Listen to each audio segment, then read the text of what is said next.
still go. Even when you feel slow, you can still go. Even when there's no hope, you can still go. I never answer to no, man, I still go. Go, go, go, go, go, go, go, go, go, go, go, go, yeah, go, go, go. Hustle hard, hustle every single day. I'll be making moves till I'm buried in my grave. To the system, I don't wanna be a slave. I've been doing shit my way, or the highway. And in the driveway is a nice range. Cause I grind through the climb, I invite pain. You'll never hear me, bitch, nah, I don't complain. Just gotta flip the switch and you can go and obtain anything you want, anything you need. Your mind's got the key ingredient, it's belief. They'll deceive with the negativity, but I just slide right by that energy. Even when you feel low, you can still go.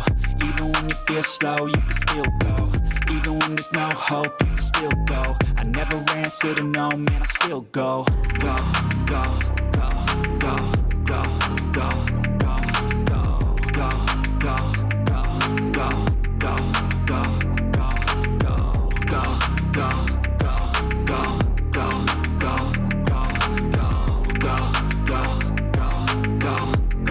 go, go, go. You got a mind, but even that could change. You could flip the gray matter like some batter in your brain. That's why I say, fake it till you make it A. And if you play that game, then you just might make a change. Rearrange all the bad to okay. Take the worst thoughts saying, turn them to a game. Take the best thoughts saying, put them on display. On repeat in your brain till you're feeling no more pain. Never slow yourself down, you can do some more. Push past all the pain and you'll find a door. Open it up and finally explore everything that you thought you could never do before. And even when you feel low, you can still go. Even when you feel slow, you can still go. Even when there's no hope, you can still go. I never answer to no, man, I still go. Go, go, go, go, go, go, go, go, go, go, go, go, go, go, go, go, go. When you feel low, you can still go. Go when you feel slow, you can still go. Go when there's no hope, you can still go. I never answer to no, man, I still go.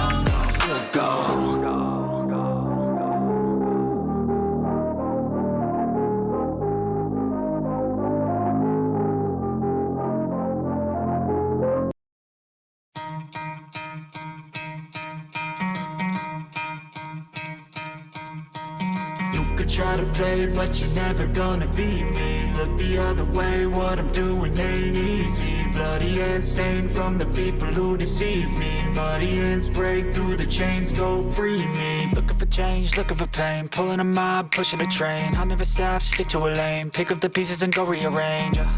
I'll be the best above all the rest, put me to the test and expect nothing less, you check as I'm chess, what's happening next, yeah. He got the venom, a tangible weapon, no coming in second. This life is a lesson, he got a new engine from pain, it's a blessing. New focus, no guessing, just bold and obsession. All in his possession, you got their attention. I'll leave an impression and take your redemption. Just kill no discretion, your mind is a weapon. 11-11, it's time for progression, You could try to play, but you're never gonna beat me. Look the other way, what I'm doing ain't easy. Bloody hands stained from the people who deceive me. Muddy hands break through the chains, go free me. People like sheep move feet, hurt it easy.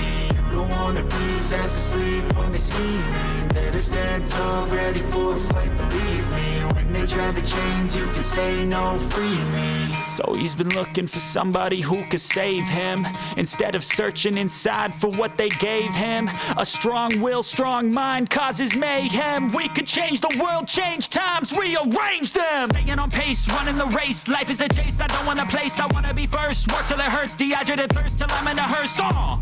High ambitions in the right mind can take you so far. It's like you lived a few lifetimes. Take off from a break off from the weak minds. They can stay soft. You can change lives, you create thoughts, never waste time. You got one shot, you got one life. Better pop off. What do you like? Make a dream job. No 9-5, no mean boss. Just my life and free thoughts. You could try to play, but you're never gonna beat me. Look the other way, what I'm doing ain't easy. Bloody hands stained from the people who deceive me. Muddy hands break through the chains, go free me. People like sheep move feet, hurt it easy. You don't wanna be fast asleep when they scheming. Better stand tall, ready for a fight, believe me. When they try the chains, you can say no, free me.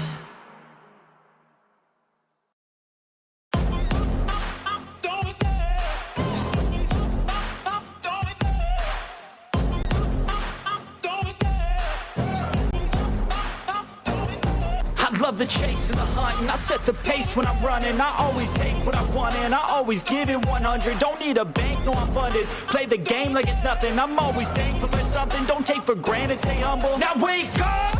It's time to look at the enemy. Look in the mirror if he is no friend to me. It's not working out, maybe it's the chemistry. It's time to break up so I can make a better me. Better believe in your mind, cause it's everything. You can mold, shape, find almost anything. All it takes is some time and some clarity to find your identity. It's mind over everything.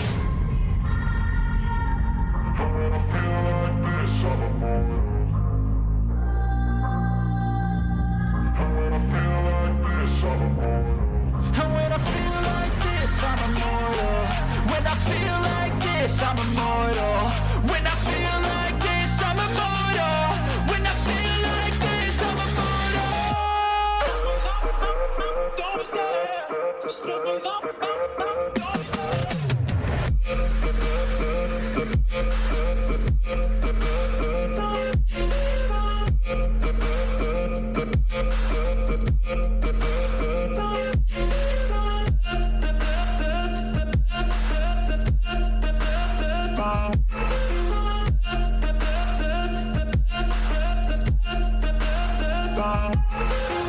I'm so gone, no I'm never turning back. I won't stop, I'ma fight until there's nothing left. It's so on, you're gonna be hurting bad, cause I've been to hell and back. You don't wanna make me mad, I stay strong, you will never see me crack. And if you get in my way, you're gonna feel the wrath.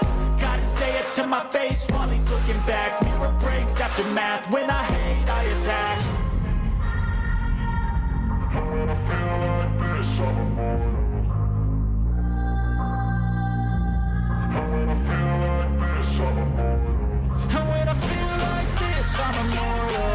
When I feel like this, I'm immortal. When I feel like this, I'm immortal. When I feel like this, I'm immortal. Don't stop, just level up, don't stop.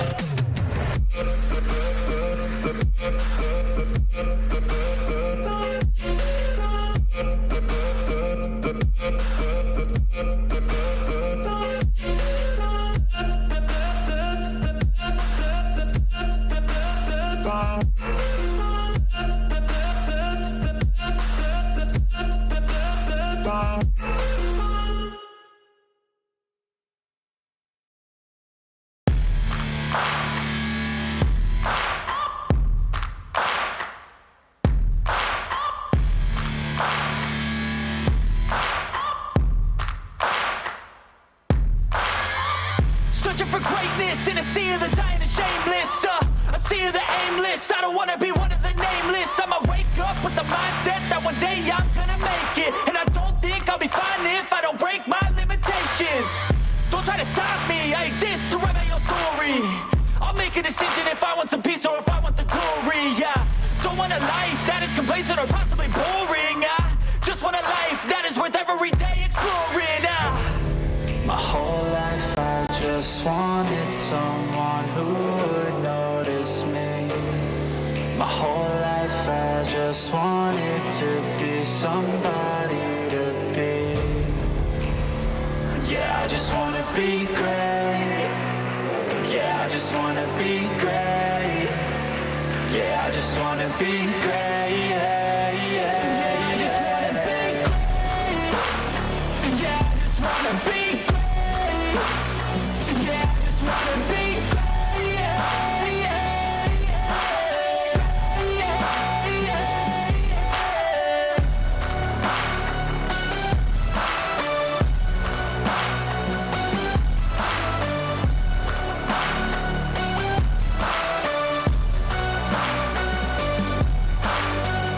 This is a statement to appreciate all that is vacant. It's just for the taking. If you make up your mind, you can take it. I'm never complacent. I would work in a mansion or basement. Yeah, there's no replacement for persistence. It's a patience. Yeah, in this life, I wanna be soaring to feel sun inside when it's pouring, and I'll fight till anxiety is foreign. I'm so sick of my mind's extortion. My whole life I just wanted someone who would notice me. My whole life I just wanted to be somebody to be. Yeah, I just wanna be great. Yeah, I just wanna be great.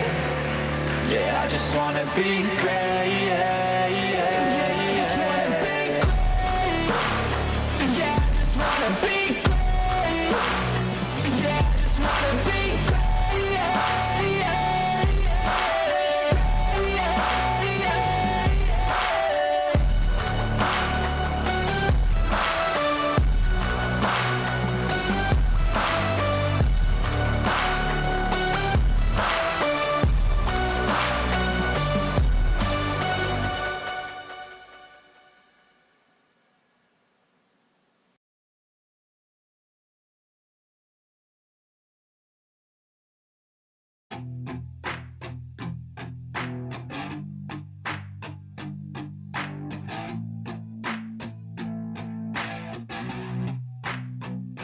I said you better watch what you're doing, 'cause I ain't gonna stop when I'm moving.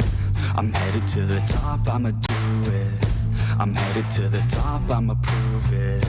And baby girl, I like what you're doing. Your body's out of sight when you're moving.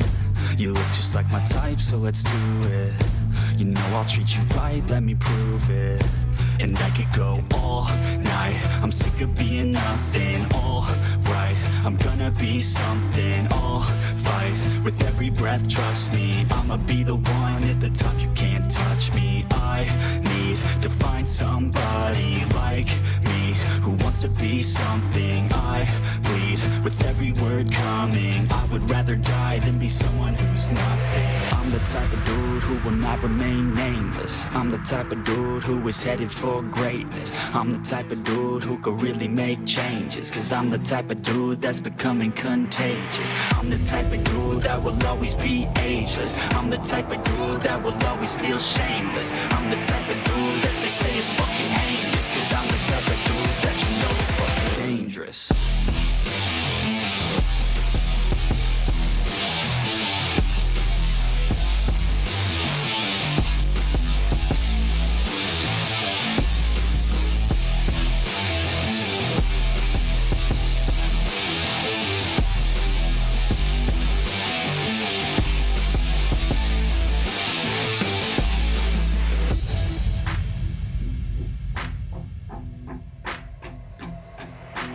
I'ma take it now, no you're never gonna break me. I'ma stay loud in the face of the hate, see. I'ma speak out, take the muzzle off my face. Breathe out of my mouth every word that will make me. Never had a doubt of the life that I'm making. Never had a doubt of the fight I'll be facing. Never had a doubt of the nights I'll be aching. Life is all about having dreams that you're chasing. With me now, I'll leave your ass in the street. Now, I'll put your ass underneath ground. I'll bury you 6 feet deep now. And you better stay down. Get the hell out of my way now. It doesn't matter what you say now. I'm gonna take hold of fate now. I'm the type of dude who will not remain nameless. I'm the type of dude who is headed for greatness. I'm the type of dude who could really make changes, 'cause I'm the type of dude that's becoming contagious. I'm the type of dude that will always be ageless. I'm the type of dude that will always feel shameless. I'm the type of dude that they say is fucking heinous, 'cause I'm the type of dude that you know is fucking dangerous.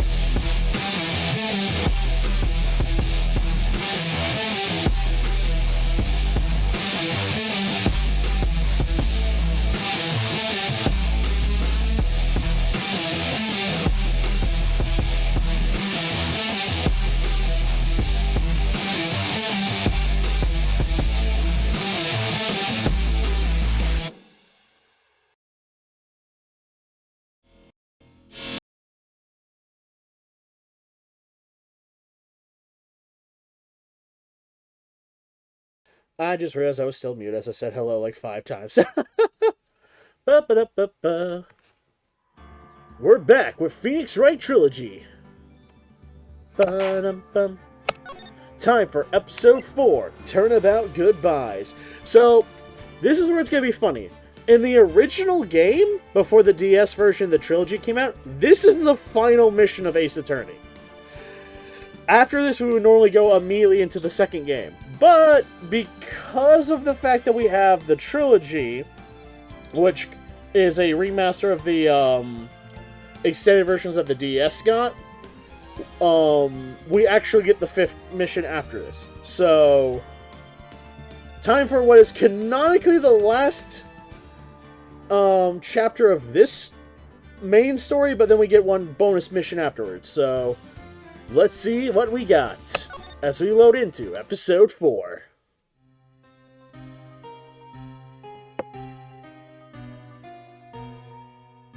It's been what?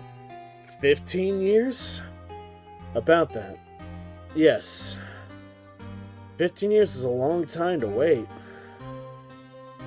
You can't imagine how much I've suffered. You've suffered? But now, the perfect opportunity has presented itself. At last, I shall have my revenge. What? Merry Christmas.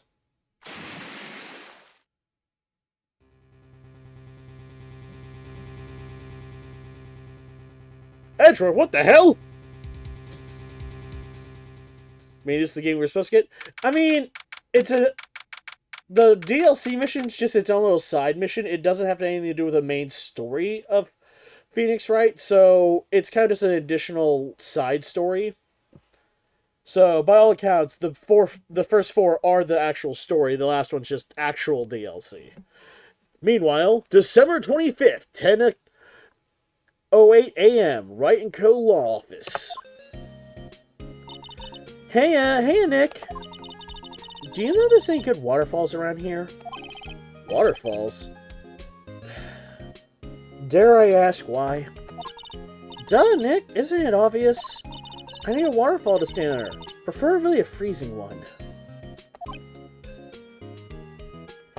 Oh.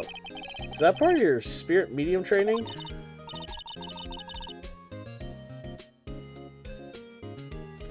Of course, except I've been really sucking off lately. Need to brave the elements and forge anew under the rushing spring waters. Okay. That phone call bomb back. Welcome back. Somewhere I thought this was going fair. I don't know about any falls per se, but that Gourd Lake is pretty close. Oh, darn. Sorry, but them's the breaks. Can you just, take a cold shower or something? Oh, good idea! So much for rushing spring waters. Next in the news, a large unidentified animal was sighted at Gourd Lake. The town is buzzing with excitement. Locals are calling it Gordy, and a tip of the hat to Nessie, the Loch Ness Monster. Though its namesake Nessie proved to be a hoax, locals are confident that their Gordy is the real deal. Boring. Can they show any real news for a change? Nick? The water pressure is kind of low in that shower. You want more pressure, huh? Why don't you go down to the fire department and have them spray with a hose? Nessie's not fake? Good idea, Nick! Apparently, Feyblood is no aid in detecting sarcasm. We interrupt this program to bring you a special news bulletin. Strange occurrences continue at Gourd Lake, but this time, it's murder! Gourd Lake again. The body of a man was found in the lake early this morning. A suspect was apprehended. Sources inside the police department revealed that the suspect's name is Miles Edgeworth, age 24. Edgeworth was an up-and-coming prosecutor known for his skills and connections. He was guaranteed a long and rewarding career. Has he thrown it all away? Edgeworth? What's going on? Edgeworth would never do something like... Nick? Yeah! Maya! Fireman yelled at me when I called him. We've got bigger things to worry about than that. They arrested Edgeworth. What? You mean the prosecutor? Yeah, he's a suspect in a murder. When? Where? Who? Why? How? Yes, you're asking all the correct questions. I don't know. Well, let's go find out, Nick. Well, what should we do? What do you mean? Let's investigate. We should talk to Mr. Edgeworth and check out the crime scene. You're right. We need more information. Save aimlessness and confusion for later. Well, got any good ideas? Not really. I do my best thinking when I'm staying underneath a waterfall. Any new things to examine? Looks like it's cleaning day again at the hotel across the way. I hear they're planning a second branch outside the city. I can see the bellboy getting the angle of that screwdriver in the drawer just right.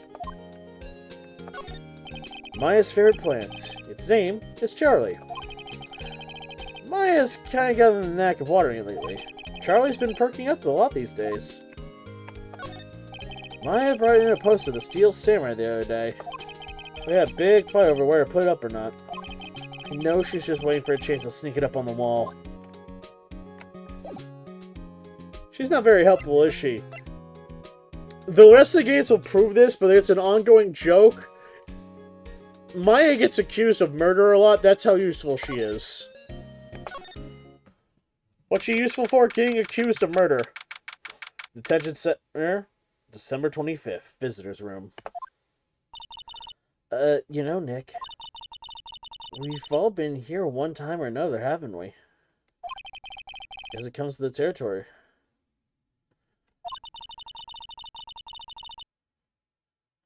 Not sure it's something we should mention to many people.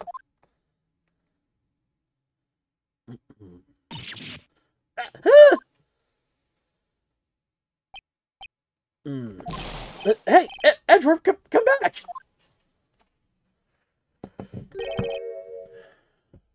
What are you doing here? Nick, I don't think he's in a very good mood. Well, he is in detention. Were you in a good mood when you were held here? So you've come to laugh at the phone attorney. Then laugh. Laugh, I say. Well, why aren't you laughing? I strictly demanded it. Nick, should we be laughing? No. Well, maybe. Maybe we should. Hydrate. All right.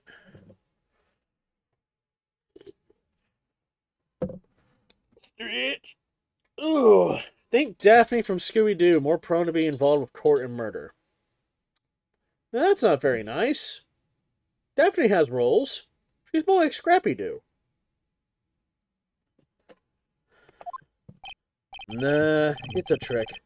Laughing, he'll get mad. Or burst into tears.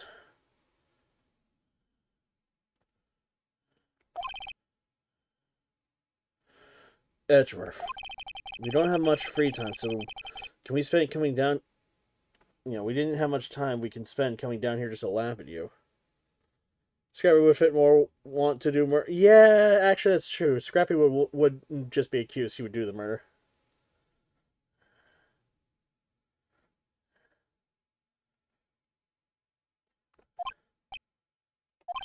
Yes, you do. Actually, he's right. I hoped you wouldn't come. I didn't want you to see me.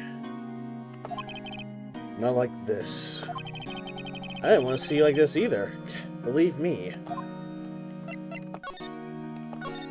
Edgeworth, tell me what happened. Why should I? What are you going to do about it? Duh! We're gonna help you, that's what! Help me? You. Don't be ridiculous. Sorry? You're a novice. You've only been in 3 trials. Hey! Sure, you got lucky and won all 3. But your luck's bound to run out someday. You need real skill, right? Experience. Nick, he's insulting you. Nick? Why am I always the one who has to get angry? Well, 2 times. We've outsmarted Edgeworth 2 times. Our first trial was not involving Edgeworth. Twice has been Edgeworth. 1 time it's just been some random schmuck guy called Price. Always trying to throw in hands. Here's the funniest part, knowing the community and the fact that the writers behind, the Ace Attorney series in general, like the head writers, they run a lot of yaoi stories and whatnot, so it's all throughout the, like, common, fan base scenarios, so that the reason why Edgeworth and Phoenix have their little rivalry and so much is because they're exes. Like, we know the backstory. They went to the same school, they were friends and everything else at one point. So what just happened is, and we also know that about 9, and this is not a huge thing, that's also, been on a boot to the head. This is confirmed, by the way. A good, like, 80% of the cast in, Ace Attorney is either bi or straight up gay or lesbian. The only guaranteed we know for a fact is a pure straight man is Larry. So what happened at Gourd Lake?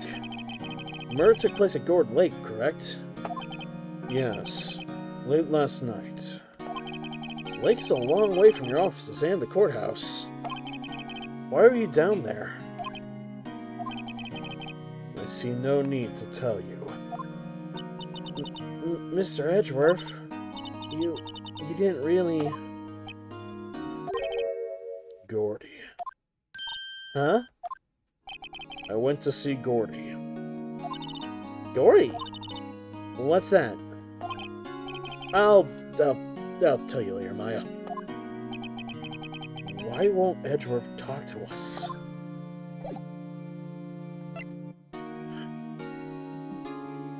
Don't think there's much I'm going to be able to get out of this from you, is there? Alright. Oh, 1 second.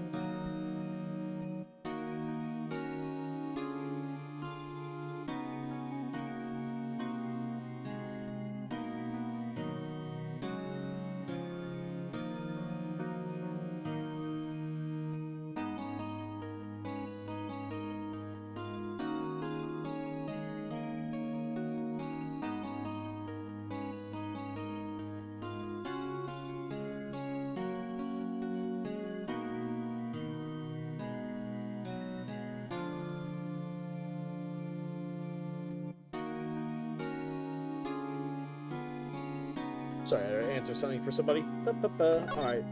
Well, let's head to the Gourd Lake entrance then. Not much else I can get from Edgeworth here. Alright, Gourd Lake Park entrance.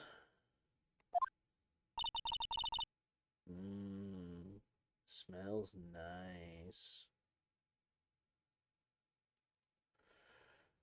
This is where it happened. Yeah. Gourd Lake is in the middle of this park. I can see some police walking around here. Questioning people properly. Hey, isn't that Detective Gumshoe over there? Well, pal, that's enough of us here. Found anything? Sorry, sir. Nothing. Idiots! That trial's tomorrow. We need clues on the double. Ooh, barbecue Doritos. But sir, there weren't any clues. That's why you arrested that attorney, Mr. Edgeworth. It's clear, sir. He's the one who... Shut up! And just you try saying that again, I'll make you sorry if you ever do. Just get out of my face, pal. Yes, sir. Detective Gumshoe's kind of scary today. Recruits. Biff. Biff. Biff. Hey, you're that hairy guy. Hairy Butts. Right. Phoenix Wright. Will he ever learn my name? The barbecue may be mild, but after a few, he's gonna kick it. Ah! And that's what you doing here, pal? Investigating? Huh? Well, yeah, I suppose. Well, I'm here to help. Ask me anything you want. Bring it! Seems different than usual. I wonder what's up. Mr. Edgeworth hasn't actually asked us to defend him yet. Oh, you don't say. Hold on. I'll be right back, Gumshoe. Let me go see if he'll... Here, Edgeworth. Check out my sweet badge. Your attorney's badge.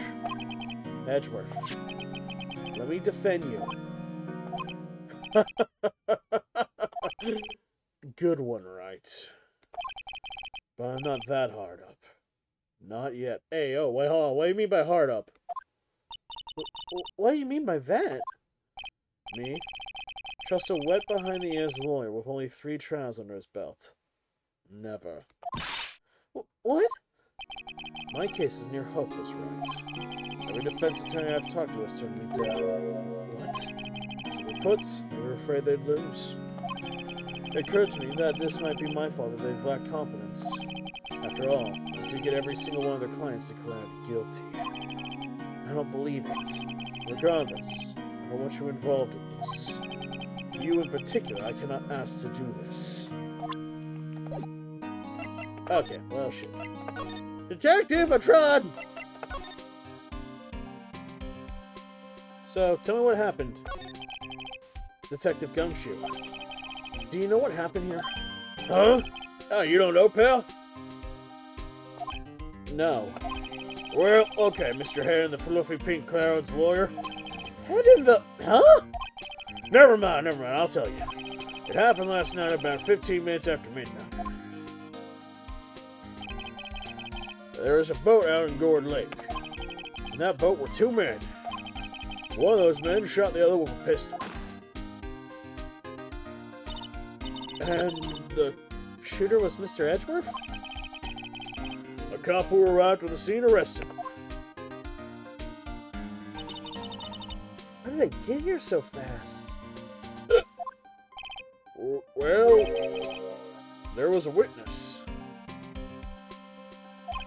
When the report came, we raced to the lake. A witness? Tell me about Edgeworth. You don't think Mr. Edgeworth is a murderer, do you? Absolutely not! It's impossible! I don't care if there's a witness either! I don't believe a lick of it! Right. Who cares what the witness says? I care! You really believe him, don't you, Detective? Of course I do! But, the police are pretty sure he's the killer. Nobody's really taken this investigation that seriously. Oh, no. After all the help Mr. Edgeworth has been to us, I would imagine that no one's standing up to take his side. Well, at least you are, Detective. At least you are. You're his new bottom, aren't you, Gumshoe? You freaky little devil. Tell me about the defense. Is this true? I won't take Mr. Edgeworth's case?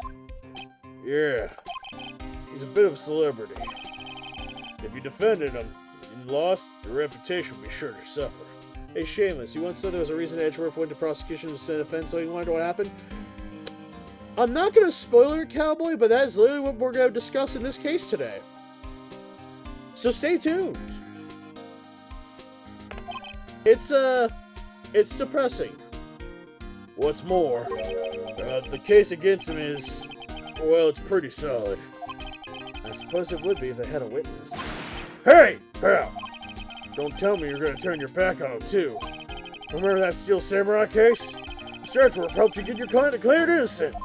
I know. I went to Edgeworth. I tried. He really doesn't want us to represent him. Especially not us, he said. What?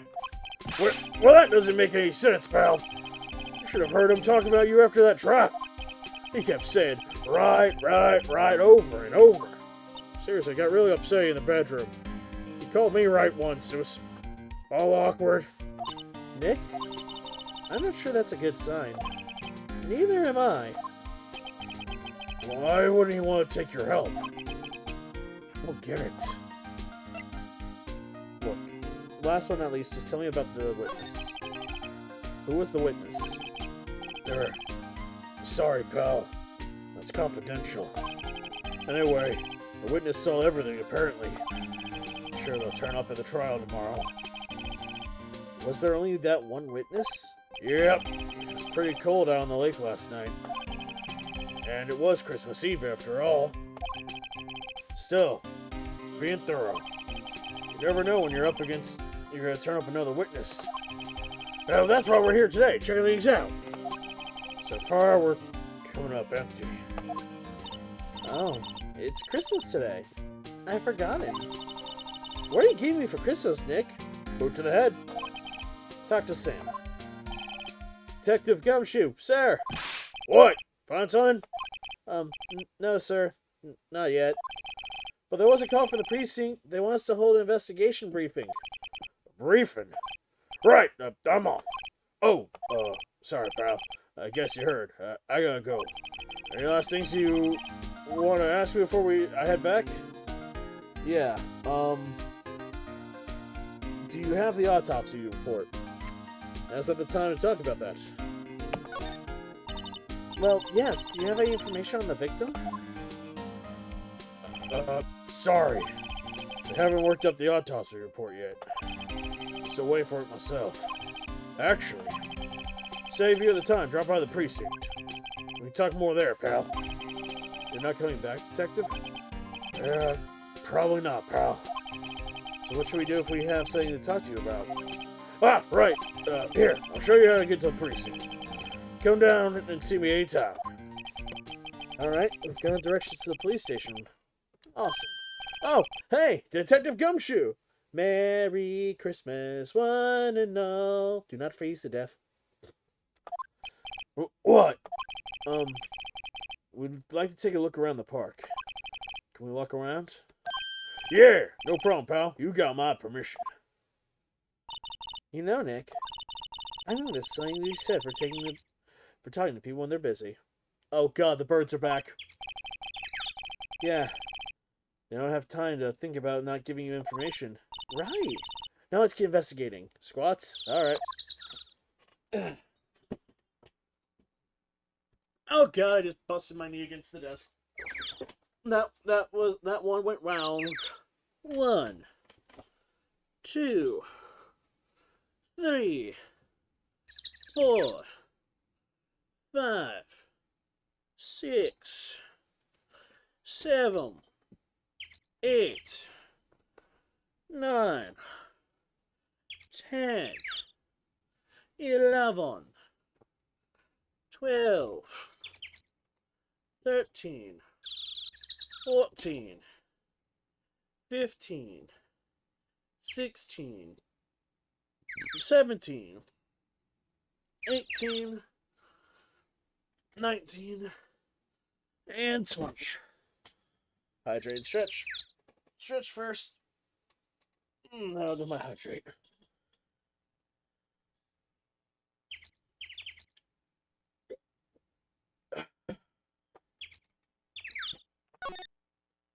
Alright. Sign says Gourd Lake Natural Park. This place is full of families picnicking on the weekends, but no waterfall. Not many picnickers come here for spiritual training, Maya. I feel winter's chill coming from the bare leaves today. What's about winter that turns people into poets? Something a burglar would not want to see when he breaks into a house. Rob. Naked grandma! Naked, huh?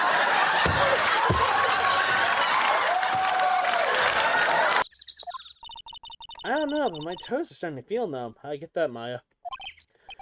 Yeah, my poetry has that same effect on people.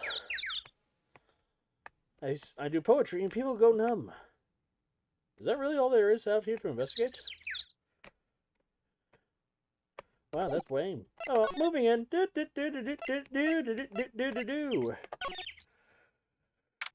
beach. Ooh, look, they got samurai dogs. Wowza! This is the Gourd Lake. It's a lake, yes. I'm not sure it warrants a wowzer, though. Probably not. But hey, look at that snack stand. Samurai dogs. I want a samurai dog, please. I bet they're great.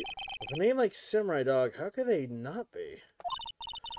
They're a little behind the times, though. The kids are all into that pink princess now. By the way, funny thing about this, the pink princess comes up again in the side series and everything else. Remember the old bag? She's the one in the mask behind that one now. Speaking of princess, I guess. It's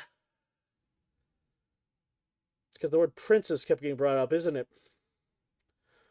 Also, Larry gets a job on the set. Evil. I mean, nope.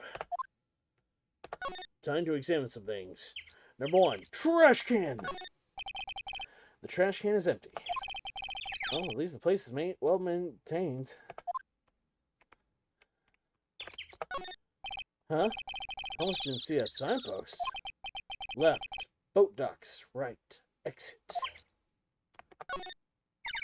Wow, Gourd Lake is really big. It's a lake. Yeah. Say, Nick, why is it called Gourd Lake? Oh. Well, a long time ago, they used to grow gourds up here. Wow, no way? I'm sure it's because the lake looked like a gourd from, the view above. You know, like an hourglass shape. Well, it actually is shaped like a gourd, but that's just a coincidence. Oh, okay. I honestly was on my situation there. I thought it was just going to be a lake that's shaped like a gourd. Anyway, samurai dogs. A hot dog stand. It's closed. Christmas fringe looks a little half-break. Yeah, that makes sense. It's Christmas. There reads samurai dogs. Someone needs to redecorate. I actually like hot dogs. Dogs are nice. No clues here. Line up plastic bleachers. Or benches. Yes, that's the idea. You could buy a dog in here. Not anyone would sit here in a neon day like this. Except, well, maybe Maya. If she has a samurai dog. Wait a minute. Hold on. What do we have here? Huh? Someone left some poppers here. You know, pull the string and it goes pop. Yeah, I know the ones. Seem a little around New Year's. Speaking of hot dogs, I could go for a Sam's Club dog. See, Sam's Club and Costco have really nice hot dogs. I'm more of a bratwurst guy, though. Hey, Nick, there might be a clue. Let's take them. Come on, admit. You just want to pop them, right? Was it obvious? Poppers. Huh. Sure. Let's take them. So it couldn't hurt. Huh? Wait, where'd they go? Into my pocket? Very well. Exactly clue-worthy. Sam's Club's like 15 minutes from the house? Nice. We got a Sam's Club literally right down from where our Walmart is. It's kind of ridiculous that there's a Walmart and then the Sam's Club right next to it. Made myself a BLT earlier, added some honey mustard and pickle slices. Nice. Always good for a cheap lunch? Oh, yeah. Heck, whenever I want a nice cheap lunch, and sometimes, or lunch / easy dinner combo, I'll just make, I'll just get one of those rotisserie chickens from Walmart or Food Line, or I know it's Food Lines or Dixie's and everything else, as a lot of people call them. I'll just have one of those throughout the day. Gourd Lake Woods.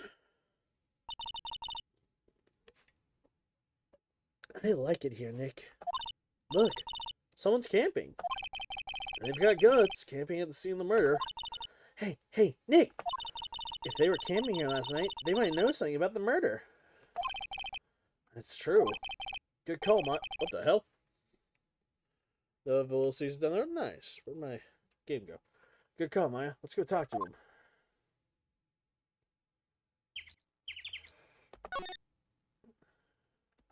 First off, this SUV's seen better days.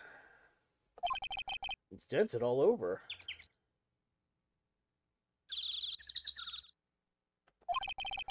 Can't believe anyone would drive their car down here.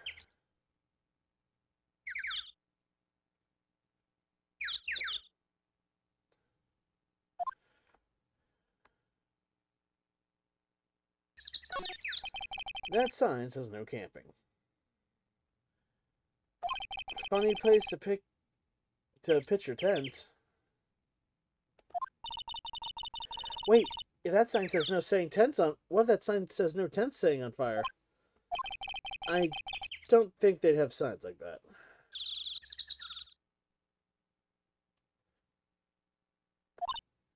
Oh.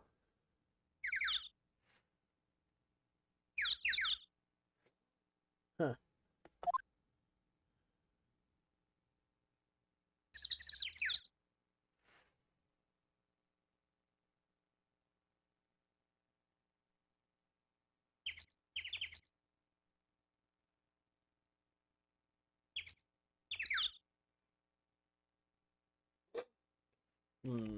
Look.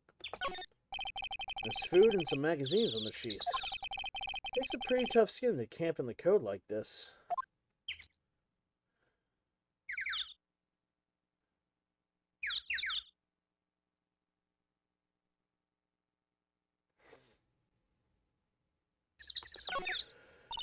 Hey, Nick. What? Don't tell me you're hungry again.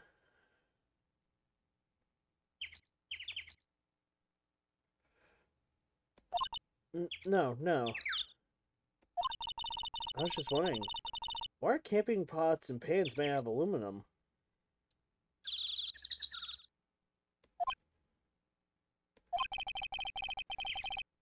They don't talk about that in any kind of law books.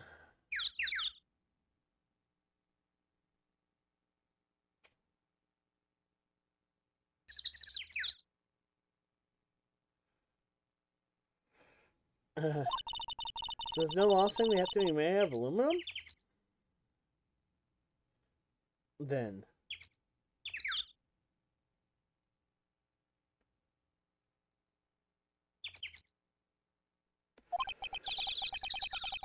I'm not having this conversation.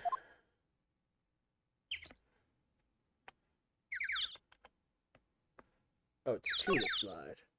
Okay, you're sounding distracted. Have you guys here? Fair. Sorry, I had something, kind of messing and booping me. Give me just a second.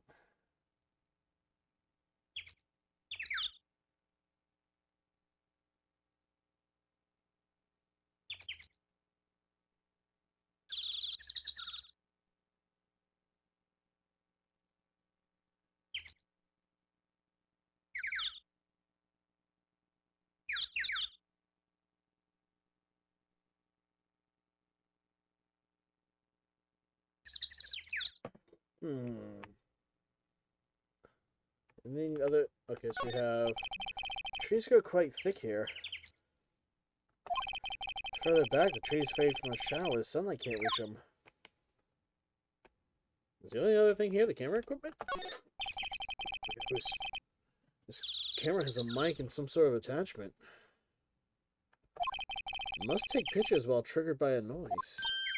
Wow, cool. Let's try it out. Cuff. Hi, I'm Nick.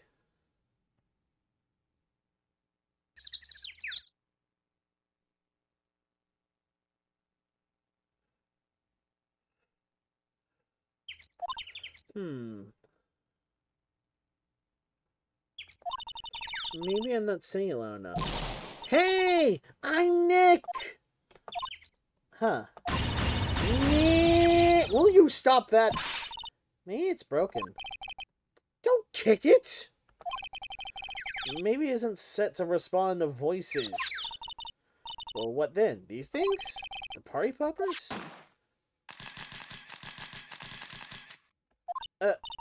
Well, it responded. Ah! Hey, you! Get your hands off of there!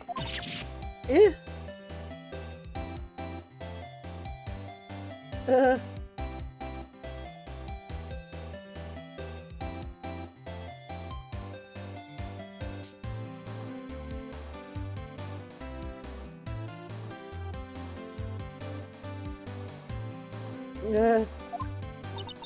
What in the Sam Hill? Now look what you've done. That's a whole roll of film.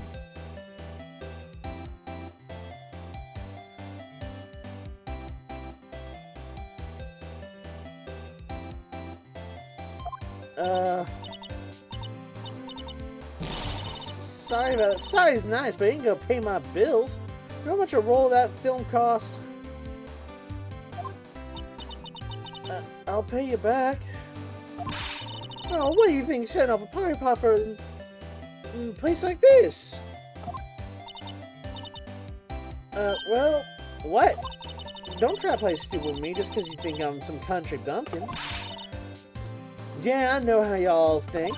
I just say some Southern folk talk in that exaggerated drawl, and they must be dumb. Well, let me tell you, just because I might be dumb don't mean we all are. Nick? Hello? Hey, who are you now? Her chaperone? Yeah, well, no, rather, well, we're sort of, friends? I just figured out what y'all are and just say it, geez, for bum scenes. Go! Sit here through all my public draws and listen to you all stutter all day. Oh, boy. I guess we should pay her for the film. Watch it! Yes, ma'am. Second that, I'll pay you later. I'm really sorry. What? Can you see on chart in the film on my camera here?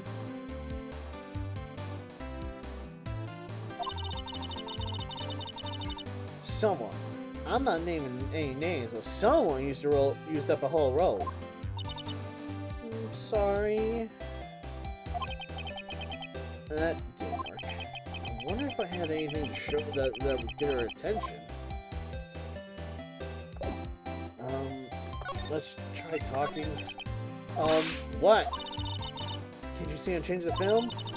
Okay, yeah, she's just gonna keep talking to that. Here. I'm an attorney. This is my badge. Huh? Aren't badges supposed to be all shiny and impressive? Y'all like a cop or something? I'm a lawyer. What?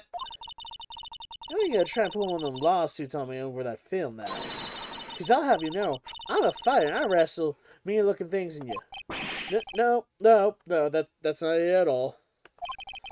We're here investigating a murder that took place here on the lake. A murder? Sounds cool. Why didn't you just say that in the first place? Go ahead, ask me anything you like.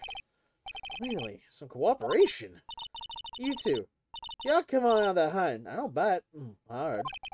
Come to think of it, where'd mine get to?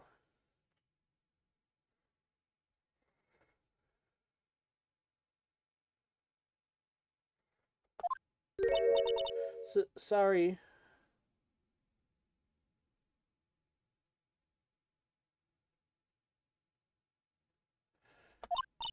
I was feeling a little overwhelmed. The culture gap and all. Never you mind, honey. I can talk. Yankee, yeah, him, that, please, what in the sweet merciful fuck was that sentence? Look, I'm Southern even, I don't know what the hell she just said. What?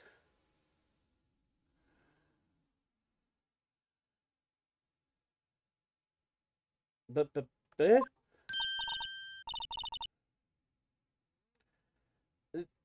Thanks? I think I'll be okay?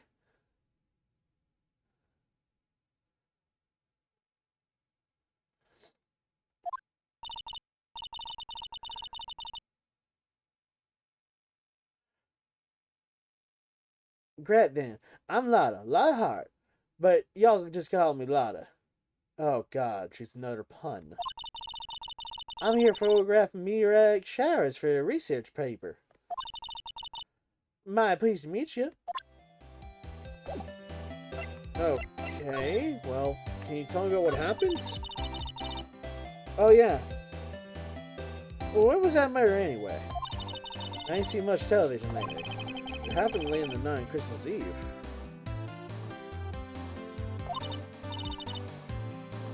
That's so. Christmas Eve, huh?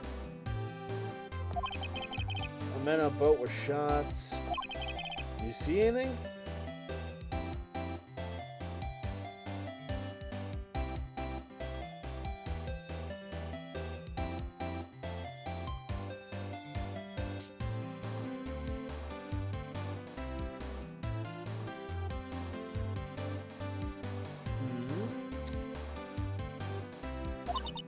Well, let me see. A boat, you say?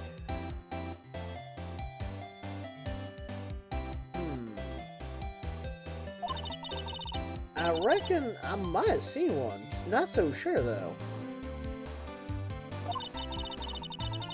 Y'all gotta remember, I've been watching this here lake here for about 3 days now.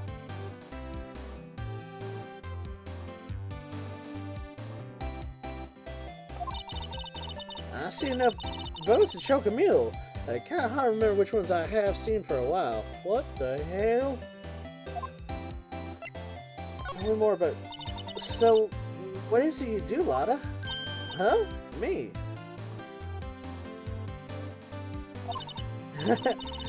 Y'all don't really want to know that, do you? Sure.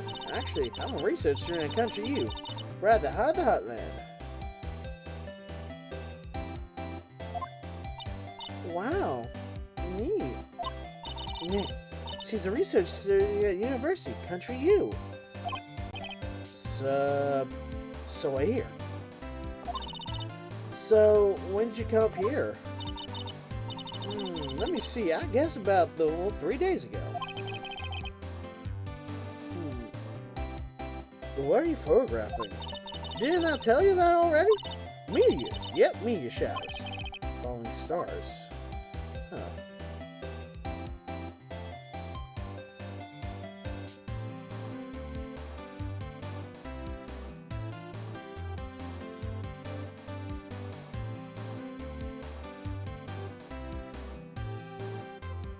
Second.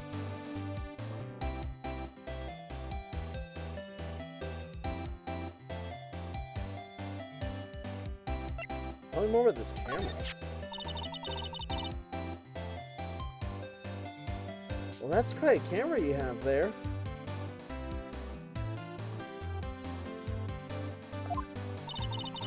Y'all better know it. It's German made. Genuine Soligen? Isn't that where they make knives? So what's that device you have stuck to the camera?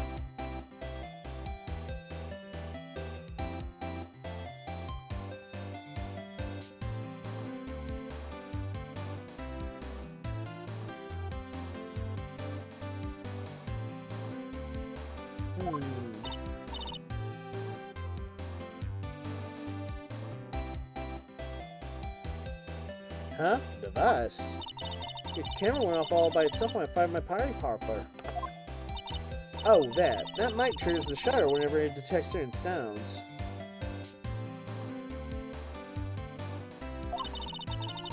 It's programmed to pick up loud noises right now. A programmable camera?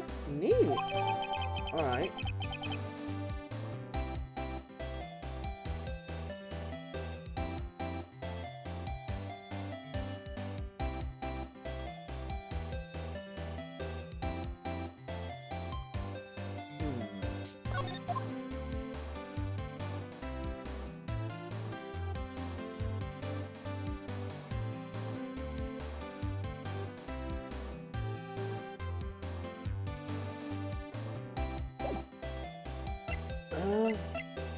Is there anything else in the immediate facility?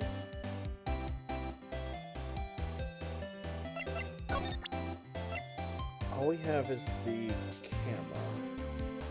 Doing okay? Sorry, I was distracted with a bunch of other messages I was getting in the background. I don't know if there's anything else I can get out of her.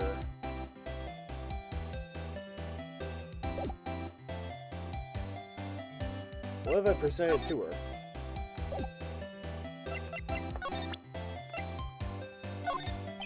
Lotta? Yeah? So your camera, it triggers on loud explosion noises. Uh-huh. Actually, the victim we're researching, he was shot with a pistol. A pistol? Right. Now, wouldn't a gunshot make a similar noise to our party popper? I guess it would. Your camera, it didn't get the picture of the murder, did it? Hey! Y'all are pretty bright, huh? I see what you're saying. Tell you what, I'll have a look, see at my film. We're in a photo team last night.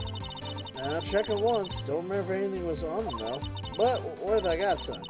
I'll be a witness in a general murder. Yeehaw! Oh, check that film. You all come back now, you hear? Oh, well, she's gone. She went inside her SUV.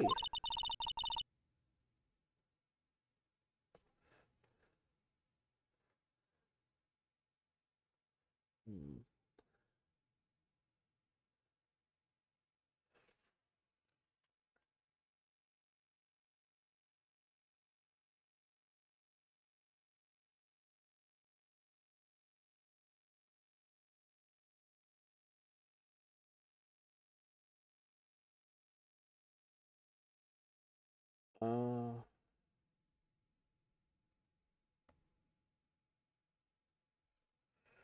I guess we should come back later? I guess so. Let's check the boat rental shop.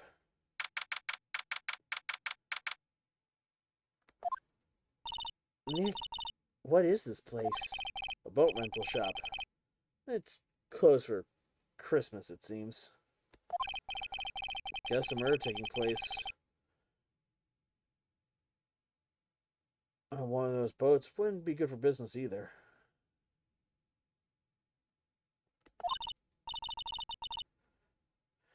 Boats, never ridden one.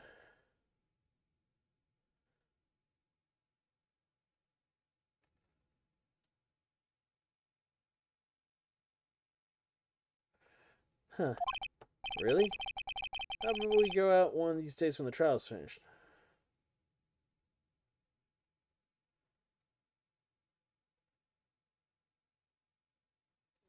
Hmm.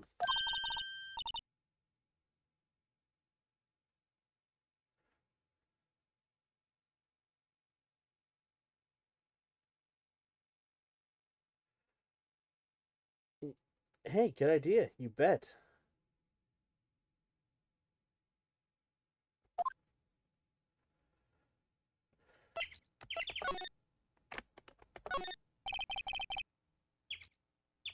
A small boat rental shop.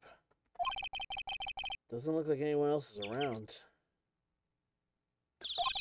They're probably closed because it's Christmas.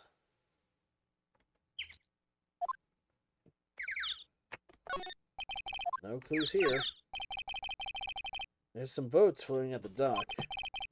One of these boats using the murder, I wonder? She's super sus. She found drowned 14 hours after the case. Dear Lord. Nick. Huh? I changed my mind. I don't really want to go out for a boat ride. Fair.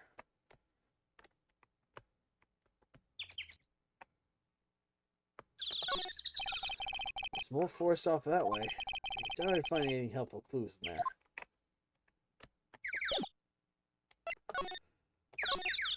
Alright.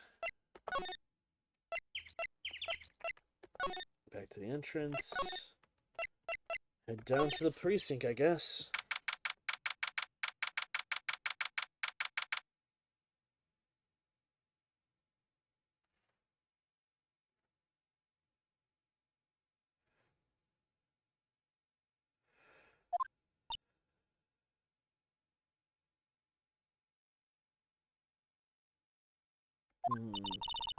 Guess Detective Gumshoe's still in that meeting. Hey! Thanks for coming on down, pal. What the hell?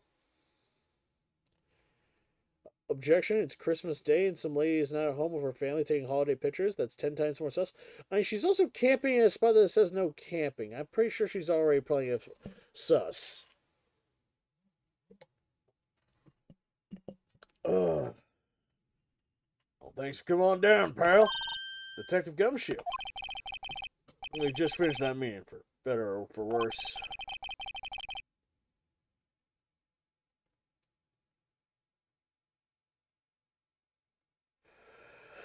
Get the feeling we're in for some bad news.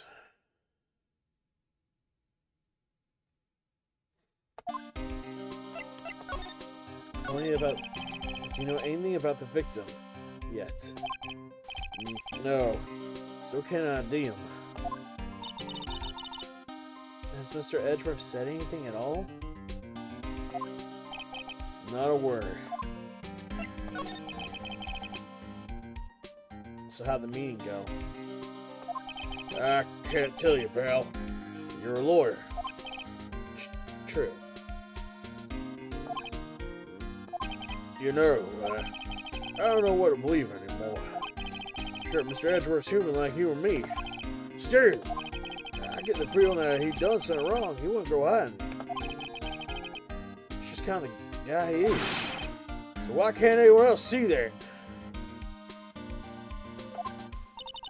So they think that Mr. Edgeworth did it.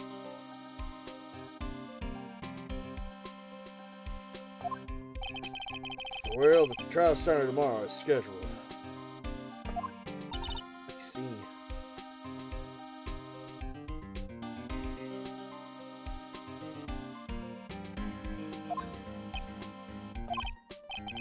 Hey. In the end, you did tell us about the meeting.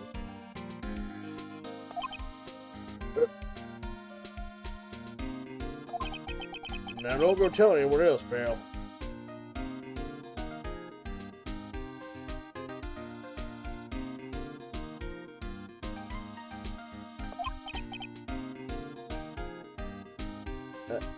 Yes, sir. Oh, and do me a favor. Stand by Mr. Edgeworth.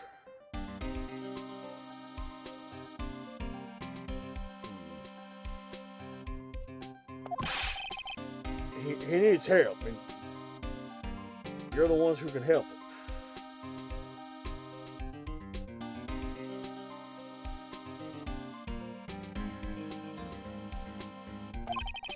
Sure, he's got some reason why he won't talk to us.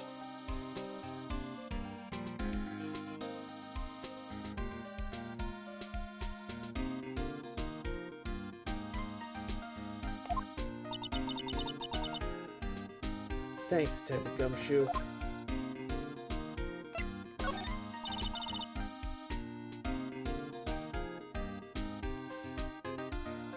Detective Gumshoe?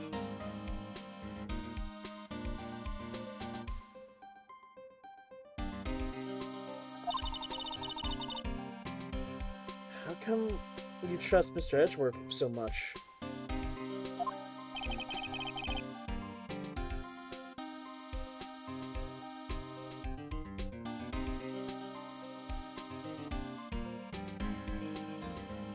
Well, I think it'd be obvious.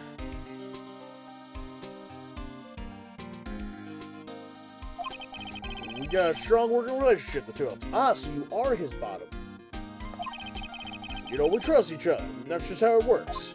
A working relationship? See, Mr. Edgeworth always gets his defense declared guilty. Every time. Yeah, his methods might be a little extreme at times, but there's a reason. He trusts our investigation, see? He trusts us to get the right man. That's why I work extra hard, pal. Gotta earn that trust you place in us. I see. Mr. Edgeworth is a man you can trust. You have my word on that. Aw, Gumshoe's heart has grown 3 sizes this Christmas. I was wondering, did you ever get that autopsy report? Oh, that? Yeah, I made a copy just for you.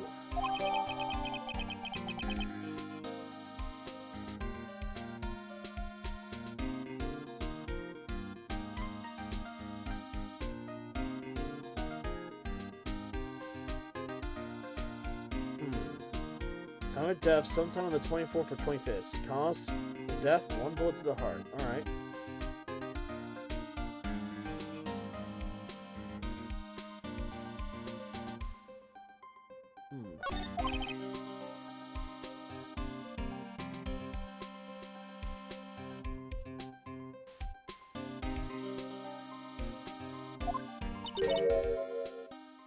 Nick. Huh? Can you show me that photo of the victim?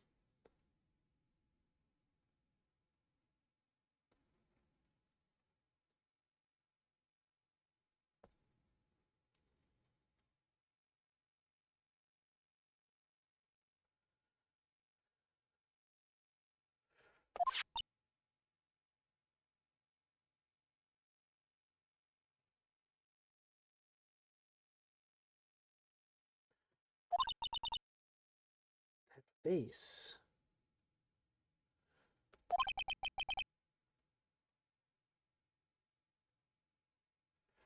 Someone you know?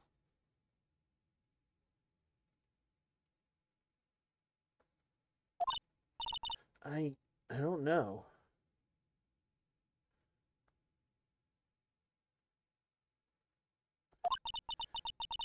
I just have that feeling I met him somewhere a long time ago.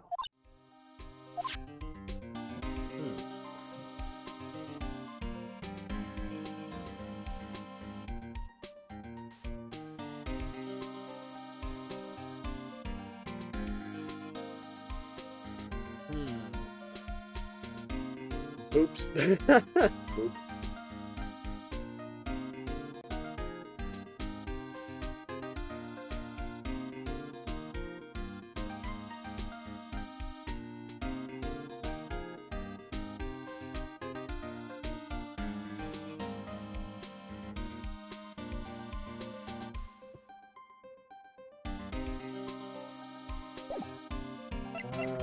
Anything I can examine around here? This must be the chief of the detectives here. Let's go to his computer screen. Oh. What? Door Lake. Gordy sighted. I don't believe it.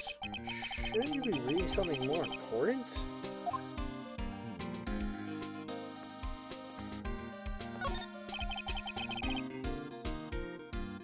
One of those detectives. Well, he's something new himself. Alright, hands against the wall, all of you. Don't even think about escaping. I've got eyes in the back of my head. Must be doing some English training for arrest. These are the detective's desk. I looked at the computers and files on each one. Funny, they're a lot tighter than I expected. Guess the detectives spend a lot of time at the desk. They don't spend a lot of time at the desk. Hey, is that the police department's mascot? And that's the Blue Badger. My idea. I made it my mascot. I see. How nice. I'll give him a sign as mascot of the Criminal Affairs Department. That's the last thing I do. Good luck. Alright. Well. Thanks, Gumshoe.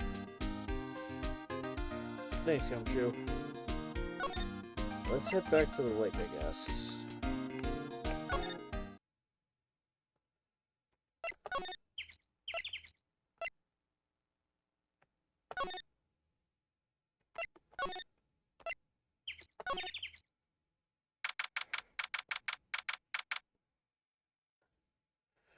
Ba-ba-ba-ba.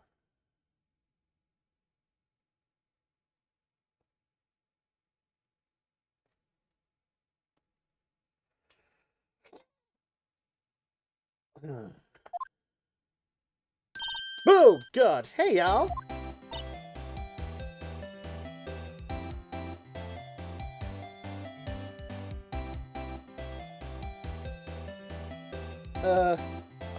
Lotta. Hey, wait up a second. We got bingo.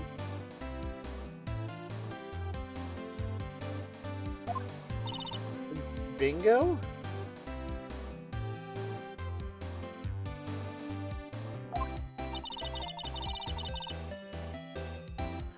My camera took 2 photos last night.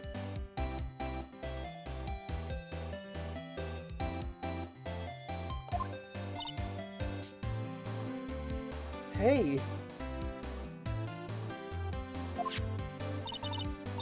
This is them. Go on, take a look.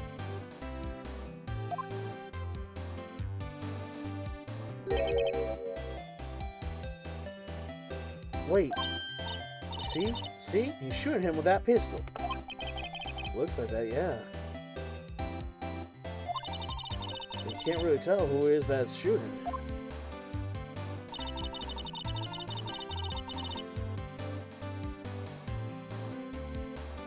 Well, there was enough fog out there last night that'd be strangling a bullfrog. But, you know, seeing these photos remind me of something. What? I saw that murder happen. I'm a witness. What? Are you serious? course. How do you forget? Never mind. Y'all reckon I should tell the cops? I reckon so. What's that? Now don't y'all try to mock my accent. I'm a sensitive lady. Hey, so I'm off to talk to the cops. Y'all have this photo. Later. Wait, Lotta! What? Can't y'all see I'm kind of busy? Tell us what you saw too, please. Nice trying, but I wasn't born yesterday. I'm a witness, and that means I'm the side of justice, and that means the cops. I see you the south side of a northbound skunk and tell you. Lana, don't let that get your scribbies in a bunch. Friends today, enemies tomorrow. Oh, what's the other way around? Oh, no matter, I'm gone. Hey, maybe they'll let me do some testifying. Hot darn. Uh-oh. Well, she left. Well, that's one more witness. What do we do now, Nick?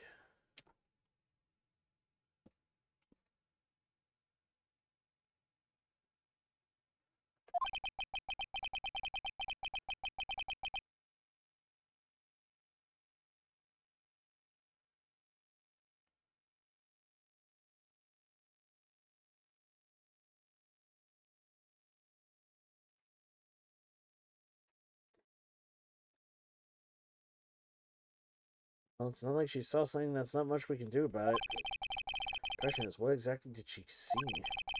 Guess we'll have to find out in the trial tomorrow.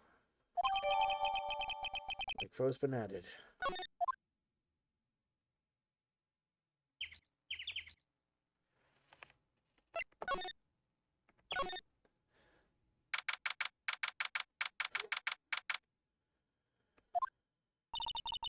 Looks like the police have given up their interviewing.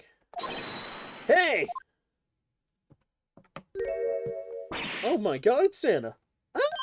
Nick, I think Santa's mad at you.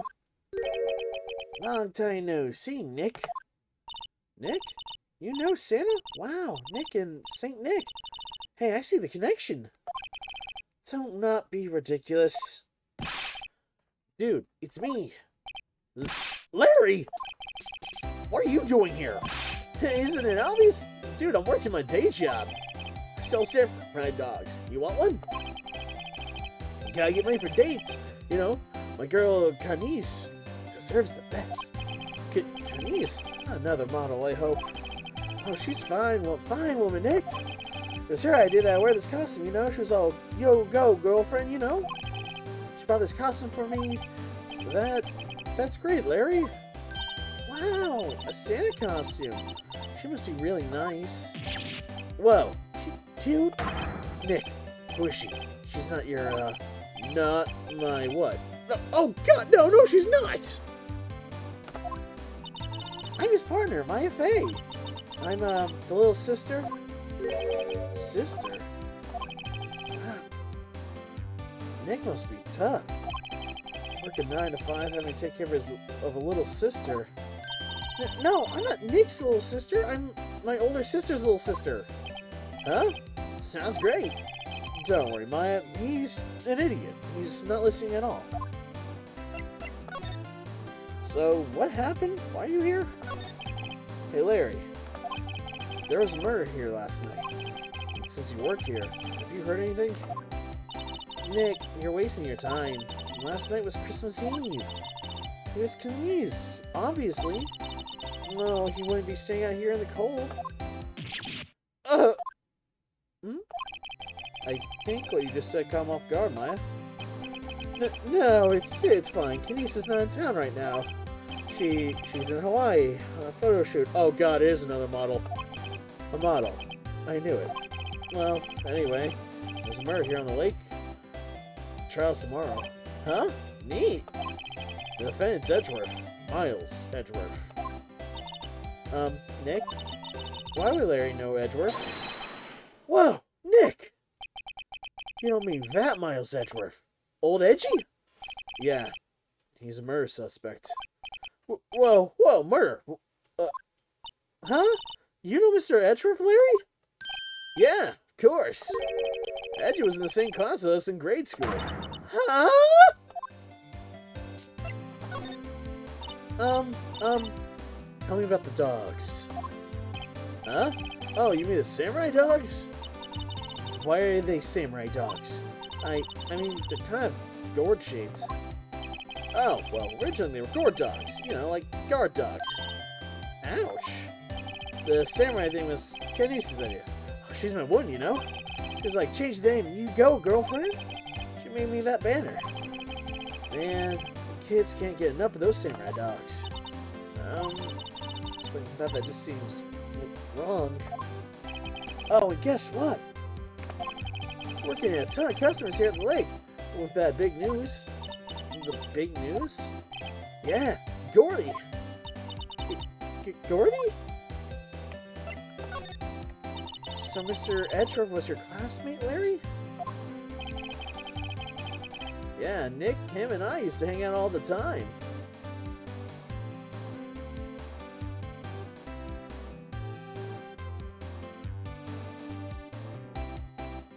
Ba-ba.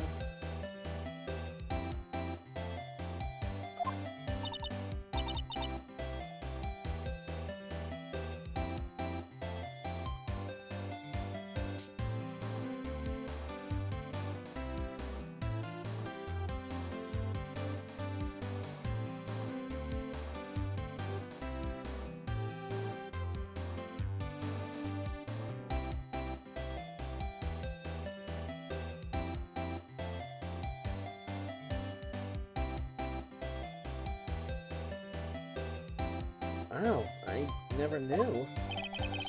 Now, don't get me wrong, he's always kind of a stick in the mud. Saying all the time, trying to be like father.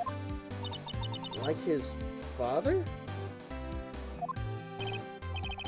Yeah, Edgy's pop was a famous defense lawyer back in the day. Wow. Wait, you said defense lawyer? Yeah. Wait a second. But Mr. Edgeworth's a prosecuting attorney. What? Edgy's got a proboscis, isn't he? No, he's a prosecuting attorney. That's like the total opposite of defense lawyer. Huh? Go figure. He always used to talk about defending the weak, who were unable to defend themselves. Man, he used to go on and on about a man's duty to society and all that. Pfft, what a bore. What would change his mind, though? Do you know Nick? Nick? What's a Gordy? Huh? You mean you don't know? It's here in the very lake. Giant mysterious monster. Gordy. A monster?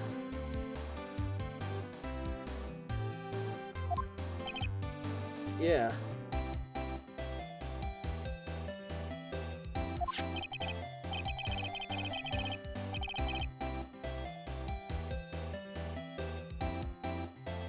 This is an article from yesterday's newspaper. There's a photo.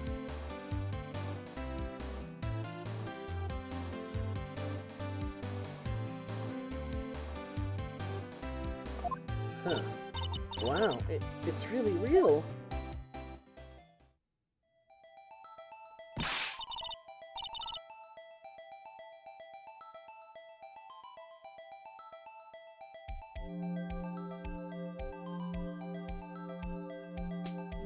Nick, a monster. A real monster? Yeah, it's probably a log or something, right? Hey, there's a quote here from the person who took the photo. What's this? So the camera automatic and we got into frame. Heard a loud bang like an explosion. All that sound of something slipping into the water. I wish I could have seen it. I wonder if the radio sound of an explosion. Larry, can I borrow this article from you? Sure, no problem. That will be $1 million. $1 million? Grow up, Larry. Alright. Anything else in this immediate area that I could probably look for?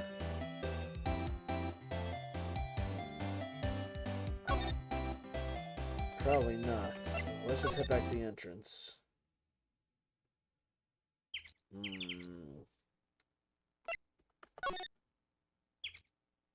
So back to the office then.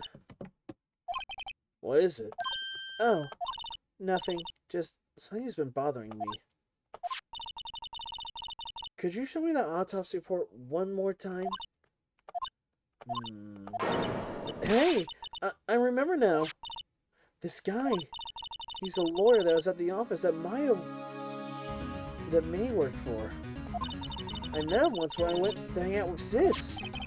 That office. Wait, you mean Grossberg's office? Right, that guy. That's the last man I expected it should come up. I should go talk with him, for old time's sake.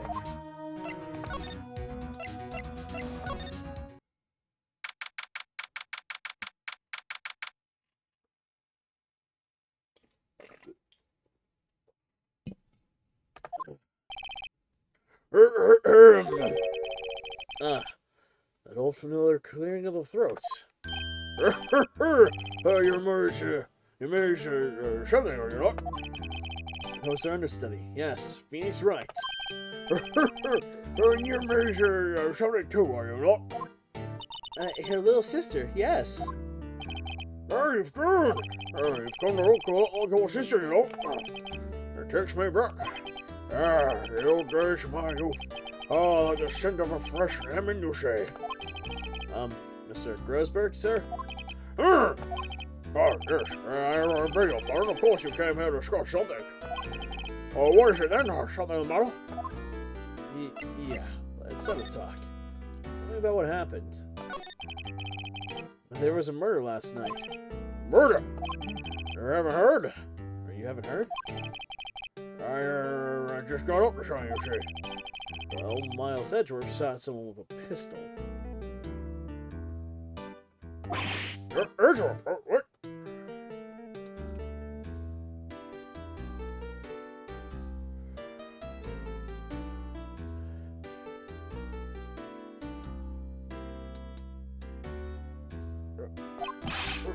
Who did he shoot?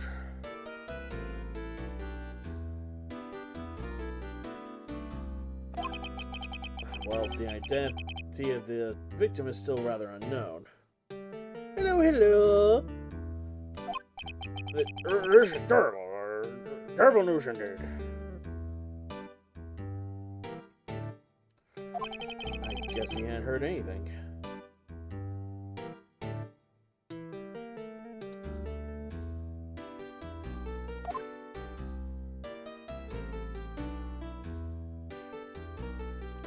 Something about that painting. Mr. Grossberg, whatever happened to that painting? Oh, yes, sir. I do not think I shall ever be coming back home to this office. I can't exactly claim it as stolen. I suppose it's just my just desserts.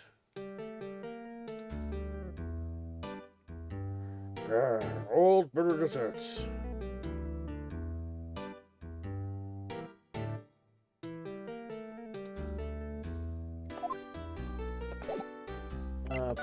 I have this autopsy report for you. Strange. I feel sorry I've seen this man somewhere before.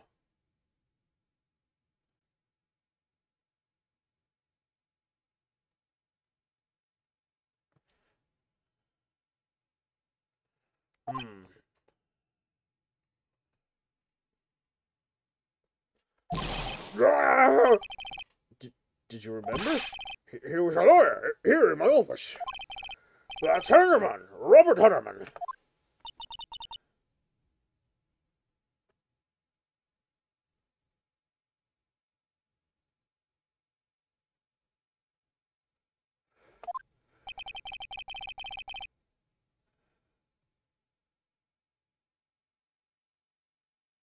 And as you say, this man is the man that Miles Edgeworth shot.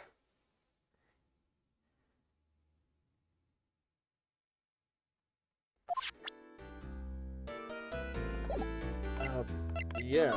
What can you tell me about him?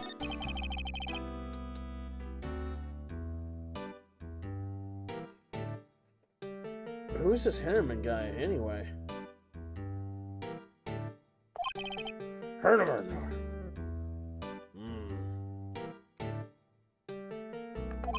He was the defense attorney in that case, that case. Yes, the DL6 incident. Huh. Well, that's not DLC incident.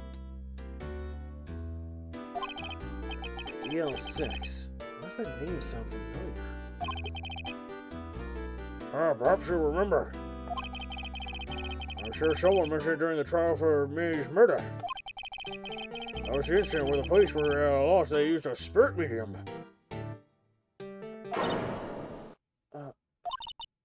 Wait. You don't mean... Was that medium my mother? Yes, my dear. The spirit medium, Misty Frey, your mother, contacted the spirit of the victim. But the case was a loss. No conviction was made. The DL6 incident, yes. Happened 15 years ago. Very strange case indeed. They never caught the criminal, right? Correct. Misty Frey used her powers to talk to the spirit of the late victim. Her testimony led to the charges being laid against one man. But Hanneman won that case, and the suspect was declared innocent. And the police blamed my mother, calling her a fraud. You were the one who helped her out then, right, Mr. Grosberg?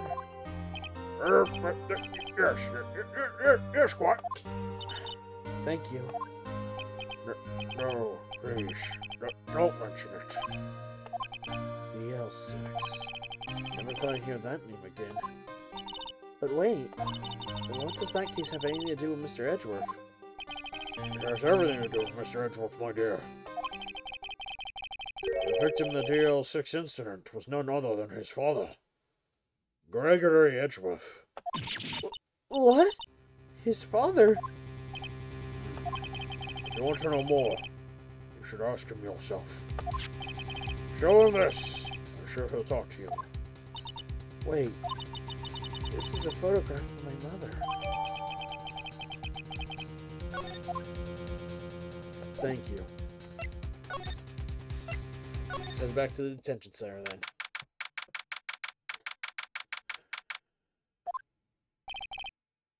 What's this?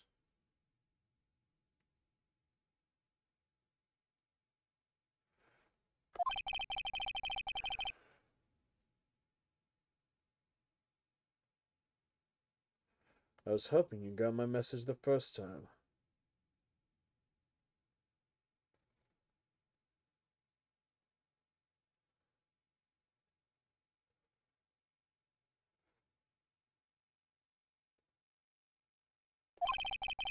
Edgeworth, what about your defense?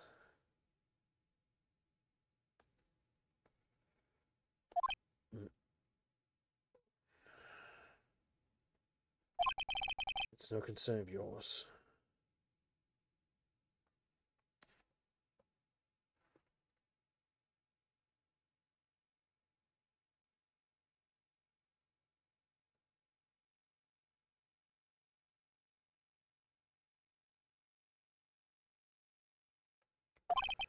Guess he hasn't found anyone else.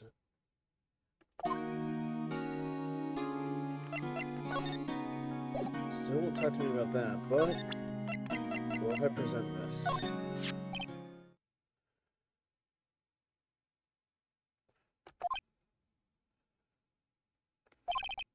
Edgeworth? It's only been a matter of hours since you last visited. Yet you've made incredible progress in your investigation. I'll admit it, I'm impressed, right? You always were single-minded in your work, though. Once you start on something, you only see it through, don't you? About the DL6 incident. Right. DL6. I didn't didn't want you to find out about it. That is why I refused your offer to defend me. I'm sorry it sounded like I thought you weren't up to the job. I just wanted to keep you away from DL6. So, do you still think it would have been better for me to stay away? I don't know. But I see no point in hiding anything from you now. Very well. Ask whatever you like, and I'll answer the best of my abilities.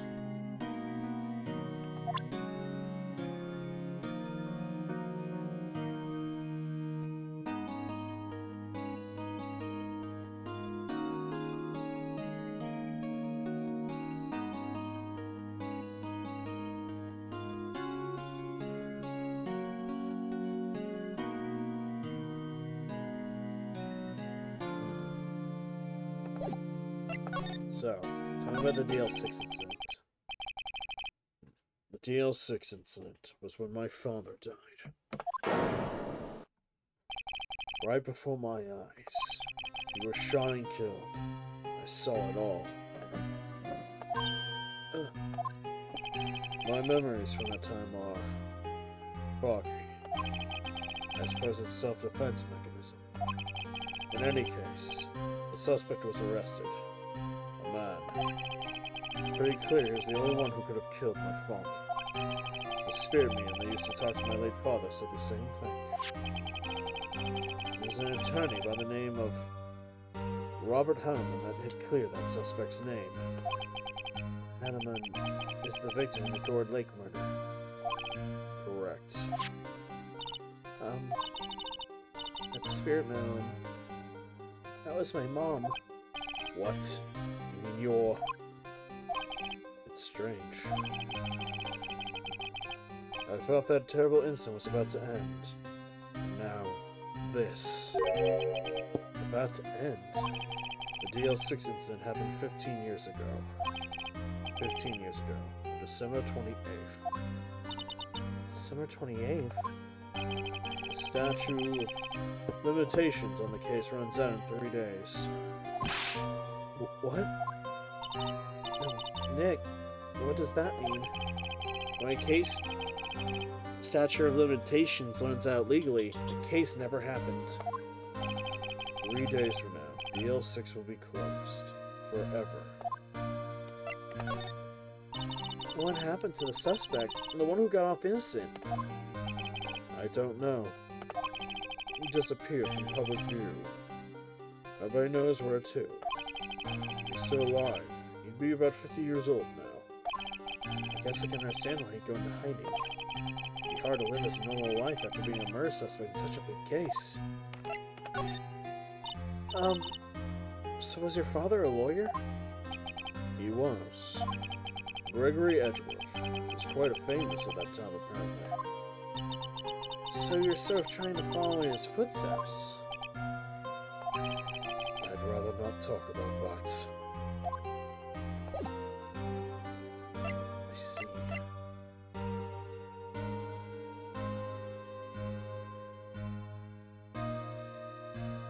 Damn it, Edge. I need more from you.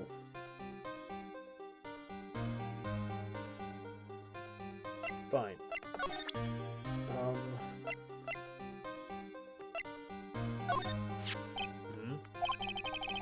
Who would have thought there'd be a photo? Edgeworth. Did you shoot him? What do you think, right?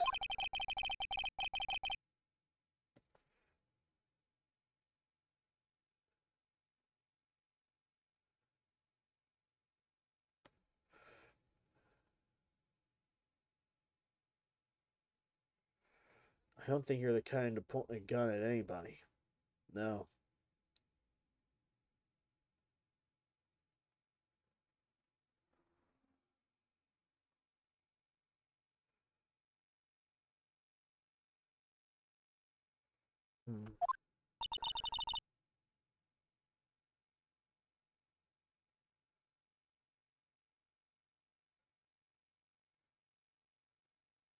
So, you didn't shoot him?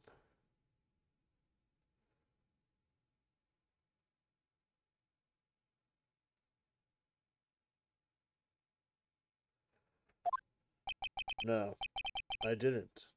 It wasn't me. Right. It pains me to ask you this now. I know. He wants you to offend him. Yes. Will you? Of course we will. You could have guessed that this day would come. Not me. This is my chance to finally pay you back. Pay him back? Pay me back? For what? I don't remember ever doing anything for you. Never mind. I guess I really don't need you to know. My letter of request. Please give it to Detective Gumshoe. Alright. Well, I guess we should. What's that? Earthquake! Nick! It's a big one! No! Okay, it's coming down. Ew, that was scary. Huh? Wait, where's Edgeworth? There. He's on the floor in the ball, shivering. I guess he doesn't do so well with earthquakes. I've heard of running, but curling up in a ball? Well, I guess we're done. This Edgeworth doesn't seem like he's gonna stand up anytime soon. Let's go, Nick. Yeah, right. We have to give Edgeworth's letter of request to Detective Gumshoe.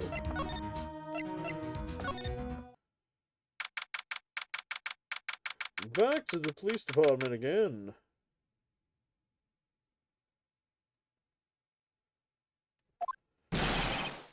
What's going on here? What's wrong, Detective? This wild lady comes in here just a little while ago. Says she only talked to y'all after hear what Mr. Wright has to say.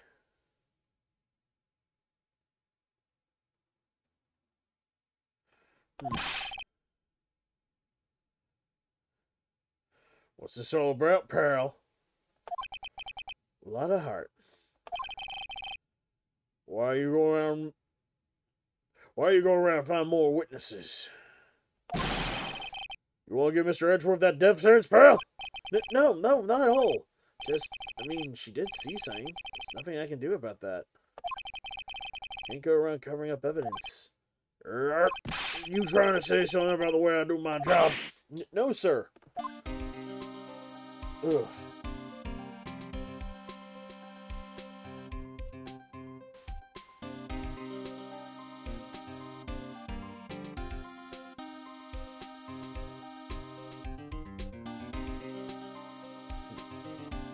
One second.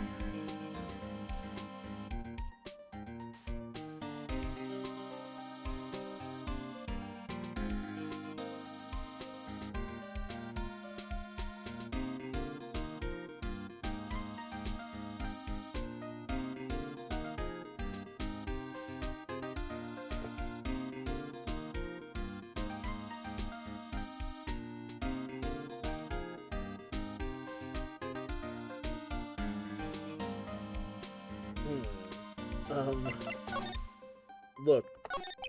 So, what did Miss Hart say?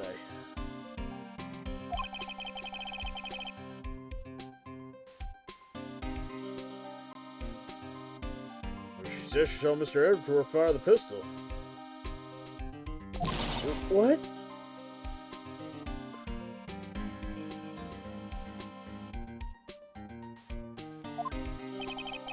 She even had a photograph to prove it. Right. Saw it too. You really can't tell in that photo who's doing the shooting. So she said she's gonna enlarge the photo. She said she might drop the quality of mine, but she'll let us see who's who. She can do that? Okay, so there's gonna be an enlarged photograph that shows Edgeworth in the act. Great. Just great. In any case, she's gonna be the only one. She's gonna be the one testifying tomorrow. Huh? What happened to the other witness? Well, apparently there was a cancellation. Cancellation?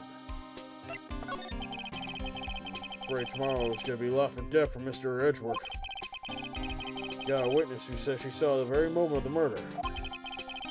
We got a photo taken when the shot rang out. I say that sounds like a pretty unwinnable case. Wait, what did my May used to say? If he's innocent, there's gotta be something I've overlooked.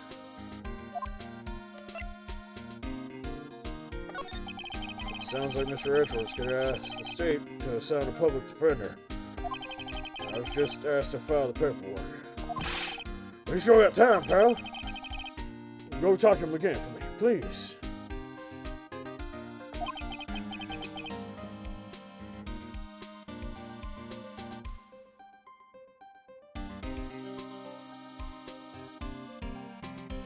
You gotta convince him.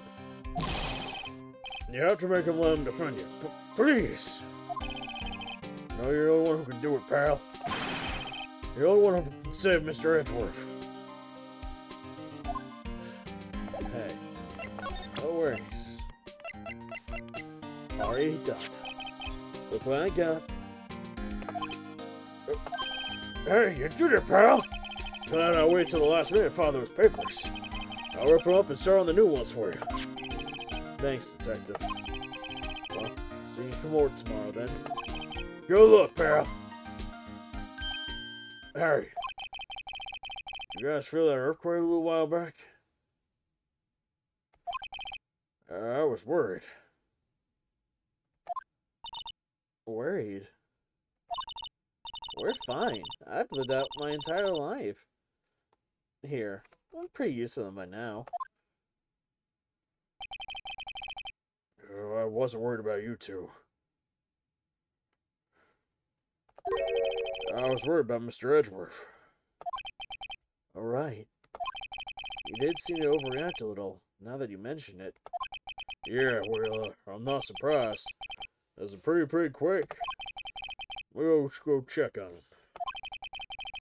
You two go and eat. Get yourself some rest for tomorrow's trial. Later.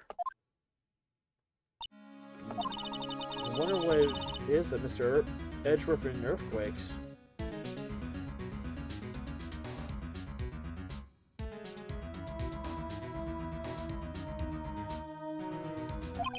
I wonder. He was never that scared of them when he was back in school. Then again, I really only got to know him in the 4th grade. He transferred to another school after that. I wonder what happened to Edgeworth.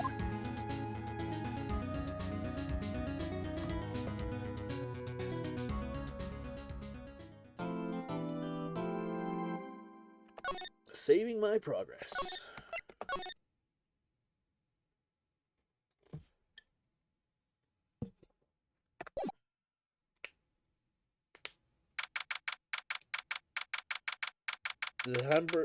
December 26, 9:44 a.m. District Court. Defendant Lobby, number 2.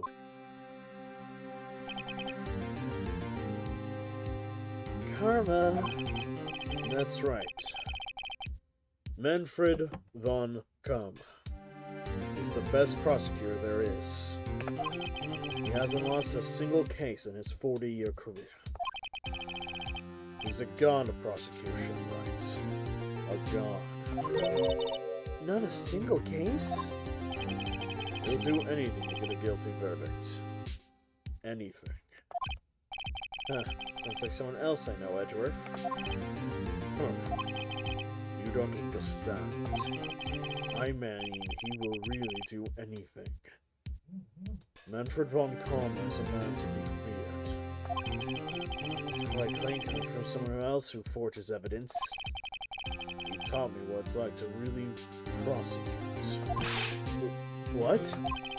Let's picture a prosecutor as vicious as me, multiplied by a factor of 10. So, was he your teacher then, Mr. Edgeworth? Something like that. And now he's trying to get you found guilty. What a creep. Oh, wait. Maybe he's planning on losing on purpose to help you out. Not a chance.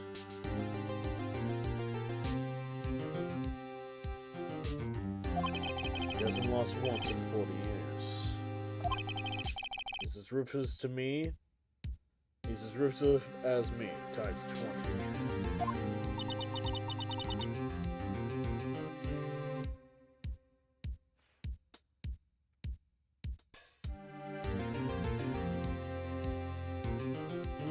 That's pretty ruthless.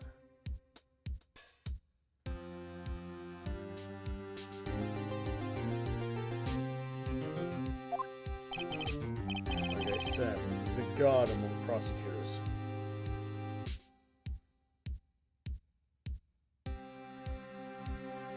I guess there's something like Mia was to me. Speaking of Mia. Maya? Uh-huh. Could really be using Nae's help right now, don't you think? Oh. I can't. Sorry, I tried. I really tried, but I couldn't reach. You couldn't reach? I think it's because I haven't been training. My powers are weak again. Oh man, what bad timing. I'm really sorry. I'll try my best. I hope so. What are you whispering about? Oh, it's nothing. Well, it's time. Let's head in.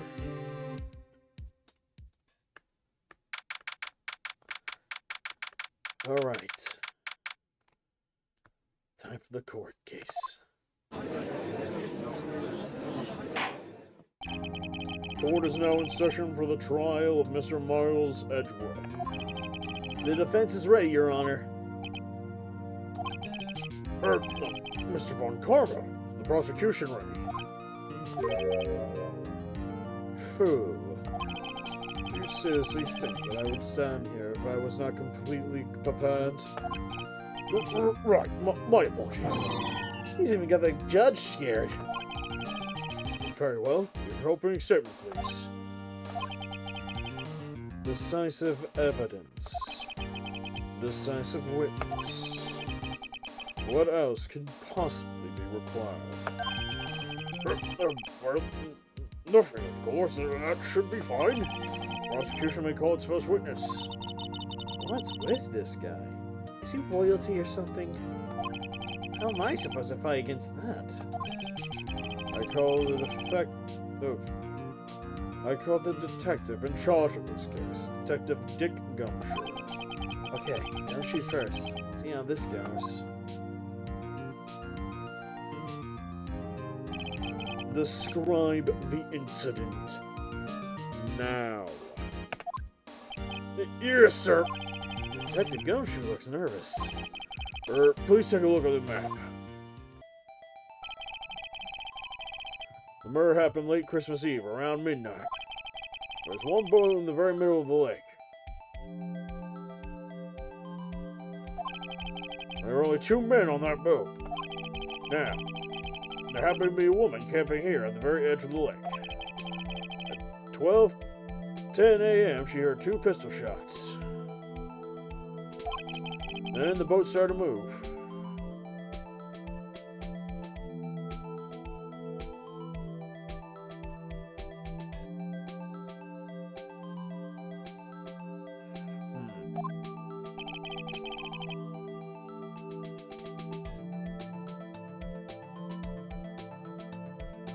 We went towards the boat rental shop.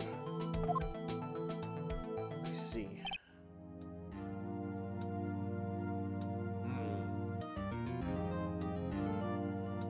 Can't wait for you to wipe that smug look off of this face. Overhead map added. Testify to the court about the arrest. Now. Wait, Mr. Von Karma. Yes. Actually, I'm the one supposed to be handling those proceedings. Wrong. There's only one thing you need to do here. You will Samuel gather down and say the word guilty. That is your role. Yes, of course. You're quite right. No, he's not!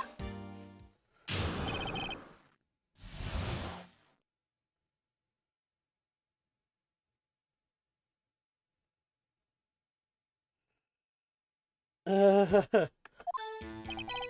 man called into the station around 30 minutes after midnight.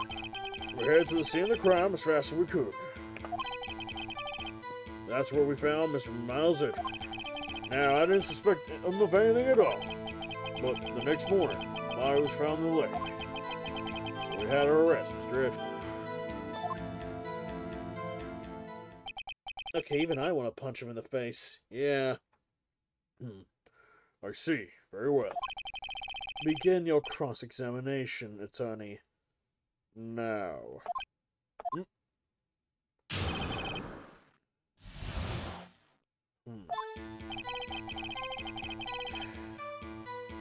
The most he said was in the morning, so let's go with that. Didn't suspect him, but in the morning you found the body. Did you find any clues on the body? A single bullet was recovered from the body. It was shot through the heart, fatally. Judge, here is the bullet. It didn't strike bone, so its shape is very well preserved. Very well. Who accepts this bullet to evidence? Right. Fired from a 22. So we had to arrest. Well, come, Mr. Edgeworth. Hold on. Why is that? Well, we found the murder weapon in the boat. The murder weapon? A pistol. Detective Gumshoe. That is a vital piece of information. Please revise your testimony. Right. Sorry, Your Honor.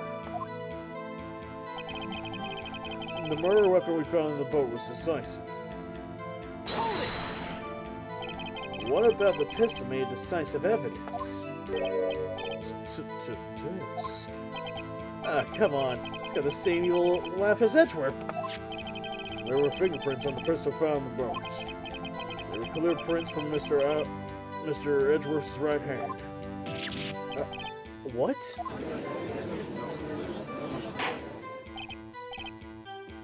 Order! Order! So Mr. Edgeworth's fingerprints were found on the murder weapon. Yes, Your Honor.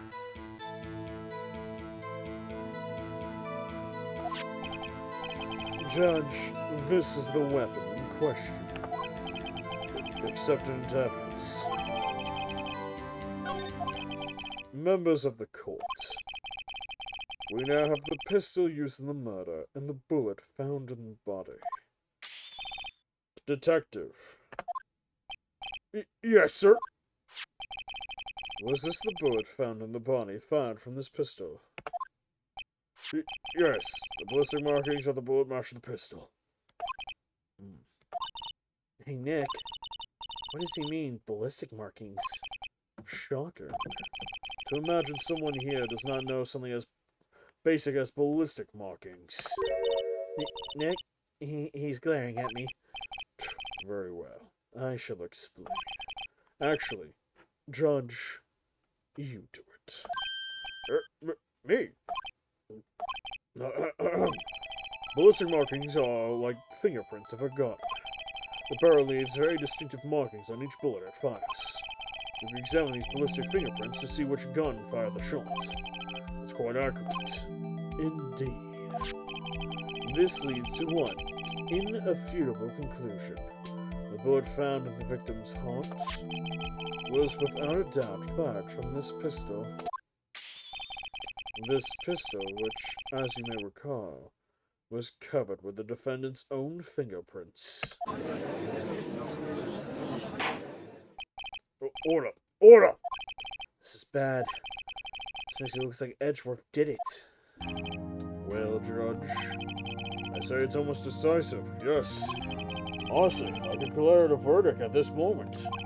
However, you wish to hear the witnesses speak? No doubt. Very well. I am somewhat fatigued, so I will make a brief break. I will call my witness after the recess, which will last 10 minutes. Judge? Yes? What are you doing? A 10-minute recess. Now. But wait, Just bang your flimsy gavel and get on with it, man. Yes. This court will take a 10-minute recess. Who's running this court? Jesus, this man's just telling him everything to do.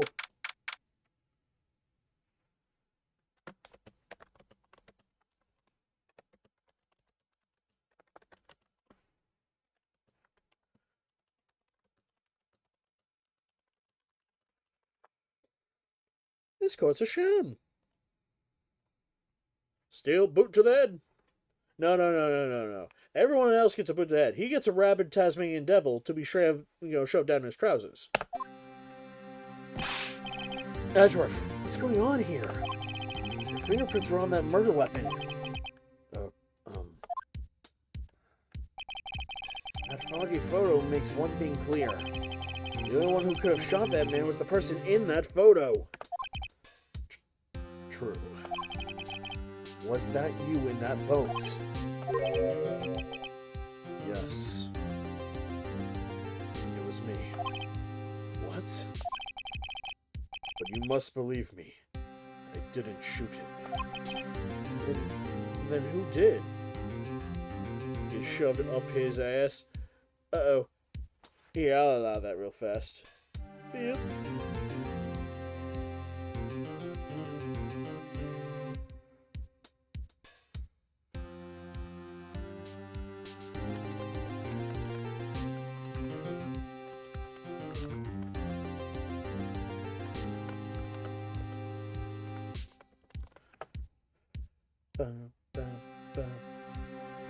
You're saying that, yeah, me, he said, one shot but killed with 2 shots fired.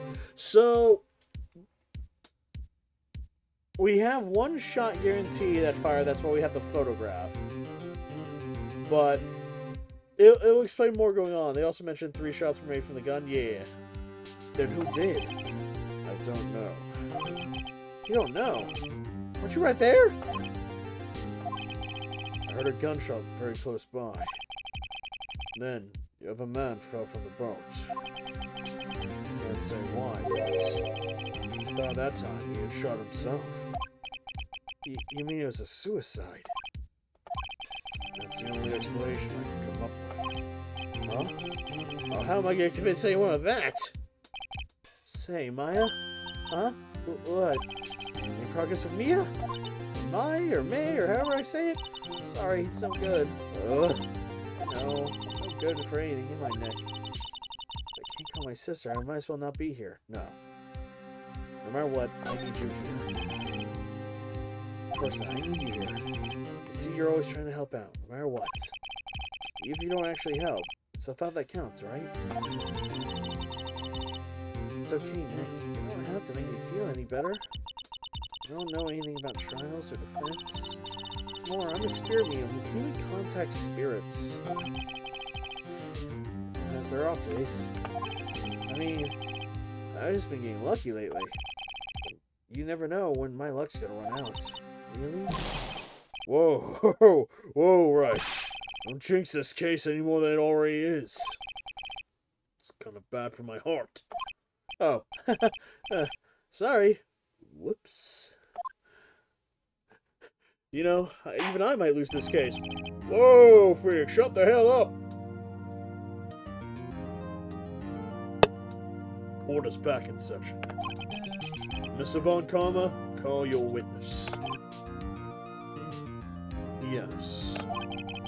Will Miss Lotta Hart take the stand?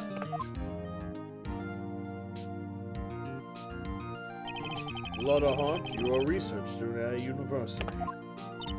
That I am. Good.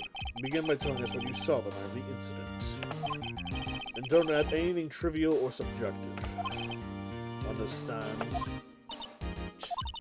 Y'all need to learn some manners. Understand! May is pronounced as may, yeah, Yeah, I understand. Very well, your testimony, please.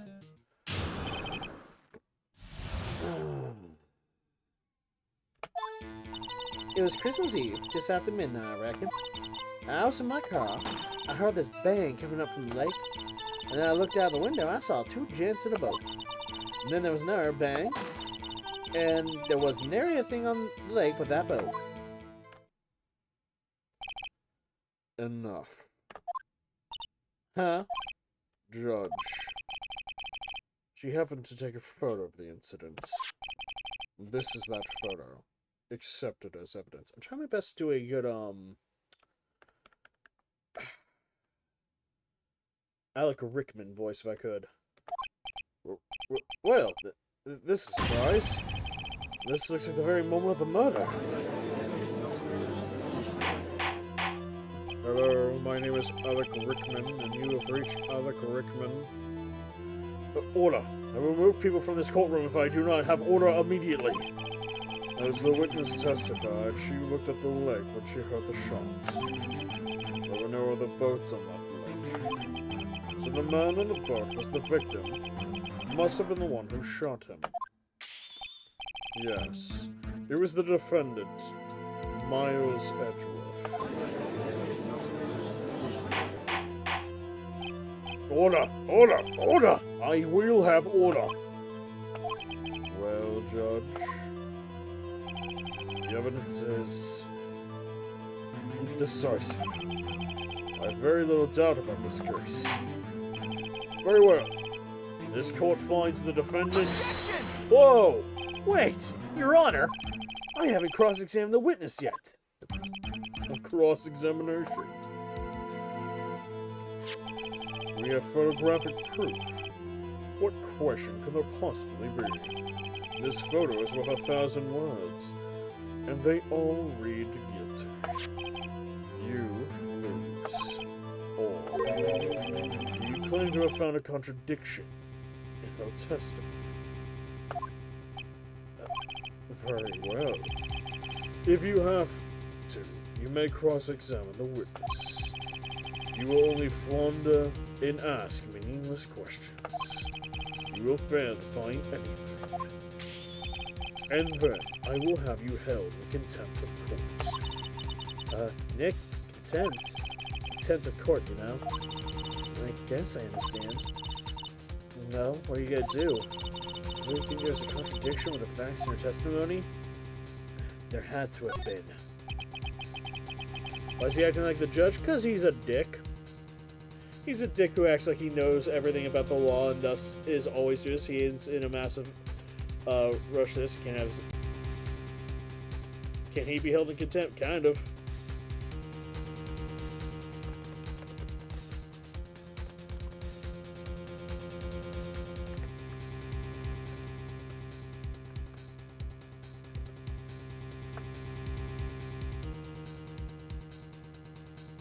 I think I noticed a little something off. Wow, I'm impressed, Nick. I didn't notice anything. Right. Let's take him on. Yeah, I got a bad feeling about this. I understand. I will begin my cross-examination. Very well. I pray for your sake that this isn't a giant waste of time.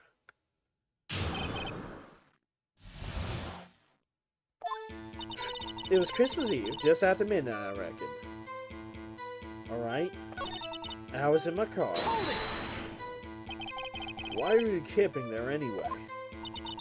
I'm a research student at my university. I was taking pictures to use in my research. What research? This all sounds suspicious. Miss Hart, could you be more specific about your research? Objection! What does the witness's motive in camping by the lake have to do with this case? The answer is nothing. I object to this line of questioning. Objection sustained. Wait, now I'm the one who says that. Well, then say it already. Objection sustained. Oh, thanks for nothing, Your Honor. I heard this bang come up from the lake. So you weren't looking at the lake at that time? Nope. I looked after I heard that noise. Objection. She said that already. I asked you to find contradictions, not leisurely chat with the witness. Ugh. When I looked out the window, I saw two gents in a boat. Could you clearly see the two men? Well, just look at that photo. They ain't clear enough for you? Uh-oh. Wait a second. I wasn't asking you about the photo. I was asking if you saw the two men. Yeah, well, of course. The witness has testified that she saw them. There is also a photo. You best look elsewhere for your precious contradictions. He jumped in quick. He's hiding something. And then there was another bang. Wait. Were you watching the very moment the shot ran out? Well, yeah, sure. You were asking meaningless questions. Meaningless. Contradictions, Mr. Wright, not meaningless babble. Ron Karma, I actually think I hate you. I was trying to keep you from talking to the witness. To what end? I wasn't being on late by the boat. Are you sure about that? Well, as sure as a country gal could be. It sounds pretty sure. How come you're so sure? Well, heck, I scanned the whole lake. Scanned the whole lake? It almost sounds like she's more interested in the lake than the boat. Miss Hart, you... Mr. Runts, the witness has answered the question in full. Huh? No need for further questions. Objections sustained. Hey, that's what I'm... Sustained. Yes, of course. Oh, great. Enough. Then we've heard all we need to hear, Mr. Wright. It seems you are unable to find a contradiction in the testimony worth noting. But Your Honor! You keep your promise. Mr. Wright, I'm afraid that I will have to penalize any further outbursts by holding you in contempt of court. If that happens, you'll have to leave the courtroom immediately. Understood? Huh? Nick. Now's testimony is fishy, Nick. Real fishy. I know what you mean. But I can't say anything. What can I do? I believe we've covered the evidence significantly to make a decision. Then pass your judgment. Very well. Mr. Miles Edgeworth, please take the stand. Hold it! Who was that? It was me. Maya? Is something wrong? Do you need to use the facilities? No, I do not. Lotta Hart, your testimony stinks. It's unclear whether you were actually looking at the lake. It's highly doubtful that you actually saw Mr. Edgeworth. Tell us the truth. It's a matter of life or death. Huh. Lotta, did you clearly see Mr. Edgeworth that night? Did you see him fire that pistol? You will stand down. This court does not acknowledge the defense's outburst. Answer me, Lotta. What's a big idea treating me like some kind of criminal? I swear, I saw Edgeworth. Enough. Judge. Declare the defense in contempt of court. Yes, of course. Sorry, but you were warned. Guard, escort Mr. Wright out of the courtroom. He's in the contempt of court and must leave. No. Wait. I was the one who made the outburst, Your Honor. Nick is innocent.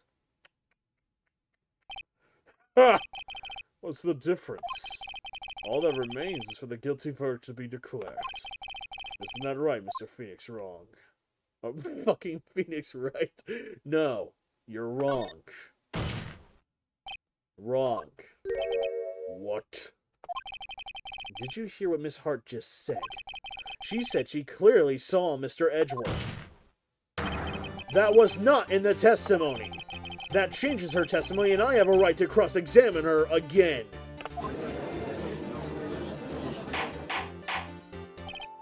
Order! You're in contempt of court. It's too late for wild claims. Judge, sustain my objection. I'm sorry, Mr. Von Karma, but I cannot.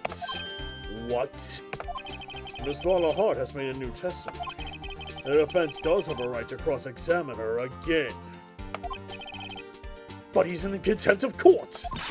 No, I am. If you're gonna arrest someone, arrest me. Very well. Maya Fey, you will leave the courtroom immediately.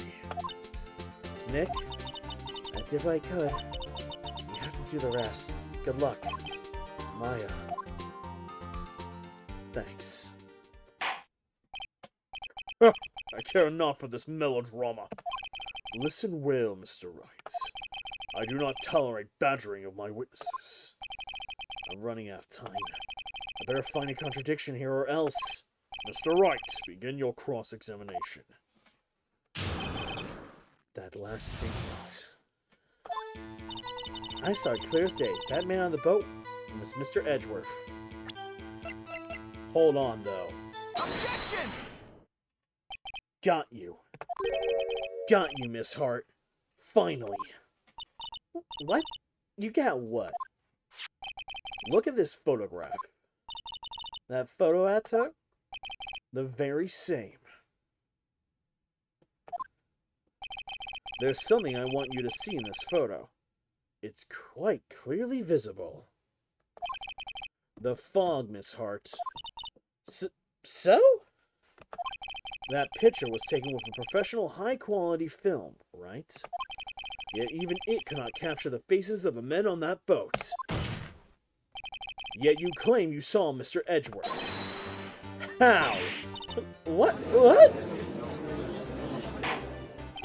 Mr. Wright has a point. Objection.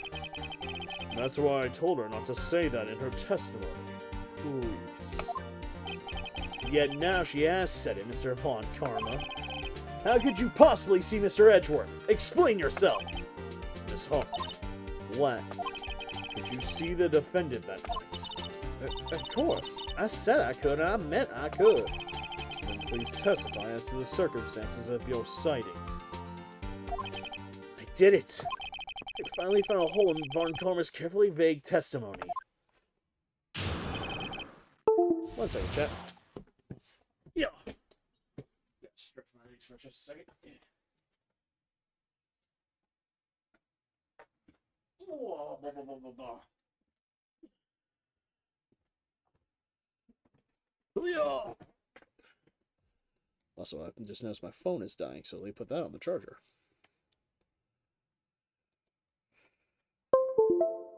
Hydrate, can do.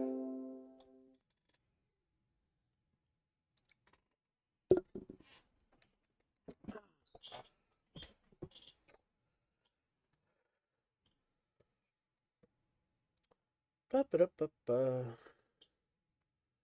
Just a second.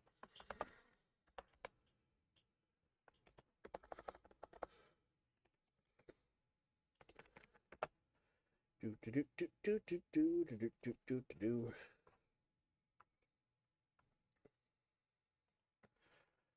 Oh, my nose.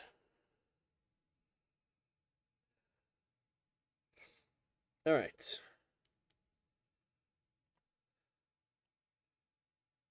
On with the show.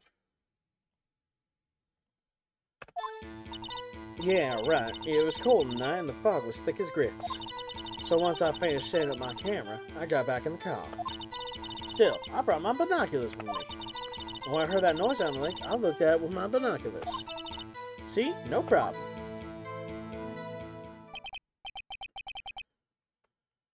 You use binoculars? Very well. You may begin your cross-examination, Mr. Wright. This one better be good. Why'd you bring binoculars?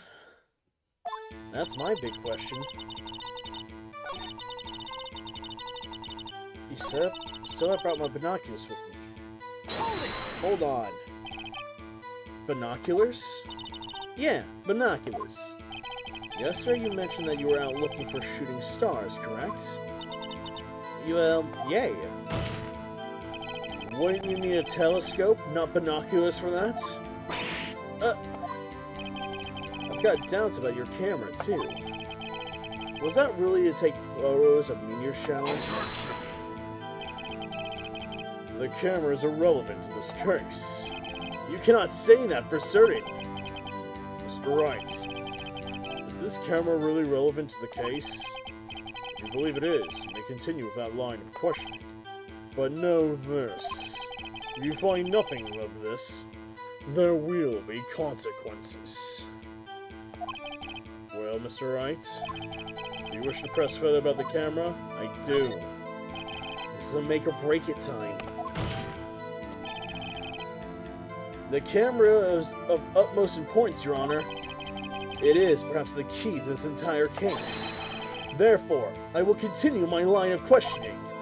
Wow, I hit a little bit overboard there. And I think I know why. Very well. Miss Hart will testify to the court about the camera. Also instructing a witness to withhold testimonies of crime, is it? It can be. Yeah, I hear ya. The camera's set to take photos of a meteor shower.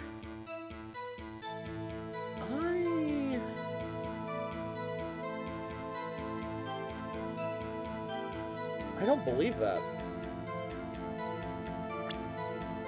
And my whole reasoning in thinking about it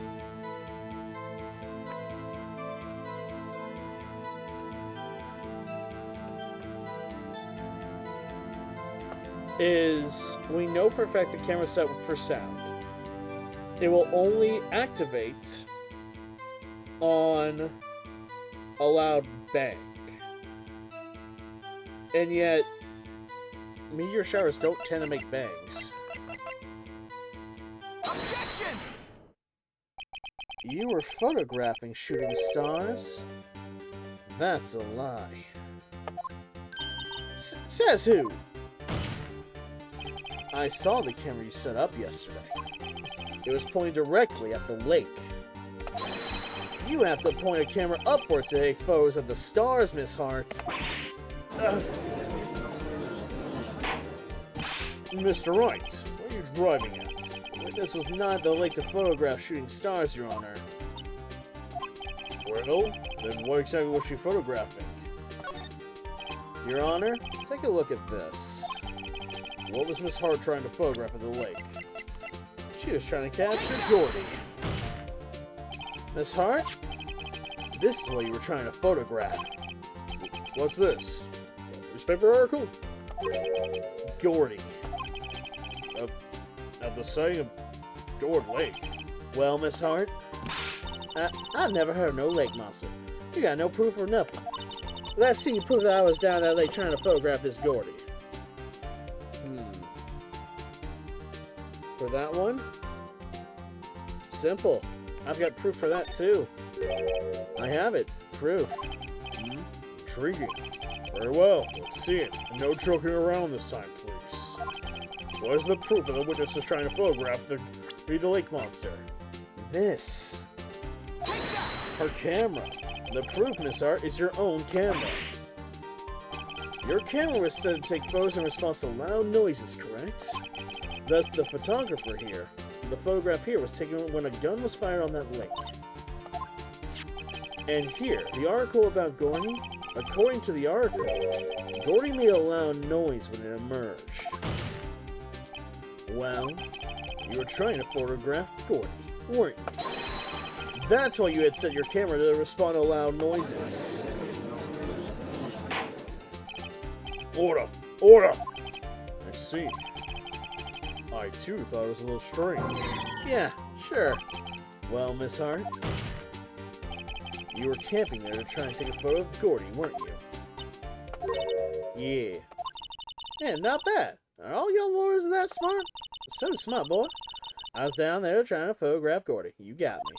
So what? Huh? That don't change what I saw, does it? Exactly. What you just used were several precious minutes of our time to prove. It's nothing more than the witness is an idiot who thinks that monsters exist. Hey! But she is so screwingly said. So what? It changes nothing. Not true. You were hiding the whole thing about Gordy for some reason. I know it. But what could it have been? Whatever it is, get to the bottom of this. Miss Hart? Why did you hide the fact you were searching for Gordy from the court? Please revise your testimony. Right. Fine, I'll testify. It won't change nothing, though. Something will change. It has to.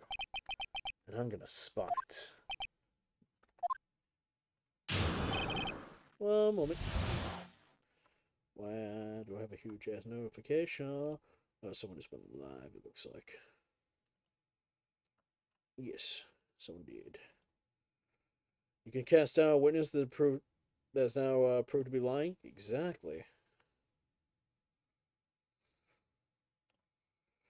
You were lying, you son of bitch.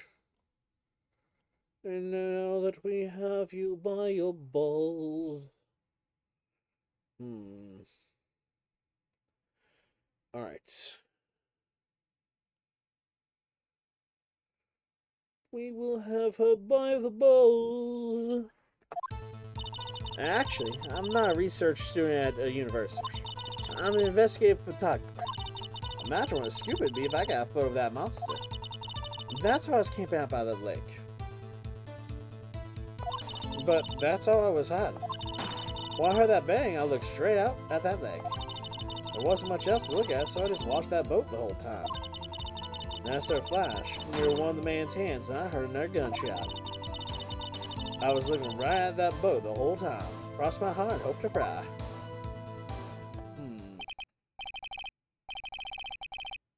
If you lied about Gordy, what else would you lie about? She's now an unreliable witness. Exactly. Mr. Wright, you may begin your cross-examination. Objection!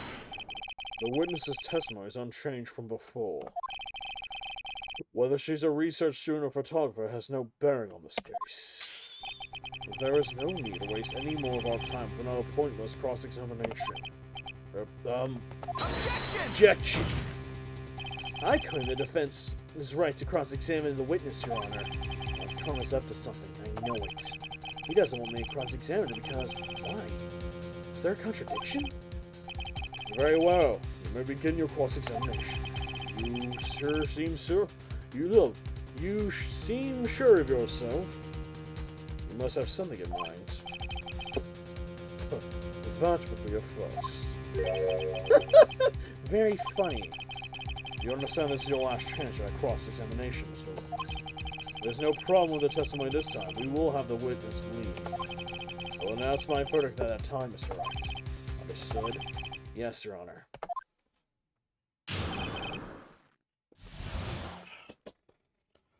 Give me a moment. After this, I'm gonna go fetch myself another drink after this.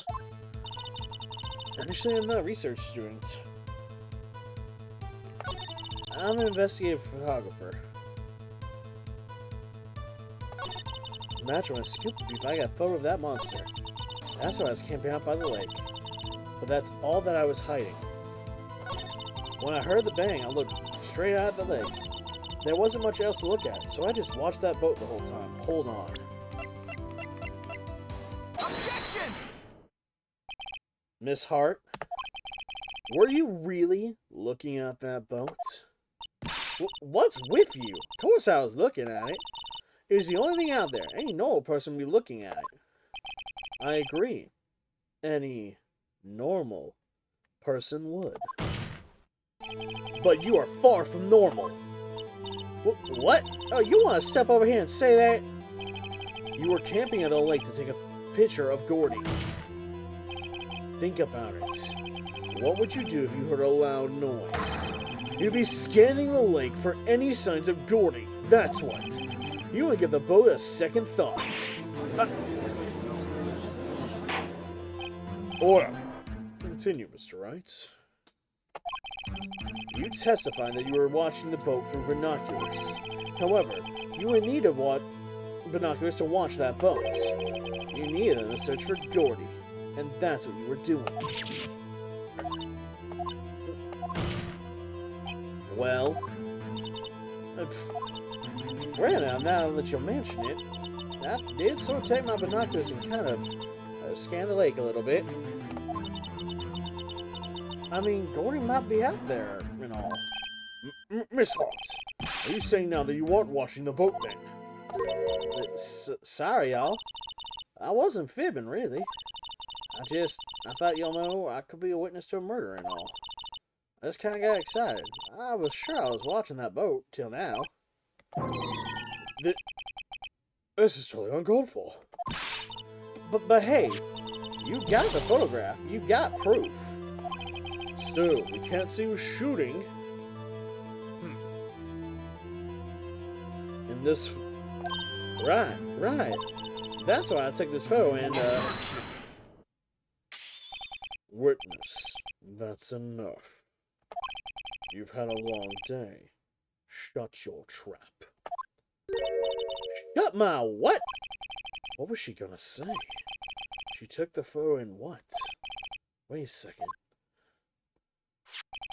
She even had a photograph to prove it. But you really can't tell from the photo who is shooting. That's why she said she's gonna enlarge the photo. Shit'll drop the quality a bite, but it should tell us who's who. I see. She enlarged that photo. Why would Von Karma let her show it?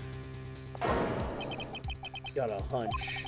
I bet that enlarged photo shows something bad for Von Karma. This is my chance. If I'm wrong, well... Oh God! He'll be in prison for Edgeworth, or worse. What should I do? Alright. Show me the enlargement. Hello, Rama! Miss Hart, look at this photograph. You enlarged this photograph, did you not? Yeah, I did. Why was that enlarged photograph not presented to the court? Because it does not exist. I sent you to a lifetime supply of boot to the head. No. See, everyone else gets boot to the head. Von Karma gets a rabid Tasmanian devil to be shoved down his trousers.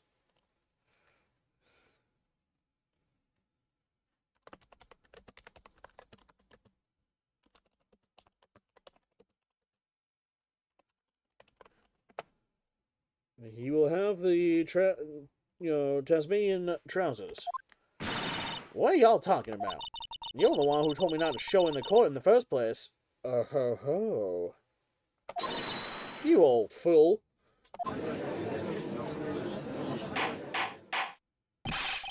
Not just a Tasmanian devil, but Taz the Tasmanian devil. What's the meaning of this Von Karma? Mrs. Hart. Show the photo to the court. Show us the enlargements.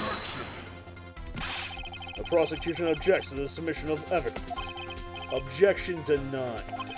The witness will show the enlargement to the court. Here it is.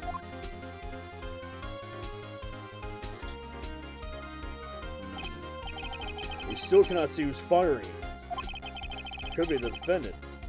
Maybe it's not. Regardless, I'll accept this as evidence. Happy now, Mr. Runt? Huh? There has to be something. You asked for the enlargement. You got the enlargement. And little good has it done anyways. That's why I requested she not show it. I suppose this means that the cross-examination is over. Obviously. Then I would like to close the cross-examination of Miss Lana Hart. And none too soon. That is a fragrant waste of my time. Mr. Von Karma, do you have anything to add? I stated everything I needed to when this trial began. Decisive evidence. A decisive witness. What else could possibly be required? Nothing, of course. Then I believe it is time for me to declare my verdict. Wait, it's not supposed to go like this. There has to be a clue in that photo somewhere. This is bad, real bad. What should I do? Wait, I do have an objection to it though. Because even I can see it. Your Honor? There is something decisively strange with this enlargement. What? What might that be?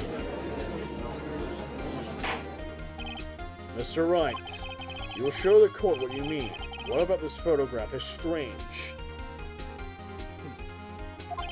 Okay, here goes nothing. I'll show the judge what's strange about the photograph. Number one, you still can't see the faces, but also, looking at their poses and where they're standing,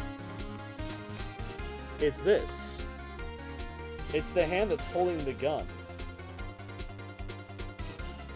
Because that's the left hand.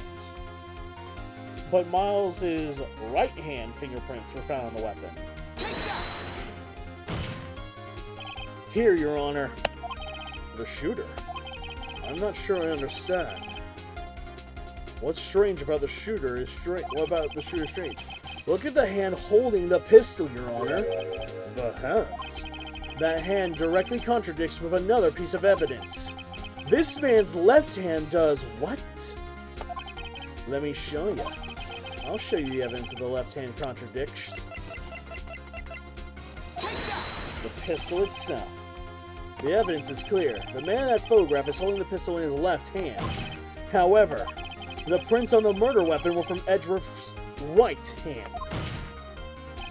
Ergo, the man shooting the pistol in this photograph is not Mr. Edgeworth.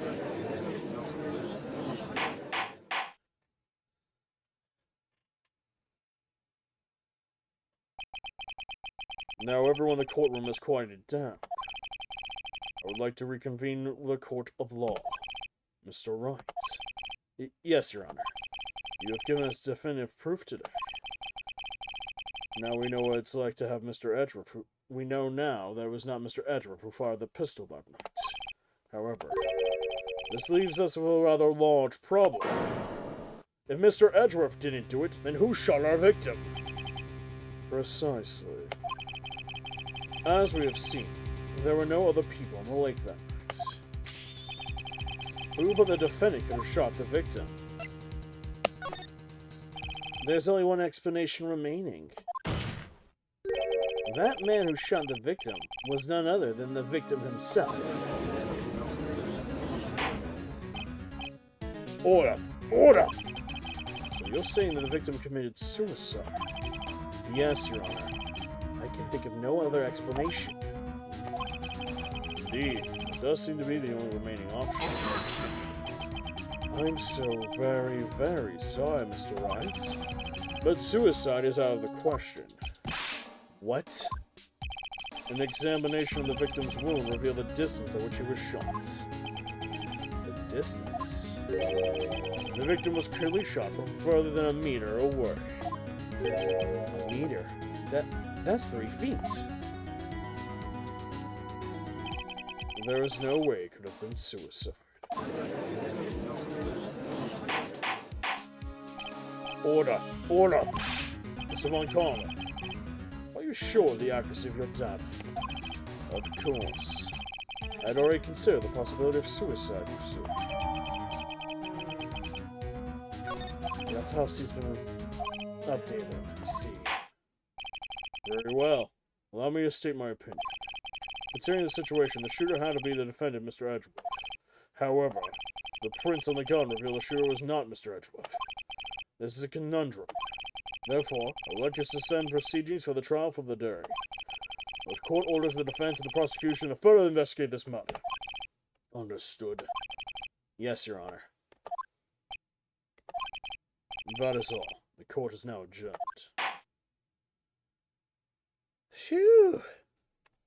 Scrape that one by the bits that we could.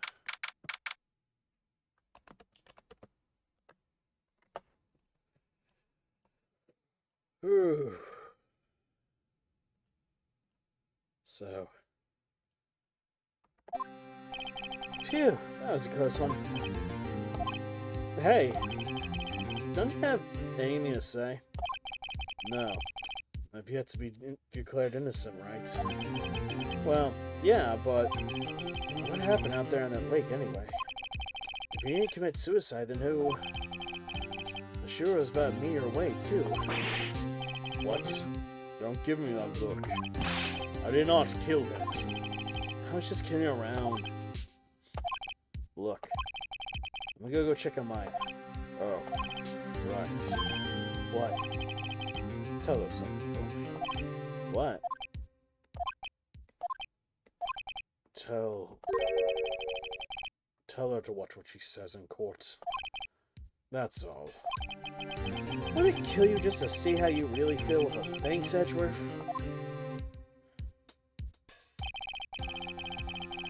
I requested a transcript of Lada's entire testimony. That might give me some ammunition for the trial tomorrow. Of course, she didn't see the shooter. So the only part of her testimony that stood was the bang she heard.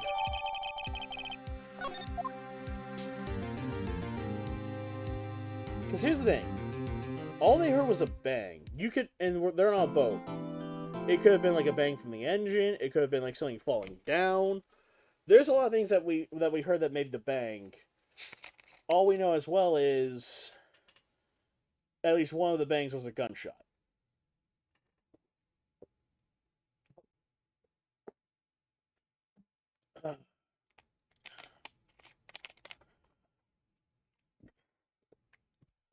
Save.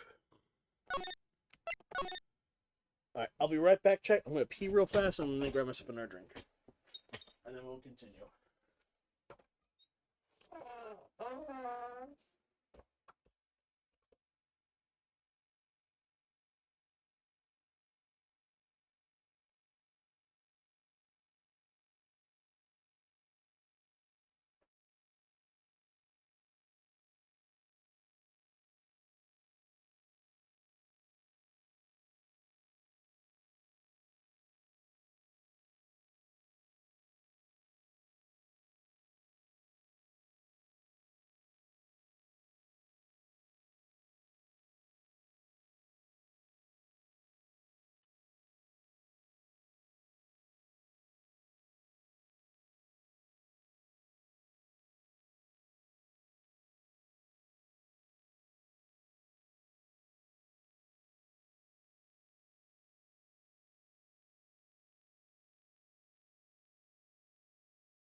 You're welcome anyways, thank you.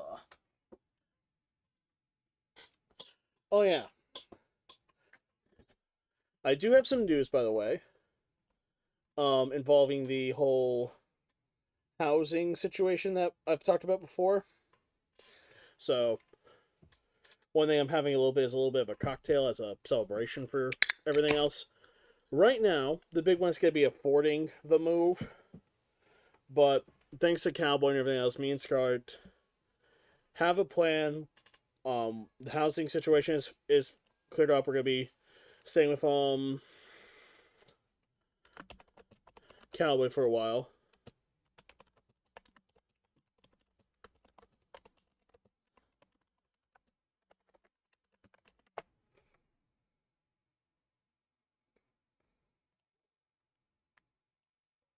So, everything should hopefully be okay.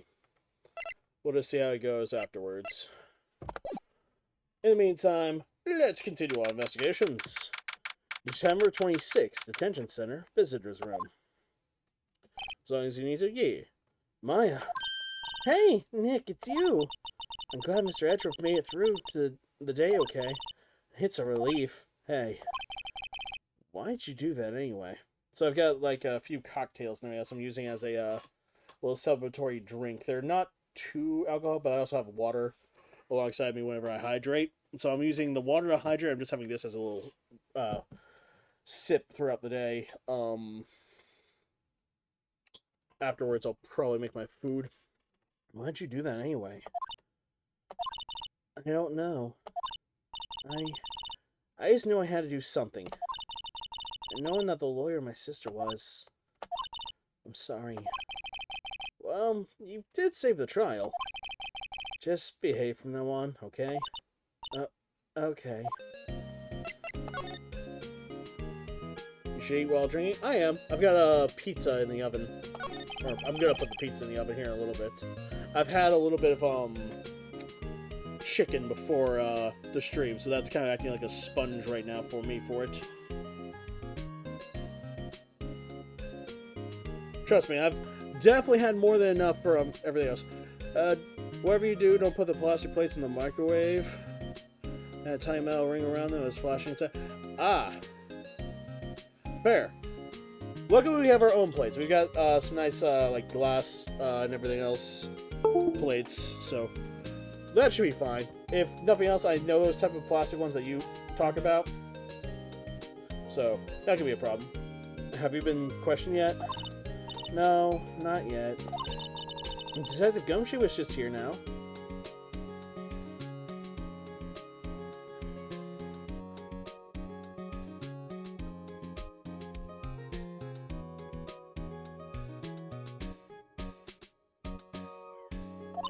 He said, seeing as this is your first offense, we'll let you go after questioning. Phew. Oh, and he wanted me to get bail money ready. You can pay for me, okay? Huh? How much? I don't know. I guess they'll send you a bill or something? I picture giant bales of money every time I hear the word bail.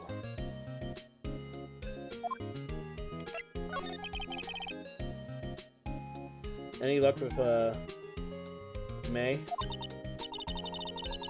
None that I can get through. I can't get through to her at all. I tried. I really did. Hey, it's okay. I don't know what to do. Is that computer sound coming from your end? It might be if it's the sound like this, how they're typing. Weird. I think I probably shouldn't have stopped. Oh, that also might be my, controller sound alerts. Whenever it comes, like, unplugged by something.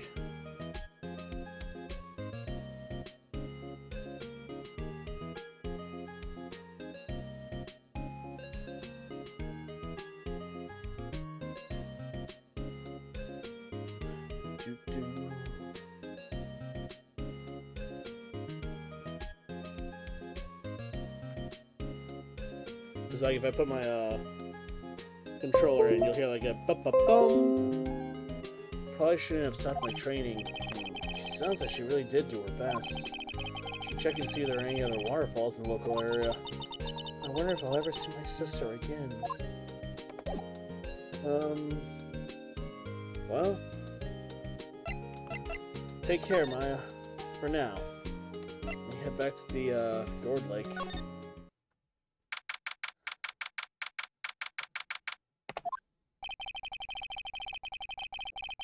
And there are even fewer than there were yesterday, but the cops are still around the park. I wonder if Detective Gumshoe is here today.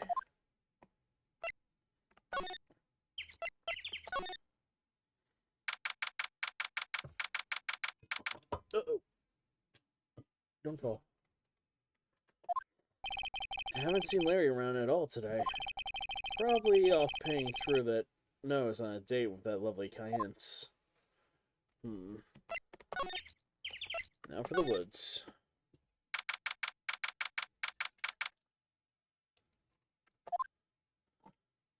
Bah! Hey, Detective Gumshoe. Hey, pal. Trial today, Yeah? What about the trial?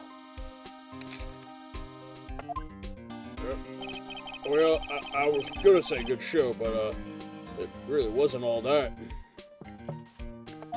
Though you did save Mr. Edgeworth, I guess.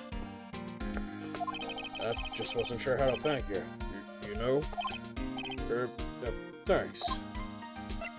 Look, tell me about tomorrow's trial. Detective Gumshoe, any idea what strategy Von Karma's planning for tomorrow? It sounds like he's bringing another witness. Another witness? Right. He said something about that trial today. 2 witnesses. I was wondering who that other witness was. Who was it? Sorry, pal. As much as I like to, I'm not at liberty to divulge that information. Right. Alright, I wanted to ask you something about Edgeworth. What's up? Is he afraid of earthquakes? I've never heard of anything about that before. Mr. Edgeworth doesn't talk about himself too much, you see. But there's one thing clear as day. Him hating crime the way he does, and him becoming a prosecutor, and him becoming scared of earthquakes. It all started with that incident. The DL6 incident. Yep, that's the one. 15 years ago, when he saw his father shot before his very eyes. He still feels the pain now. You can see it in his eyes. I wanted to talk to you about Maya Fey. Huh? She's not on bail yet. That's strange. I told her to let her go as soon as they had the report written up. Man, I don't know what would have happened in that courtroom today if it weren't for her. She didn't get dragged out by the bailiff. I'll be honest with you, pal. I shed a tear or two. Mr. Edgeworth, he was so moved, I saw his lip trembling. Really? Cold as ice, Edgeworth. He was really grateful for what she did, you know? I'm gonna head back to the station. I'll get the report on my end. Get her out as soon as I can. Thank you. Oh, wait. I was wondering, how much is bail gonna be? Don't you worry about that. Mr. Edgeworth is posting the whole amount. What? Edgeworth? Didn't I tell you? He's grateful to her for what she did. Alright, pal. But don't forget to go pick her up, okay? Maybe I can get Edgeworth to pay this month's rent, too. I mean, he is gonna have to pay for, the trial. I think we could charge him a little bit extra than the normal rate, especially we're getting him off on a murder charge where this just, you know, with how clear-cut it seemed like it was him, I think he got a good chance to squeeze a little bit extra out of him, buddy. Am I saying it's a moral thing to do? Absolutely not. But it is Edgeworth. So... Oh yeah, he's a high powerful attorney as well. He's loaded. I mean, hell, in the anime they show it. Phoenix rides a bike. Edgeworth has a car. Alright, let me go pick up Maya. Maya! Come on, girl. Hey, Nick! You finally came. I just finished up the paperwork. I'm free to go. Free at last, huh? Those interrogators were really mean. They were like, okay, what did you do this time? Like, I was some kind of criminal. Can you believe that? Well, they let you out in the end, didn't they? Oh, that reminds me. Thanks for the bail. Thank Edgeworth. Huh? He posted bail for you. So he was grateful for what you did. Mr. Edgeworth did that? I have to make it up to him. We've got to win this case, Nick. Yeah, that was already the plan. So, what do you think we should do? What do you think we should do next? Kind of lacking in the clues department. We could go to the park and look for Gordy. I was kidding. Still, if there's any clues out there, the park's as good as any other bet. What do you say? Should we head on down there? Sure. Have you noticed anything lately? No, I did notice one thing while I was out in the tent here in detention. It's pretty comfortable here. It's warm, and they keep it very clean. I mean, have you noticed anything about the case? Oh, well, no more than that, no. God damn it, Maya. She's probably so upset about Mia. I should leave her alone. Alright, come on. Back to the lake. There aren't many cops around today, are there? Probably back at the precinct, working up a case against Edgeworth. Hey, y'all! Hey, it's Lola! Y'all really did it today. What do we do now? Nah, I'm not complaining. See, I just did a little thinking. A little self-reflection, you might say. I realized that being a witness is my big responsibility. I just went up there and started blabbing any old thing that came to mind. Lotta. So you see, I want to make it up to y'all. Make it up? What did you think of the trial? Well, to be honest, I was doing it half just to say I'd be a witness. Even though I didn't really see anything. I just kind of convinced myself I had, though. I'm sorry. I know it caused a lot of y'all some trouble. Well, memory is a tricky, vague little thing. Yeah, I sure know about that now. And I'll be fine the next time I witness a murder. Right! You mean the first time you witnessed a murder? What about Gordy? Right. Well, the way I figure, the trial's only so the flames of Gordy feed him. I'll get my exclusive photos and rocket to start. Alright, Lotta, you go, girl. I wish I could see I could be an investigative reporter too. Finish your spirit medium training first. Also, what's this about making it up? Lotta, what do you mean by making it up to us? Well, you see, actually, I got a little bit of information for you. What? That Von Karma didn't want me to say nothing about it. What information? Now we're getting to the heart of it. See, I reckon we might be able to do ourselves a little exchange. Exchange? I thought this was to make it up to us. Right. I propose a little exchange. Make it up to you. What? Information don't come cheap, my friend. Hey. I see you thinking, my, how these unsophisticated these southern folk are. It's right all over your face. Well, let me tell you, the southerners are way more sophisticated than you. I'm just the exception, okay? Well, what'll it be? We gonna deal or what? What do we do, Nick? I guess we choose deal? We don't have any other leads, so I don't think we have a choice here. Okay, how much? Huh? You're completely off your rocket. I may not be sophisticated, but I'm not trying to rob the poor. Huh? The only fair exchange for information is, well, information. Listen good. What I need from you is information about Gordy. What? Gordy? But Gordy does, I mean, Gordy might not even exist. Then bring me proof that shows he doesn't. Now I'll be keeping watch over from the car, okay? You see something? Y'all come to me first, got it? Oh. Okay, right. See y'all later. Okay, Nick, let's go hunting. Hunting? You don't seriously mean... Gordy, I'm sure I do. What about Edgeworth? We're searching for Gordy for him, Nick. Don't you get it? Okay. And how exactly do we search for a make-believe monster? Maybe we can find a monster myth specialist. Where's Larry? We're gonna need to contact Larry about this.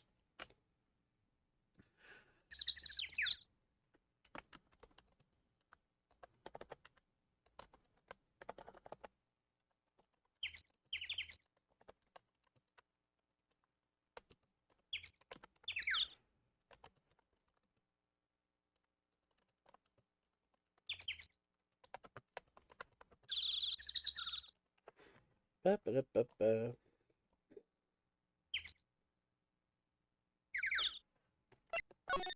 If I had to guess, he's gonna be over at the...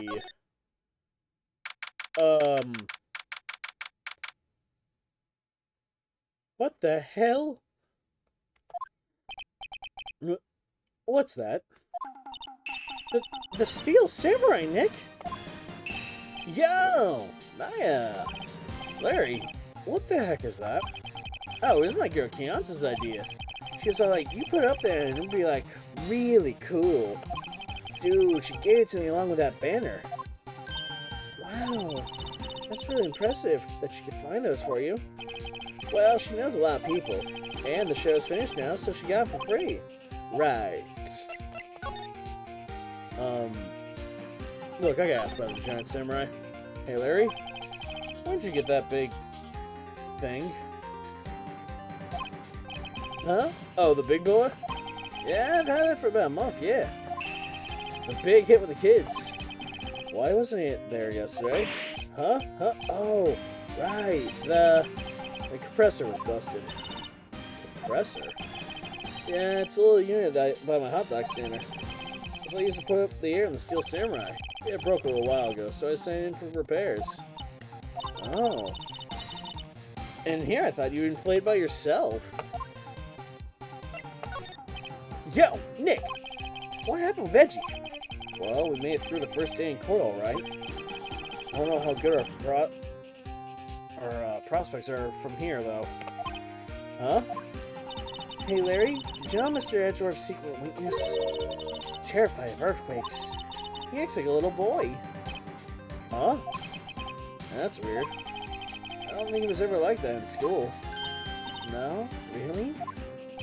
Well, we were only in the same class for a little bit. He transferred skills pretty quickly. Transferred? Right.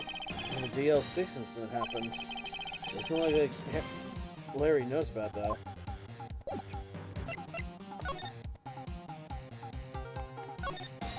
I can't get over the samurai dogs. The original samurai dogs, no less. Hey, man. Whoever calls their product the original first wins. Why don't you add world famous to your sign? Hey, good idea! What have I done? Doesn't that Steel Samurai look a bit out of place? I mean, it's huge. I guess it's a little good at advertising. Something about the Steel Samurai just doesn't work for me. Huh? Really? Looks pretty well made to me. Still a novice, aren't you, Nick? Really? True connoisseurs like Cody and myself don't fall for this kind of stuff. These Steel Samurai fans are obviously in a league of their own. Well, what's this machine? That? Oh, that's the compressor. I used to fill up that balloon with air. Huh? Neat. Just got repaired yesterday. Man, what a drag that was. Those flags look sadly out of place here. Flapping blissfully back and forth in a cold wind under a cold sky. I don't know. I think it gives this place a kind of festival atmosphere. That reminds me of the War of the Eyeglasses. The War of the what? Huh? What? You mean you won't know the War of the Eyeglasses? What the heck is that? Our local fair used to do it every summer. I guess you're the only ones. I ask again, what the heck is that? Well...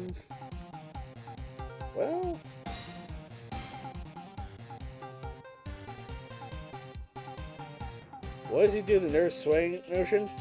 I think it's just because Larry's naturally sweaty.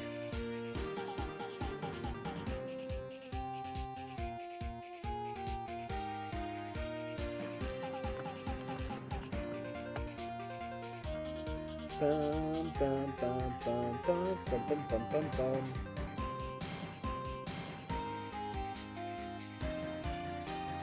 bum. Well...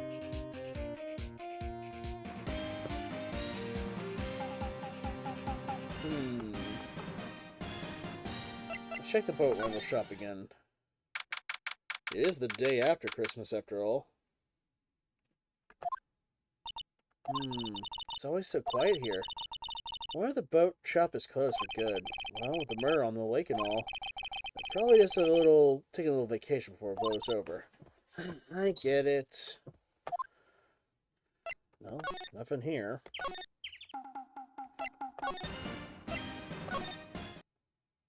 Anything at the woods? No! Hey, y'all! Well, y'all find anything about Gordy? Not yet. Well, keep moving. It gets cold out here at night time. It is a little chilly. I think I have to sneeze. Whoa, whoa, no you don't. No sneezing. Achoo! I told y'all no sneezing. See, I set the camera responding a little softer than a bang. You're triggering on one of Von Carmen's finger snaps now. Oh, I'm so sorry. Yeah, well, sorry is nice, but what about my film? Nick, pay the lady. God damn it. No, he doesn't when the steel robot thing is brought up. I think it's because he... I'm making a guess, and it's because of how, even Maya was, like, her and Cody would... I'm pretty sure it's a knockoff.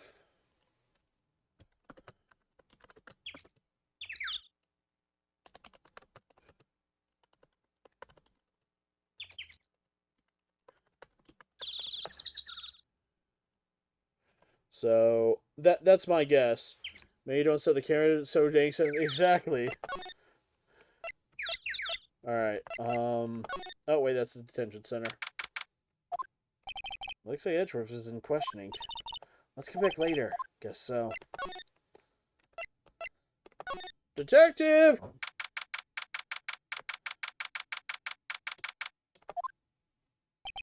Hey there, pal. What's up? You look out of sorts. Wait, you didn't go and do something that's gonna hurt Mr. Edgeworth's case again. No. What do you mean again?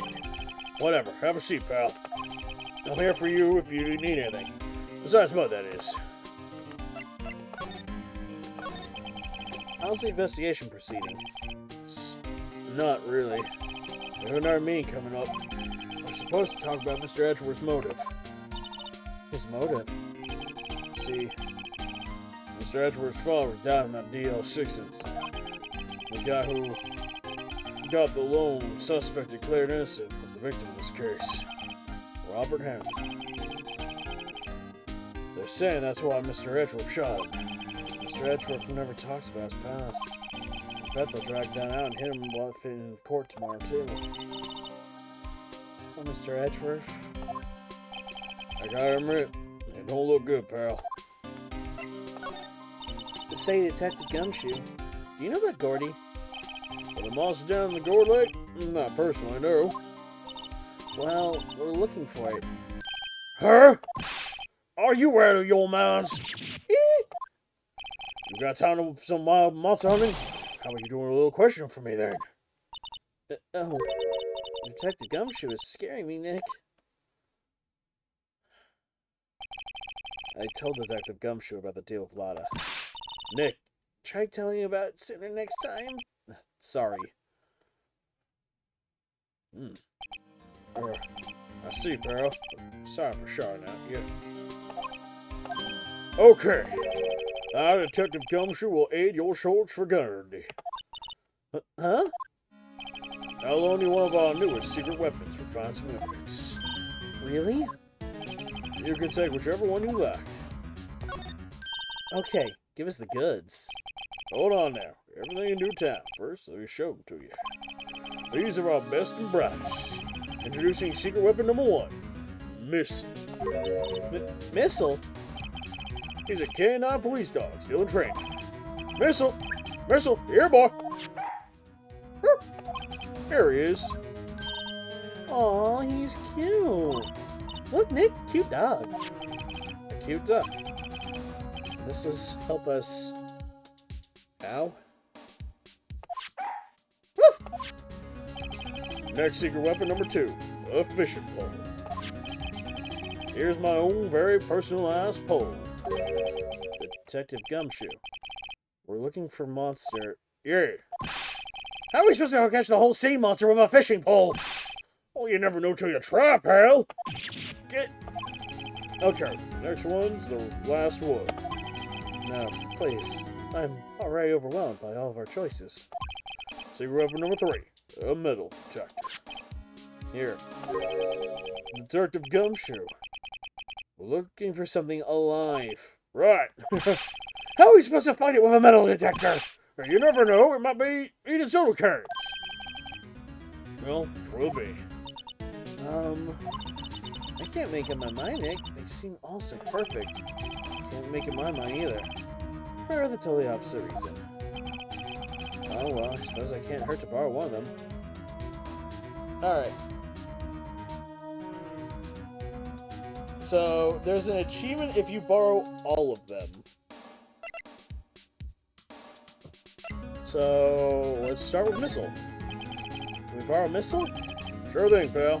Be good with it. Woof! He's so cute! Oh boy. K9 unit missile, borrowed from Detective Gumshoe. Can I borrow one of the other things? Yeah, sure. But I have to take it back. The last one I want you to policy. Take your pick. Alright, let's keep missile for now.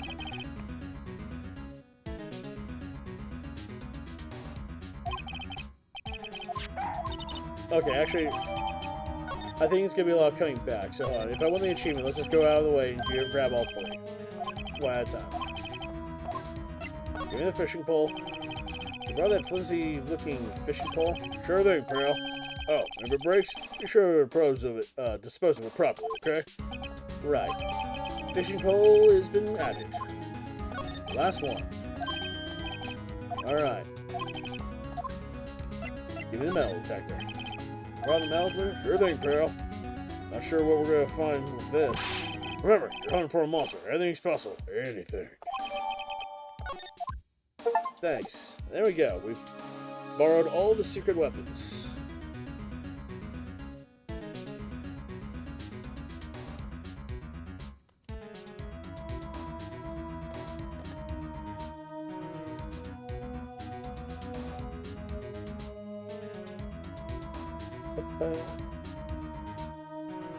Alright.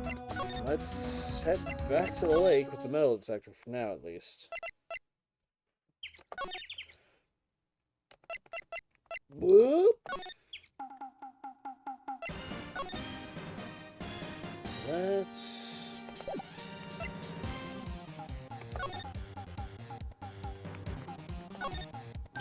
Hey Nick, benches! Take a break. Maybe have a dog? I think not. Too cold to sit and eat hot dogs out here. Would be a little city boy. You should try staying in there in freezing waterfall sometime. Uh-huh. Let's see. Let's check.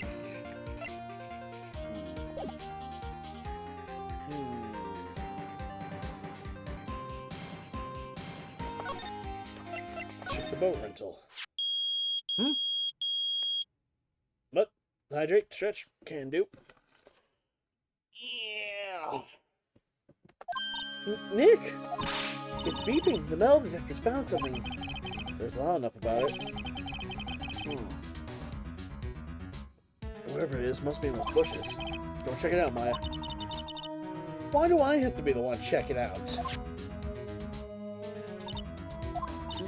Nick, look. Huh? An air tank. Huh. The valve looks broken. I thought it was Gordy. Maya, first of all, why would Gordy be in the bushes? And second of all, why would a metal detector react to a sea monster? Oh. Huh? There's something wrapped in this air tank. It looks like a string of flags. Well, we might as well take it with us now that we found it. It's heavy. Wait a minute. Flags and everything else. My dog and cat just jumped because of the beeping. Ooh.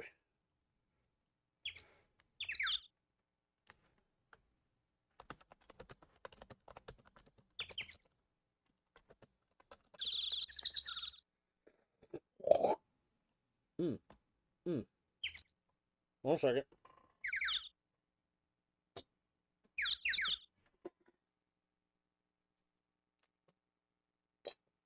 Yuck. Oh. And my headphones on made me do my fair. Yeah, the beeping for the... Oh, yeah, I figured it was from the metal detector. Hey, Larry? Is this yours? What? An air tank? What about it? Larry? I wanted to ask you about this tank. Is this yours? Say, is this air tank yours? Now, why would I have a thing like that? Look, see how there's a string of flags around the tank valve? It's kind of like the string of flags around your steel samurai there. Oh, that must be a coincidence. That string of flags is everywhere these days. Like elementary schools. And used car dealerships. Look, why would I need a tank anyways? To inflate something? You used this to inflate that, didn't you? Inflate what? What else? That big puffy steel samurai. Now, how would you go ask me a question like that? Looks like I hit the nail on the head. Right. Actually, see, the compressor I always use was on the fritz. So I tried using the tank to inflate it just once. And, it didn't go so well. As I expected. Hey, let me know more about this. It didn't go so well? Yeah, you think you could be a little more specific? Come on! Look, it's embarrassing, so we don't want to talk about it. Tell us! Fine! Whatever. It's like what I said, the compressor was busted. So I took the tank and tried to fill the samurai up with it. And then, bam!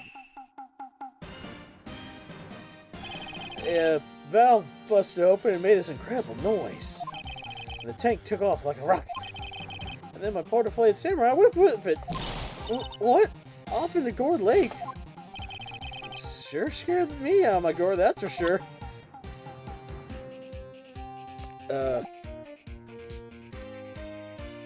No, I think that was bang number 1. I think this is bang that,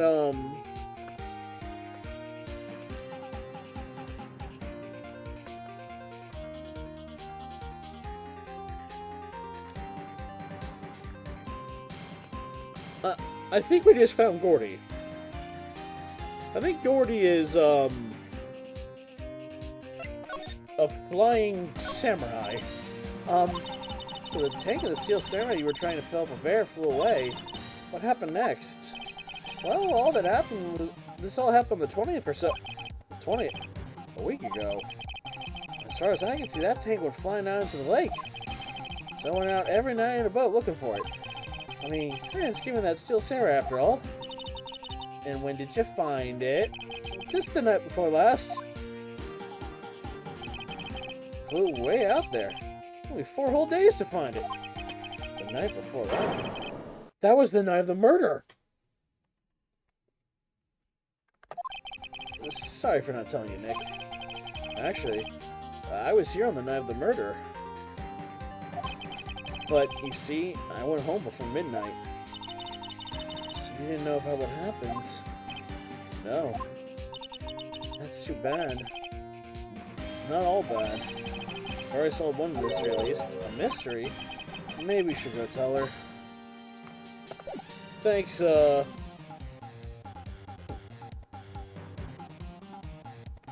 Thanks, Larry. That, helped a lot. Give me just a second. Alright. Back to the entrance. Now. Even though I think all we need was the, as much as I'd like to go back for the dog. Let's hold on to what we have. We'll get the dog later. Anyways. Hey, you! Quick thing. So. About what happened. Clarence son in today's trial, that's for sure. Just found a serious business. That's why I decided I don't talk about that case anymore. Huh? Well, did you say you had information about the case? Tell us that at least. Like I said, I'll trade for the dirt on Gertie.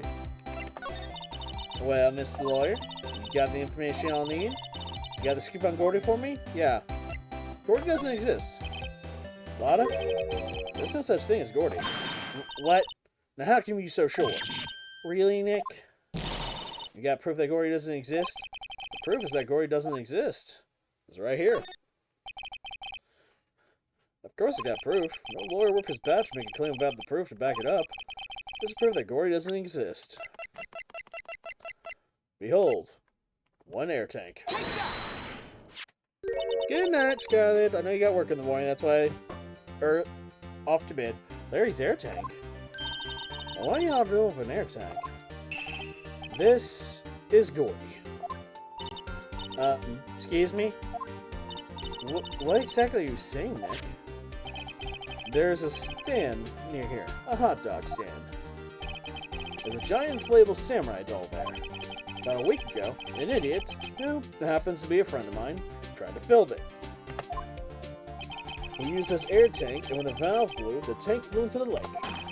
Apparently, it made a pretty loud bang when it flew. A bang.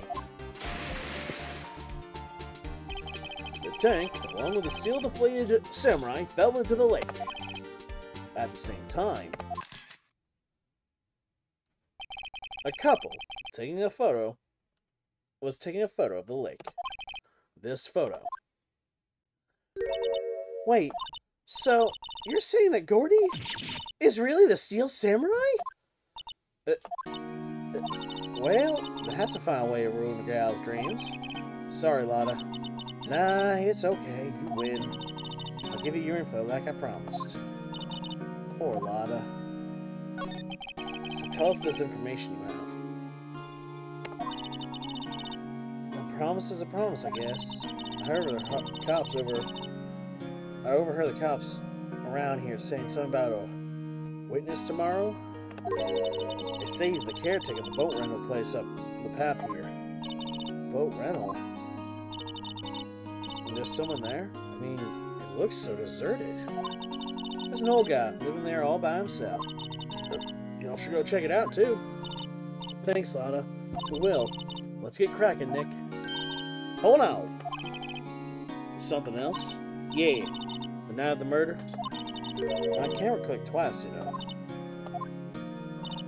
Wait. So you have another photo? Well, yeah, but there's nothing in it at all. Just the lake. Figured it wouldn't be much used as evidence, so I kept it myself.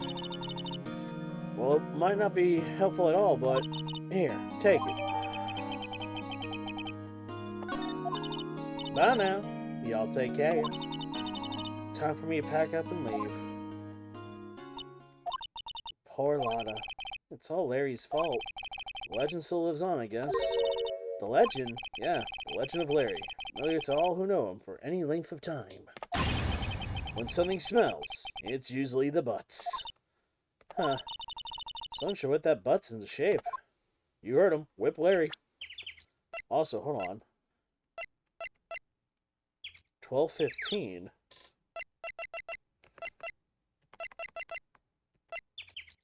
$11.50. But there was another bang.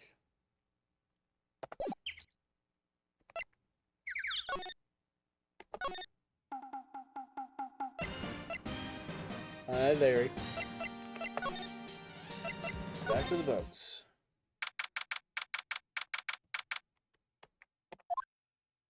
Hey, Nick. This is the boat shot that Lotta was talking about. You're right. Doesn't seem that anyone seems to be around at all. Let's go check it out anyway.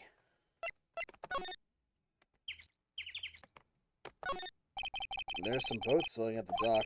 The murder took place in a boat from this dock. Apparently the police took away the actual boat that was used that night. Indeed, there's space for one more boat at the dock. There's some more forest off that way. I doubt I'd find any helpful clues in there. A small bolted rental shop. Doesn't look like anyone's around. Probably closed because of the murder.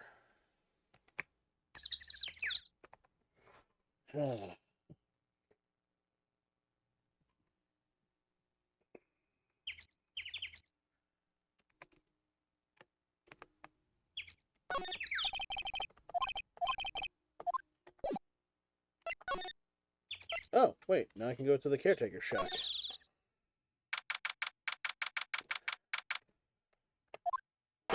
No! Good Lord, have mercy. Hey, Meg, is that you? Hey, is that Keith with you? Are you too bad? I'm worried sick. Nick, you handle this. I think I'll leave this one up to you, Maya. Meg. Yes? Finally made up your mind, have you? My mind? You'll run the pasta shop when I'm gone. Pasta? Glad to hear it. Glad to hear it. make your old man proud. Any kids left the house, I don't know what to think. I'm supposed to keep this old place running, an old man like me. Polly, the kids are home. Hello, hello. Nick, what's that? A parrot. The one on the perch. Cave. Yes? I'll leave the wet noodle in your capable hands, Sonny. Nick, what's the wet noodle? Based on available evidence, I'd say it's the name of his pasta shop. That's a relief, isn't it, Polly? Hello, hello.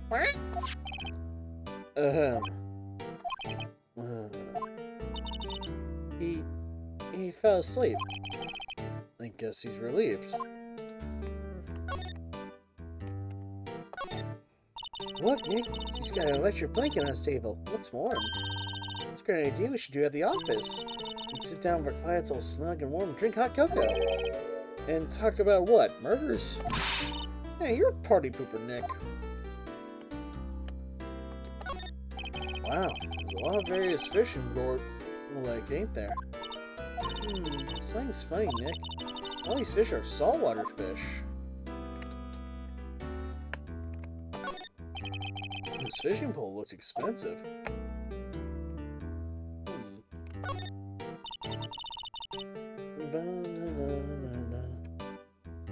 Wow, he has a television here too.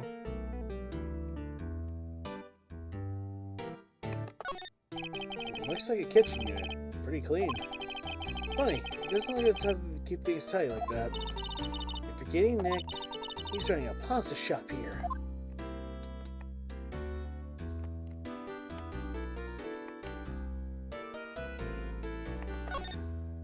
Wow, what an amazing pair that is. Good morning. Hello? He ignored me.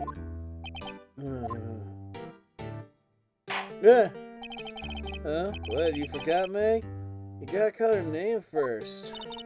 Her name? Polly. How you been? Hello, hello. See? Neat! So the parrot's name is Polly. The parrot has been added as a... What the fuck? Too bad all she can say is hello. Oh, Polly can say lots of things. You just need to know the secret words. The secret words? We have a parrot now as a witness. We have resorted to using parrots as witnesses. God help us all. Excuse me. Hello?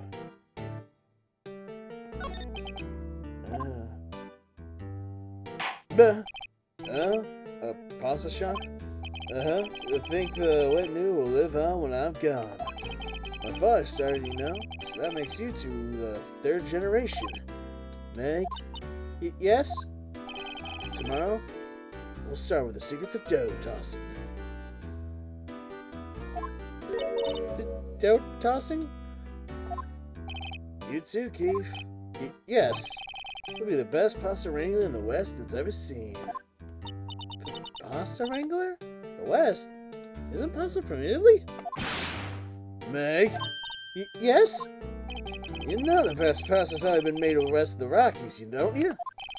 Right, of course. Everybody knows that. Nick? Huh?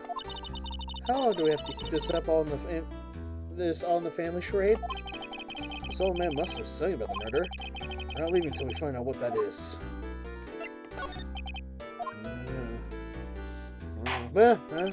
Oh, this is a boat rental shop, right? What are you talking about? Just use the place of the pounds of pasta. The wet noodle. Well, now that you mention it, you haven't gotten too many orders for spaghetti lately. My kids come and say, yo, dude, we want to ride in one of your boats. So I keep them boats out there. Youngsters these days. Don't if I understand them. Pretty confused myself. Nick? This isn't going anywhere. The old man is a witness in tomorrow's case, right? You gotta find some way to get information out of him.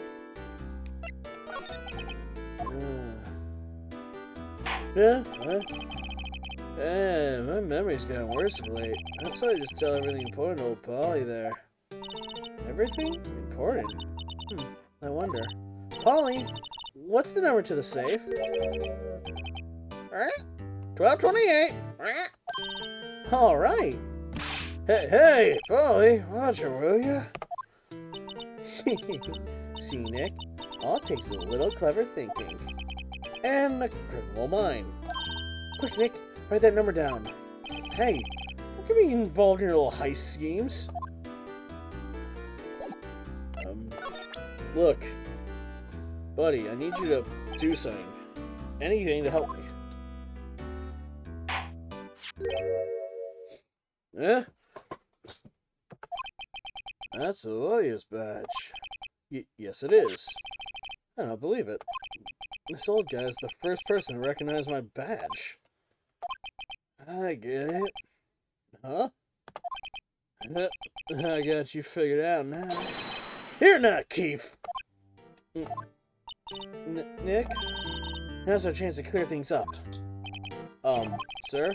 No, I'm not Keith. And I'm not Meg either. We're here investigating a murder that took place on the lake the other night. Please help us. Huh? A lawyer, huh? Please, mister? Alright, I'll help. But on one condition. What's that? When this case is over and done, you'll run the wet noodle.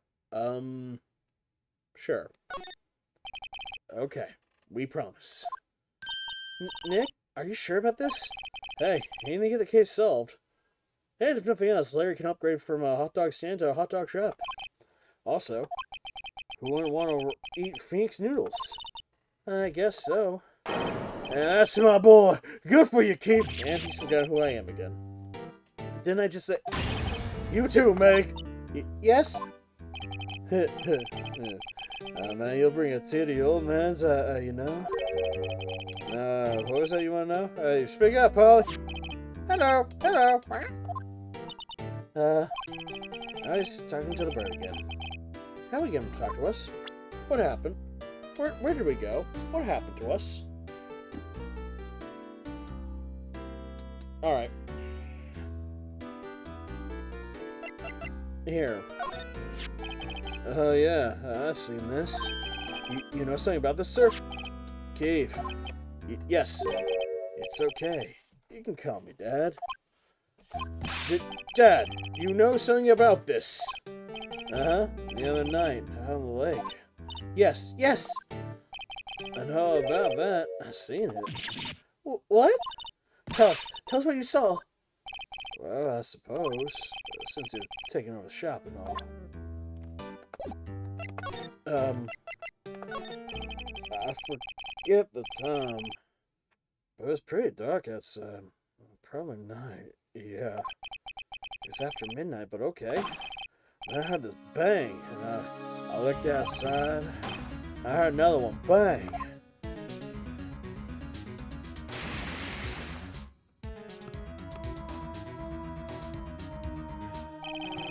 A little while later, the boat comes back. And then a young man walked by my window here. He's medicining himself yet. What did he say? Yeah. I forgot. I'll remember tomorrow by court time, I promise. You know, earlier than that.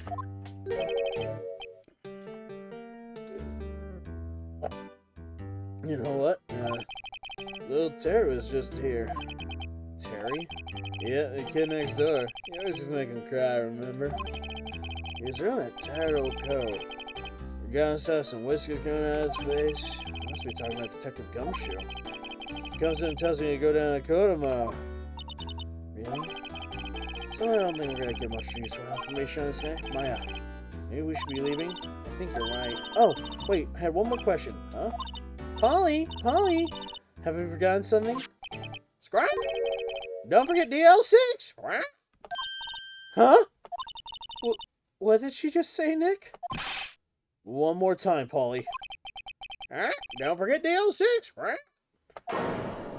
What? The DL6 incident? Hey, mister. I mean, Dad! This is getting weird. Who is this old guy? Why would that bird Polly know about DL6? We've got to figure out who that old man is. Oh, what? He locked the door from the other side. Who could that old man be? I think I need to do a little research on this DL6 incident. Maybe I should ask Detective Gumshoe.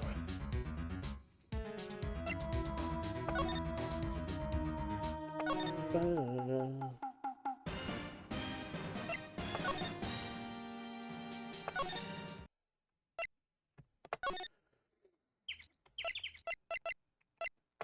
Back to Detective Gumshoe real fast.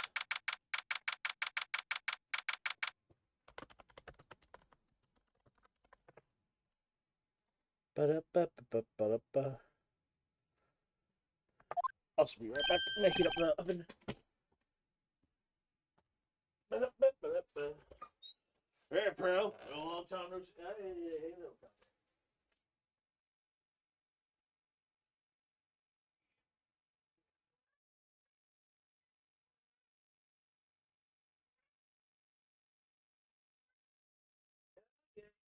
Out of Daddy's room.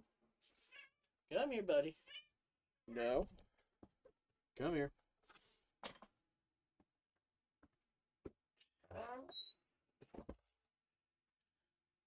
Guy's like, yes, damn. Yeah. All right, here we go. You don't look so happy. What's wrong this time? Well, a lot of things, actually. Actually, we want to ask you something. Yeah? You know the boat rental shop down the, Door Lake? Oh, yeah. The old man who runs it is appearing as a witness in tomorrow's court, right? Huh? How'd you... Now it's supposed to be top secret. Do you know who that old man is, Detective?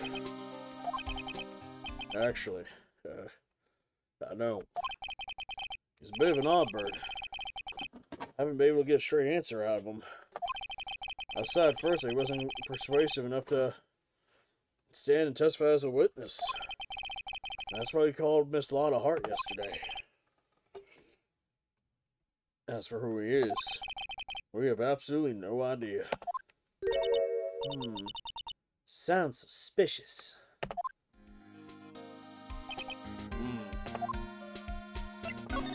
Detective Gumshoe, please help us. Huh? We need to know about the DL6 incident. That was when Edgeworth's father... that was when Edgeworth's father died. I can't help but think this has something to do with the current case. To tell the truth, I don't know much about DL6 either. Mr. Edgeworth forbade us from reading that file. So... I'm afraid I can't show him to you either, pal. What? However, if you can convince me somehow that the DL6 incident is related to this case, well, I guess I'd have to consider opening the file myself. Okay. I present a parrot. What's that? A parrot? The old man at the boat rental shop's parrot. The parrot knew about the incident. That incident? DL6. What? Polly, have we forgotten something? What? Don't forget DL6. What? Huh? I'm pretty sure that old man must have taught her that word. Yeah, but how would that old man know about the DL6 incident? Wait, what if that old man was connected to DL6? Nick, you think he might be... I get you. Sounds like you need information on the DL6 incident. Though that's in the station's records room. I'll give you special permission to go in there and find what you need. Alright. Way to go, Detective Gumshoe. Okay, Nick. To the records room. I guess it's time we would face Edgeworth's past. To the records room! The 726 Police Department Records Room. Wow. It's amazingly dusty. 10 years of files and dust. I guess. Find the DL6 stuff. Quick. 15 years ago. Me and Edgeworth were 9 years old. We were almost through 4th grade when he suddenly transferred. Because of DL6. Nick! I found out where the file is. Thanks. Just let me know what you want to know about the DL6 incident. I'll get the right file. Good. 1 second. View. View.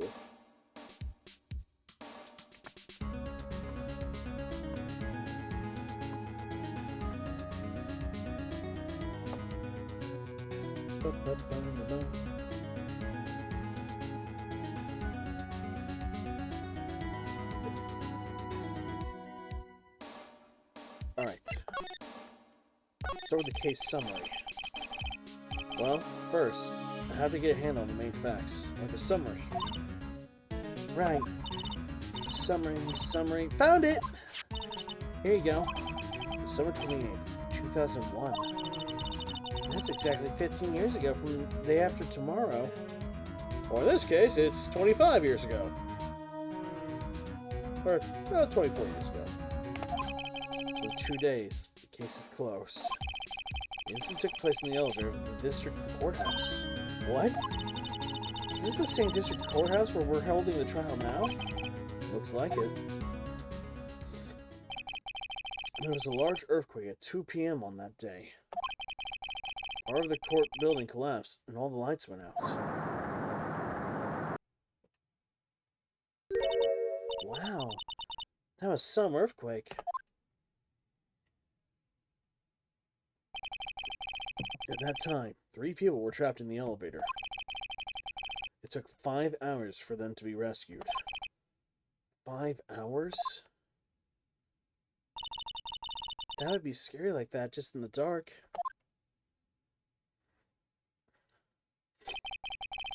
There was a lack of oxygen in the elevator, and the survivors were unconscious. The survivors? One of the 3 in the elevator had been shot in the heart. That was Mr. Edgeworth's father, wasn't it? He said that his father was shot before his very eyes. So Miles Edgeworth was the one of those other passengers in that elevator. Do you have data on the victim, Edgeworth's father? Yeah, hold on. Victim. Here, found it. Gregory Edgeworth, 35, defense attorney. If he were still alive, he'd be 50. He had lost that day's case in court, and got in the elevator with his son, Miles. Miles Edgeworth, of course. So, he was in the elevator with his father. From the angle of the bullet and the other evidence, it could not have been suicide. The murder weapon, a pistol, was found in the elevator. The pistol had been fired 2 times. Where have I heard that before? Huh? It sounds just like the current case. What's going on? Got any data on the suspect in there? Maybe the guy my mom got arrested. Hold on, this is it.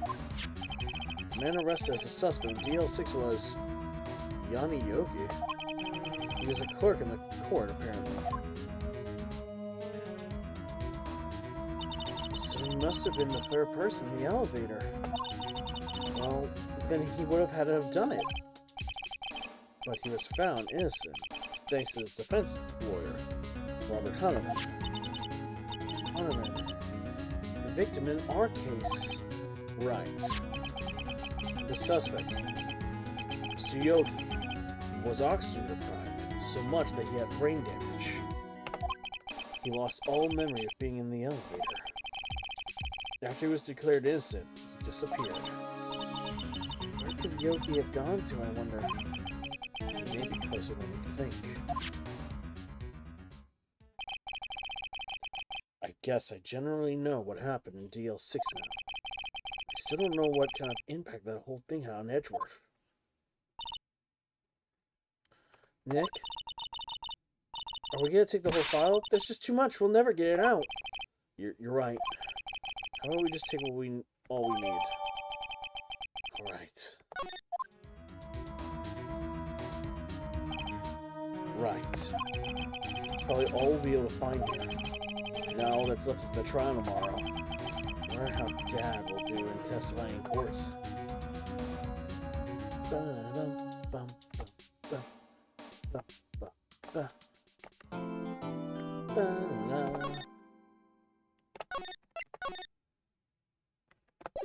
Now then.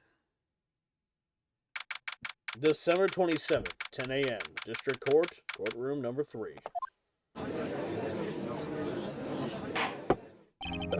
Court is now in session for the trial of Mr. Miles Edgeworth.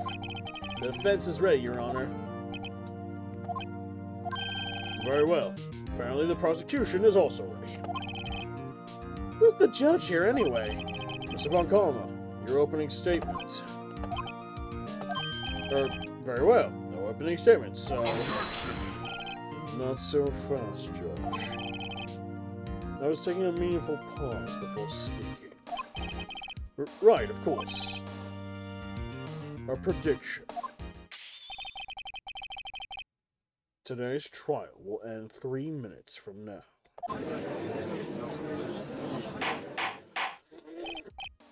Order! Order! Mr. Von Kalma, what is the meaning of your statement just now? Must you question everything? It will be over in 3 minutes. We have no time to waste. I call my witness now. Right. I call my witness. My decisive witness to the stand. That. Is it just me or is that judge smiling around this man? Can you shut up? Poor Von Kalma.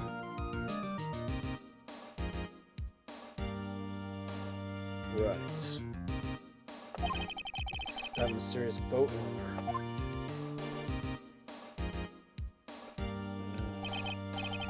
Witness, state your profession.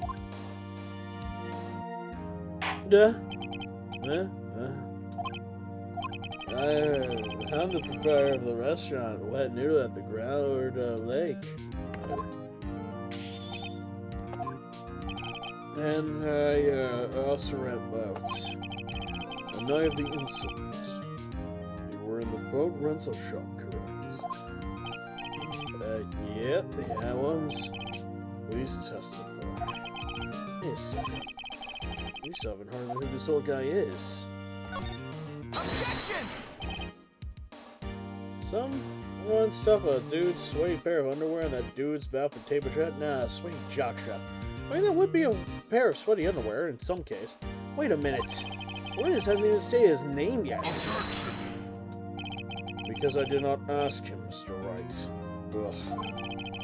I predicted that this trial will end in 3 minutes. Stop asking trivial questions. And cooperate. Yeah, right. The witness will state his name.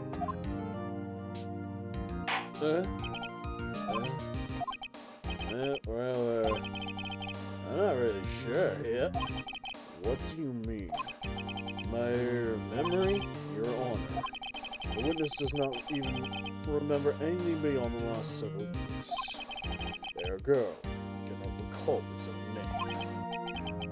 He cannot recall, you say? Yes. But the incident that took place was only 3 days ago. He can testify. Very well. Let's hear his testimony then, shall we, witness? Nope. 1 second, just heard the oven beep. Give me just a moment.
Alright. Pizza is now in the oven. Got me a nice buffalo chicken pizza. Then by technicality, he shouldn't even be on the stand. Pretty much. It was another 24th, just after midnight. Yep. I was in the restaurant where I rent boats as usual. And then I heard a bang. Yep.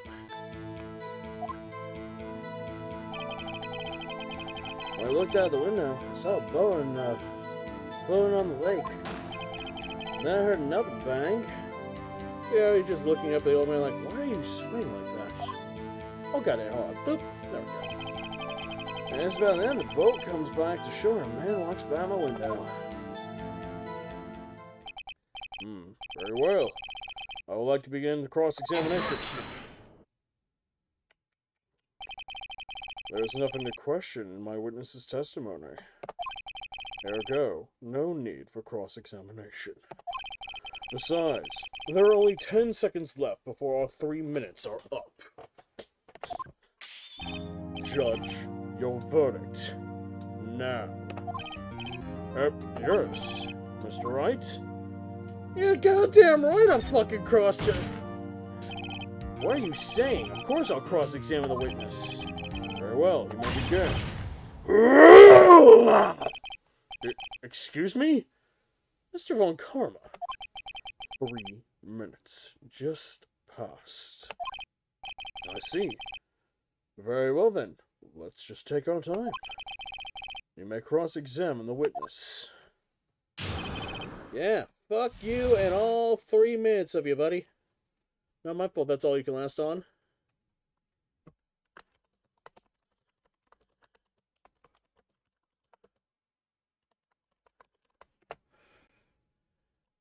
Look, I'm sorry that you have the endurance to only last 3 minutes, but that's a you problem, not a me problem. See, for me, I'm fantastic. I'm wonderful.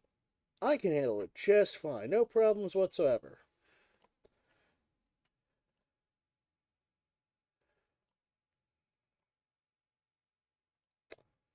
This has gone long enough. Unfortunately, we know this is going to take at least 3 days as well. Thinking about what he said, though. Okay. A man walked by the room.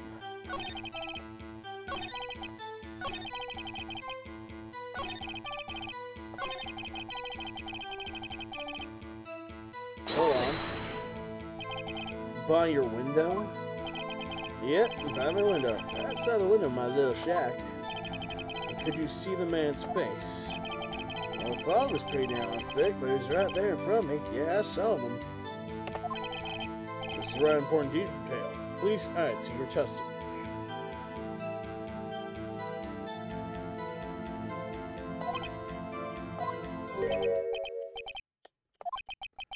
I have a bad feeling about this. The man was the defendant. He was saying, I can't believe he's dead. Oop. Are you sure? Uh-oh. Dad! Dead, sir, and Keith. He said, I can't believe he's dead. This is walking by, too.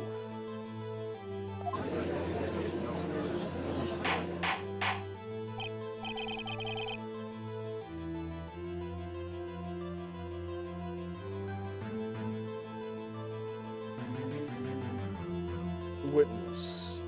Are you sure the person you saw was Miles Edgeworth? It was him. It was that Edgeworth boy.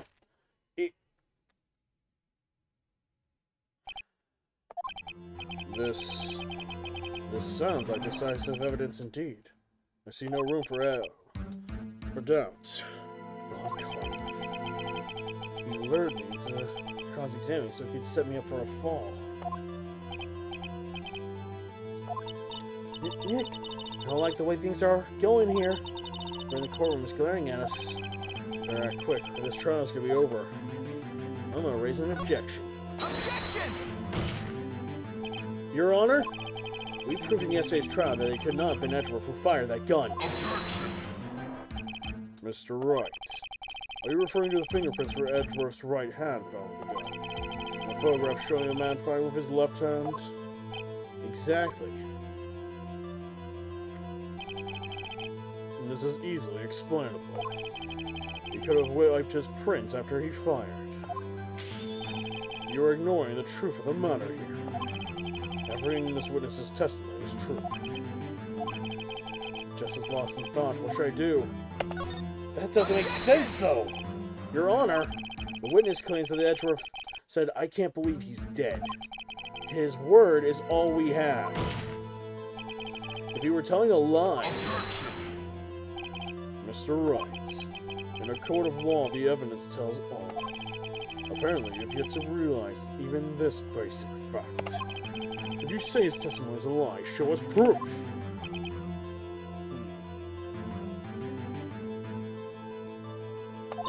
Nick, do we have evidence? It's no good. There's nothing I can do. Wait, are you sure? To be honest, I don't know what to do anymore. Please, can you hear me, sis? Please, we need your help. Nick needs you. Tisk, tisk, tisk. 3 minutes was perhaps too high in expectation. However, 15 minutes isn't bad. This must be a new record. Enough. The witness may leave the stand. The court sees no reason to prolong the trial. Nor was there any need for more time to decide the case against the defendant. The case is extremely clear. I see no room for misinterpretation of the facts. What? No? Huh. This court finds the defendant, Mr. Miles Edgeworth. No! The accused will surrender to the court immediately. Be held pending trial at higher court within a month from today's date. That is all. This court is adjourned. Damn it, no! Wait!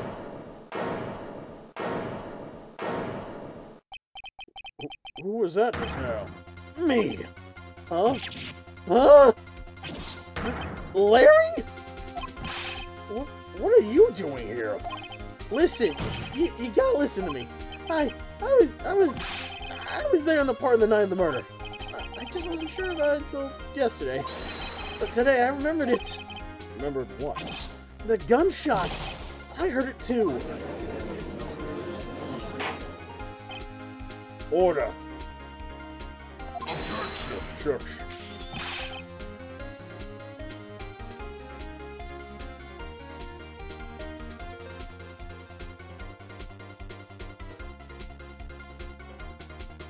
What is the meaning of this? The verdict has been decided. I call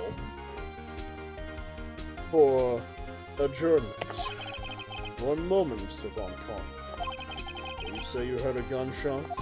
Yeah, I did. A gunshot. That night. I was sitting here in the audience listening to the testimony. And then I realized something that you said was different from what I remember. Yeah, I can't just sit here and let you call Edgy a murderer. It's just not right. I'll testify. Let me testify.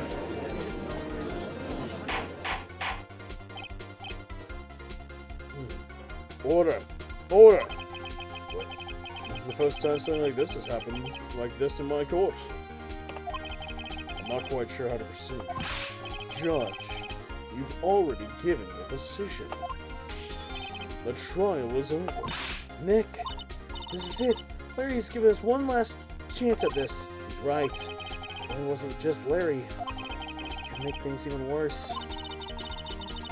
Mr. Edgeworth was just declared guilty, Nick. It doesn't get any worse than that. You're right. Okay.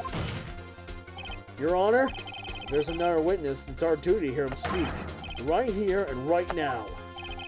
A waste of time. The verdict cannot be overturned. Allow me to speak my opinion. In all court proceedings, it is our duty to prevent an inaccurate verdict. In order to make sure no mistake has been made, every witness should be heard. What is this? I withdraw my previous verdict of guilty. Phew! Mr. Von Comp, I already called this new witness to testify. Now. What? The court will adjourn for 5-minute recess. After that, we will hear this new witness. Court is adjourned.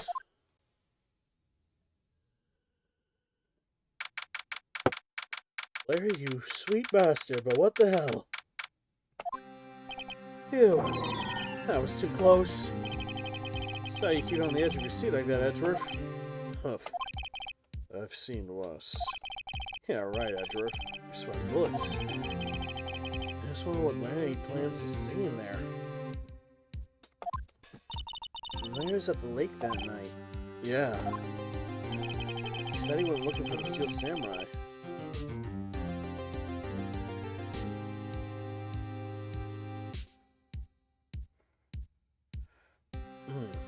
The one that flew into the lake. Alright. We found the balloon in the air tank that night. Yeah. Hey. Edgeworth. Say something, right? Yeah, a lot of things. You seem out of it, so what's wrong? It's nothing. Mr. Edgeworth, something I've been meaning to ask you. What's that? Why are your fingerprints on the murder weapon? Oh.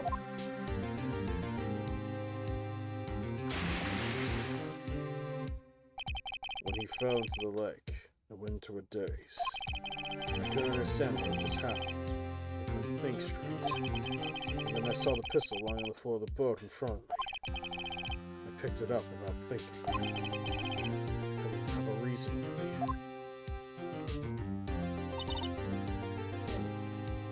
I see. Right. Yeah? This might be our chance. Our chance? Von Coma has only ever run perfect trials. Perfect trials? Perfectly prepared witnesses. Perfectly complete evidence. That's the secret to his success. This is the first time he's ever had to deal with something unexpected. He has to let someone he hasn't talked to testify before the court. And that someone is Larry. What are you getting at? It's likely his testimony will be full of holes, right? That's right, Nick. No 10-minute trial this time. We'll milk this one for all it's worth. Hey, it was 15 minutes. 15! Oh, great. Everything's on Larry now.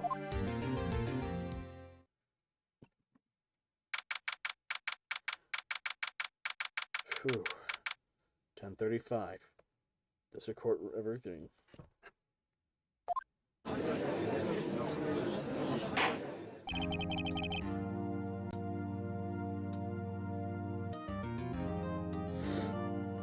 Court is now back in session.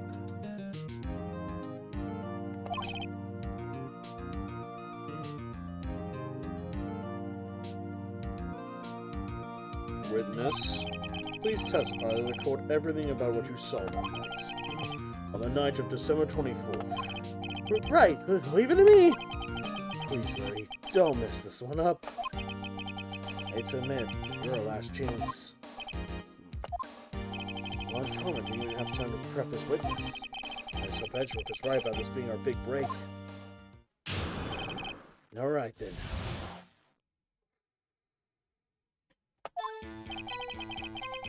That night, I was out on a boat in the lake. I was looking for something, and, well, I found it. So I probably slipped the boat back into the rental shop dock. And then just as I was going home, I heard this bang. I looked out over the lake, but I didn't see a boat. So, after I heard that single gunshot, I went home. That was unusually vague testimony. Even for this court. In any case, Mr. Wright, you may begin your cross-examination. Yes, Your Honor. What's wrong, Nick? It's Larry. I have no idea what he's going to say if I press him. I'm a little scared. Well, we've come this far. There's no way to go but forward, Nick. Okay. It's gonna... Let's see here.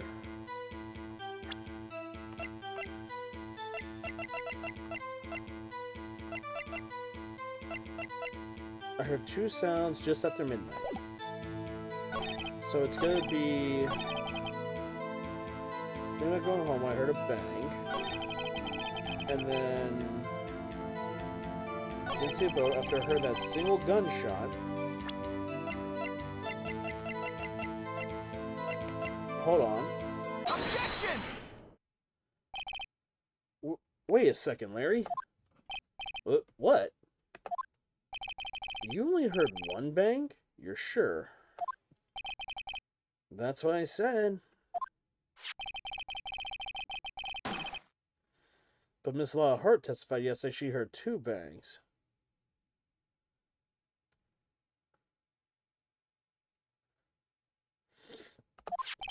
And the old man just now said the same thing. They both heard 2 gunshots that night.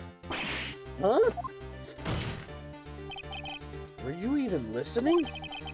Were you paying attention at all what they had said? Yo, Nick, please! Huh? You know something's been bothering me. I'm a witness, see? I'm like a customer here. So you gotta treat me nice and stuff, okay? Mr. Bucks, what? You only heard 1 gunshot? Are you sure? Well, to tell the truth, I'm not sure. Huh? Not sure? How can you not be so sure? Yeah, well, I might have missed the other gunshot. I was, listening to something else. Something else? My radio, dude, with my headphones. What?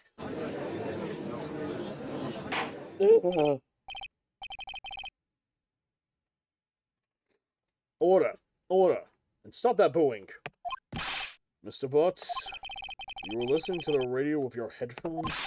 Yeah, so what? Is that crime? I listen to the radio. Everyone listens to the radio. What's the big deal? Ms. Von Karma, your opinion, waste of time. I do not accept this witness, nor his shoddy testimony. Well, Mr. Wright, should we continue the testimony? Yeah, I think we should. Absolutely.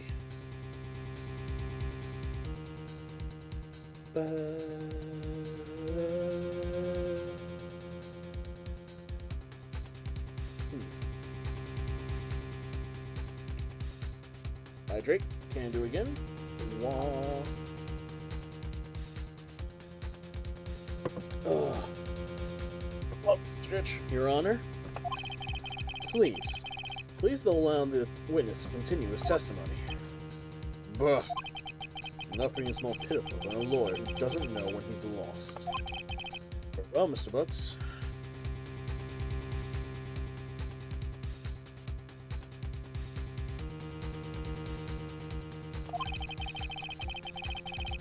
Please give your testimony, and be sure to include the details like your radio.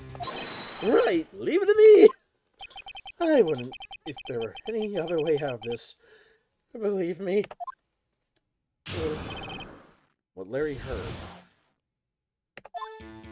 It's lonely being alone on Christmas Eve. That's why I was listening to all the Quest show on the radio, see? Listening to that really booming loud like. But I'm sure I heard that gunshot. I remember exactly what the DJ was saying when I heard it, too. You were listening to your radio at a high volume. Yeah, what's the big problem? Can't a man listen to his radio in peace? Isn't this a free country? I truly believe everybody has no idea what the problem here is. Judge, can you believe a word that this witness says? What he heard was probably nothing more than a drumbeat from the radio. True enough. And it's difficult to believe this testimony. Objection! Wait, Your Honor. The witness said he remembers exactly what the DJ said when he heard the gunshots. Excuse me? DJ? An announcer. The guy who says things on the radio. Anyway. What this means is when he heard that sound, no music was playing. The DJ only talks between songs. So he could have heard the gunshot from the lake. I'd like to cross-examine the witness, Your Honor. But very well, Mr. Wright. I can't believe I'm continuing this charade. This charade. Alright. It's gonna be what he said was the radio. Hold on. What did she say? Mr. Wright, please cease these pointless questions. What possible good could knowing what a radio DJ said do us? Indeed, Mr. Barcoma has a point. Allow the question only if you see some reason why we should care. We should care. We should care, Your Honor. Of course we should. Why? Well, how you know who to ask? Fine, very well. Mr. Butts, please testify to the court. What was the radio announcer saying when you heard the gunshot? Just when she said, "Hey, it's almost Christmas," I heard the gunshot.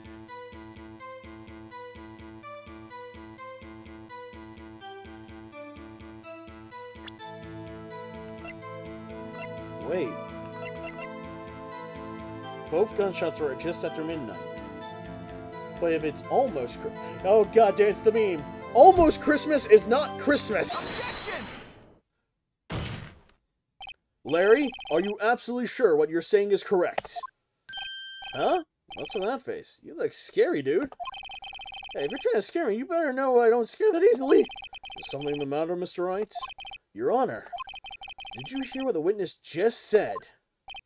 The DJ said, "Hey, it's almost Christmas," when he heard the gunshot. Indeed. And almost Christmas means it wasn't Christmas. Do you realize what this means? When he heard the gunshot, it was still Christmas Eve. That would seem to be the case, yes? But that contradicts the two testimonies we've heard so far, Your Honor. Both Mrs. Hart and the old man said it was after midnight when they heard the shots. In other words, when they heard the gunshots, it was already Christmas! This is a clear contradiction, Your Honor. Order! Order! What's this mean? Two prior witnesses heard gunshots after midnight. However, this witness says he heard a gunshot before midnight. Judge, the answer is simple. The current witness is plainly mistaken. Look at him. Suspicious. What? Well, Mr. Wright, what do you think about Mr. Butts' claim when you heard it? He's right. He definitely heard it. Larry's not mistaken, Your Honor. He heard the gunshot before midnight. Intriguing. I'm assuming you have evidence for this wild claim. Show me the evidence that there was a gunshot before midnight. Simple. Where's my second photo? Here we go. Look at this photograph. This was taken by our witness yesterday. Miss Lana Hart with her automatic camera. The timestamp on this photo reads December 24th, 11:50 p.m.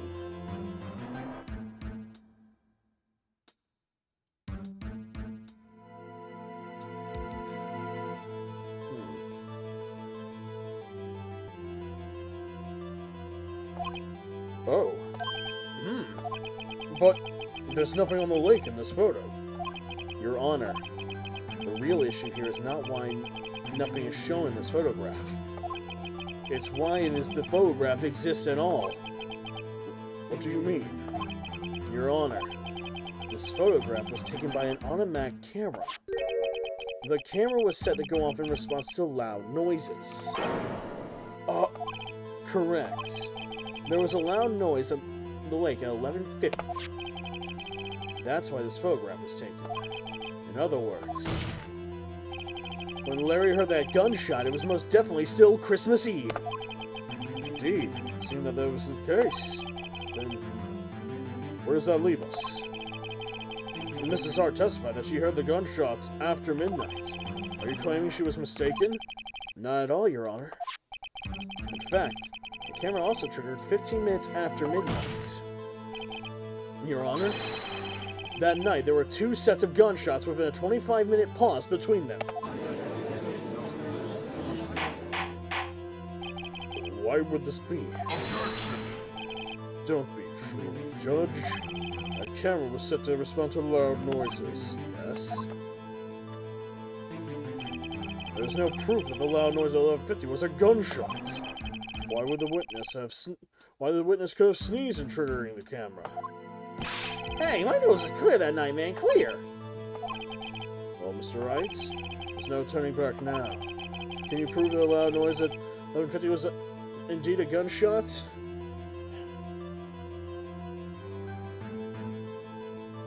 I think so.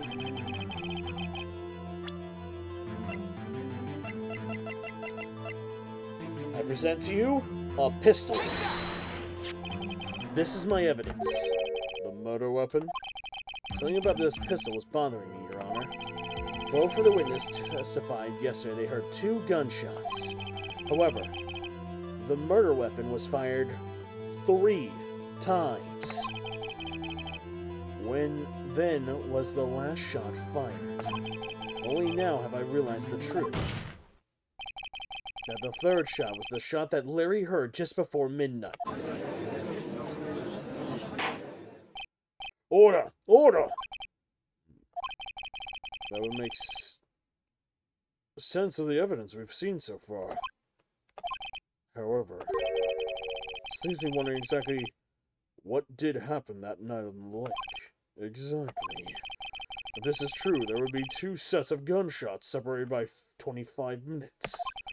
One at 11:50 and another at 15 minutes after midnight. Why, I ask you, why? Uh-oh, I better think of something quick. Wait a second. Gunshots separated by 25 minutes? What's wrong, Nick? I have it. I have it! Huh? Remember the case with the Steel Samurai? Huh? Yeah, of course I remember. The murder in that case had the same idea as the murder in... The murder in this case had the same idea as the murder in that case. What do you mean? Maya. Yeah? If we don't figure this out right now, we'll never overturn Edgeworth's guilty verdict. Got a hunch. We gotta run with it. Right. I mean, wait, is this safe? Safe. We've already got a guilty verdict. What more do we have to lose? You just watch. Let me know if I say anything that sounds fishy, okay? Right, Nick. Your Honor? Yes, Mr. Wright. The testimony just now has cleared up this entire case. What do you mean, Mr. Wright? So you finally realized the truth. There can be no other murderer here other than Miles Edgeworth himself. Wrong, Von Karma. A man was shot that night, but it wasn't Edgeworth who did the shooting. Listen, take a deep breath and consider the facts. At the time of the murder, 1 boat was on that lake. This was shown by the witness's photograph. The defendant, Edgeworth, and the victim, Robert Hunterman, were on that boat.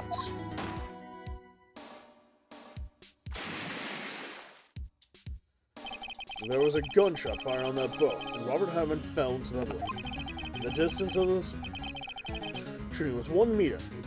It couldn't have been suicide. Well, the guilty party has to be the other man on that boat. I admit, it's hard to imagine any other possibilities. Yes, but that assumes that the victim was shot at 15 minutes after midnight. What do you mean by that, Mr. Wright? We have a photographic evidence at the time of the shooting. The timestamp of the photo says, 0:15. But Larry heard a gunshot 25 minutes before that. Robert Hammond was killed then, 25 minutes before the shot on the lake. That's the only way that Edgeworth could be innocent. Mr. Wright.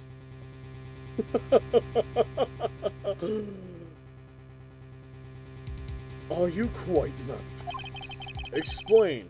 Who are the 2 men that the boat are? It's Edgeworth and the murderer.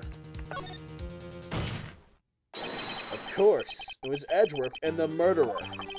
After the murderer killed Robert Hanneman at 11:50, he assumed the guise of Mr. Hanneman and met Edgeworth. What? Are you serious?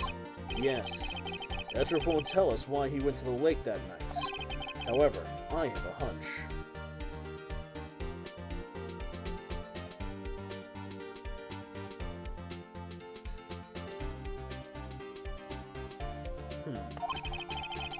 That night, Robert Hammond called Edgeworth to the lake.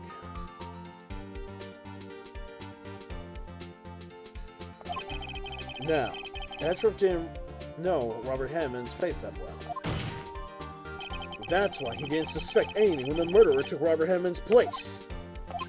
I'm not quite sure what to make of all this. Ludicrous. Mr. Wright, tell us the name of the murderer then. Murderer's name? Right, it's... I have no idea. Actually, I don't know the murderer's name. You don't know? Again, you waste my time. I don't know because he never told us. The murderer is the caretaker of the boat shop, the old man. At 11:50, he was the one who killed Robert Hanneman. The caretaker of the boat shop? What? Where did he do this? Or any other boats on the lake then? Why would he have to go all the way out on the lake just to shoot someone? May I suggest that the real scene of this crime was not on a boat? What? Very well then, where did the murder of this take place? Show the judge. Right. Well, where else? It'd be on the boat shop itself. Here, of course, the boat shop where he lives. That way, he can meet with the victim without anyone seeing. Objection! Do you have proof that the boat shop was the scene of the crime? Recall Larry's testimony, if you will.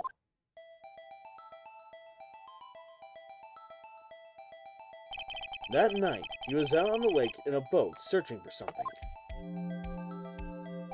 He finds it, returns the boat. Then, just as he's starting to head home, he hears a gunshot. He heard a gunshot, Your Honor, even though he was wearing headphones at that time. In other words, the gunshot was very close by. And where would that be if he had just returned a boat? The boat shop. Mr. Wright, what happened that night on Ground Lake? Please tell the court from the very beginning. Yes, Your Honor. Nick, are you sure about this? Not really. But I think if I start at the very beginning, and I take it slow, I might be able to figure this out. That night, the caretaker of the boat called Robert Harmon to his shop.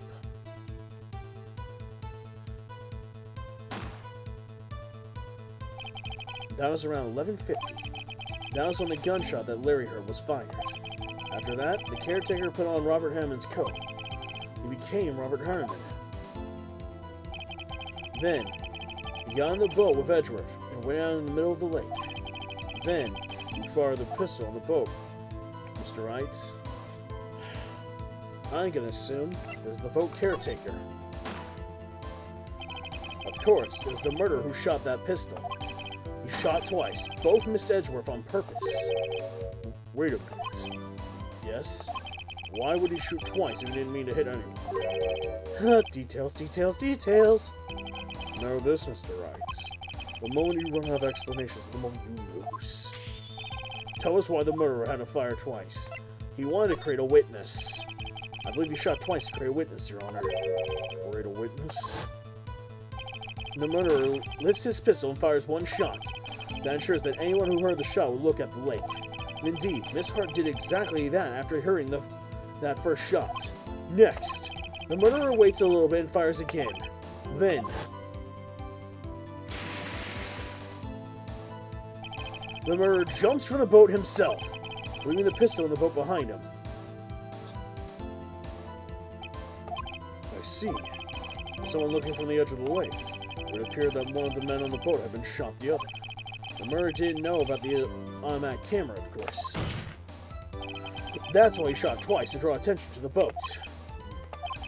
Once you realize that, everything else falls into place. The boat shop caretaker swam back to his shop. Then, he put Mr. Hammond's wet coat back on the body, and then threw the body into the lake. This is what happened, Your Honor. These are the events that transpired that night on the Gourd Lake.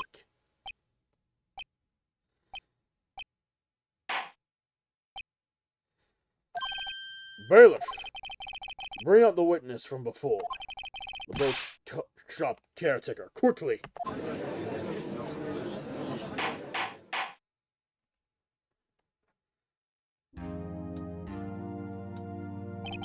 Very well. We're waiting for the caretaker. I would like to ask the defendant, Miles Edgeworth, a few questions. Mr. Edgeworth, please take the stand. Mr. Edgeworth, you heard what the defense has said? Yes. Well, why did you go to the lake that night? What Wright said was mostly correct. Astonishingly so, actually. Yes. Several days ago, I received a letter. The letter was signed Robert Hunter.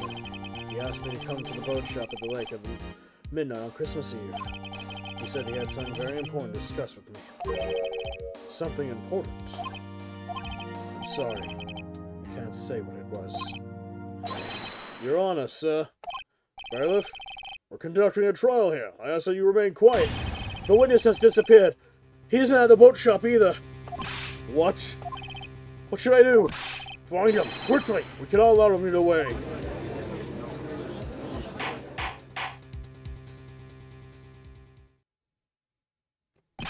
Mr. Von Karma, your witness has disappeared.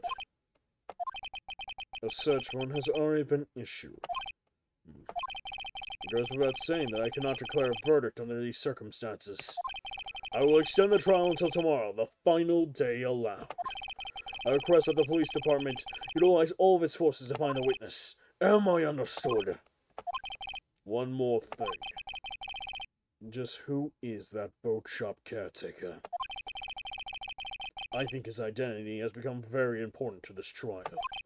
I want him, and I want to know who he is. Very well. Court is adjourned. Well, we bought Edge another day.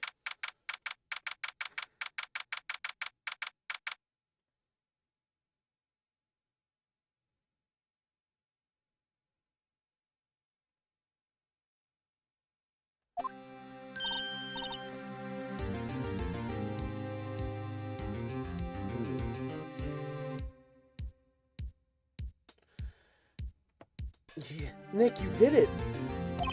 Yeah. Well, at least we got out from under that guilty verdict. And what about Larry? That was something else. Even Von Karma didn't know what to do with his testimony. Larry really helped us out. Sure. Once I sifted through his unique testimony, still, he did save us. I wish our case weren't so down to the wire all the time. I know what you mean. Sometimes I feel it's like us on trial instead of the clients. Hey, Edgeworth. Mr. Edgeworth? Did you say something? Don't look so pained. I mean, it looks like you're probably gonna get off the hook. You could try to smile just a little. Relax. I'm sorry. But I fear it's not over for me yet. What do you mean? Right. There's something that's been troubling me for a long time now. I don't know whether or not to tell you. Edgeworth? No. There's so little time left. I want to tell you. Get it off my chest, but I can't make up my mind. What is this about, Edgeworth?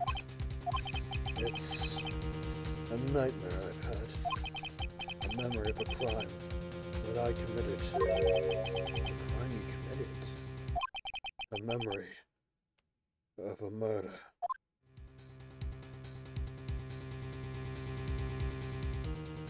To be continued.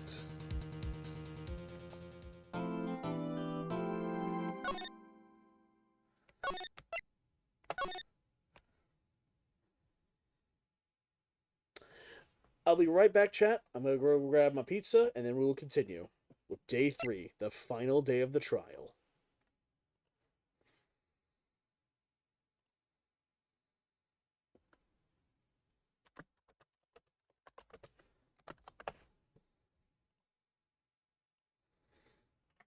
So, un momento, por favor.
Hot, hot, hot, hot.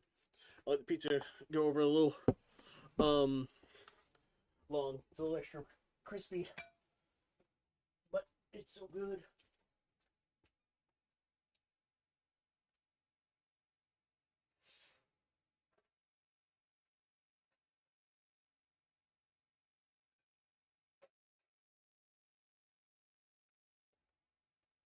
For buffalo chicken pizza is probably my favorite pizza of all time.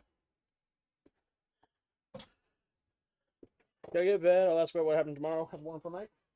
Sounds good. If nothing else, Cowboy, there's always the VOD afterwards. So let's take a look. We are 4.5 hours in, so there's always the VOD if you wish to see more of the trial. Have a fantastic night, though. December 27th, 2 p.m. to 11 p.m. Ryan Koloff, law office. What was Mr. Edgeworth talking about? The memory of a crime that I committed. The memory of a murder. Do you really think that Mr. Edgeworth killed? I don't believe it. Not Edgeworth. Some painful memory's been troubling him recently. But he never takes someone's life. Never. Nick. Yo! Hey, how's everyone doing? Well, how'd you think of my performance today? I am swinging the aisles, huh, Maya? Swinging? Me? Oh, yes, I do remember feeling faint.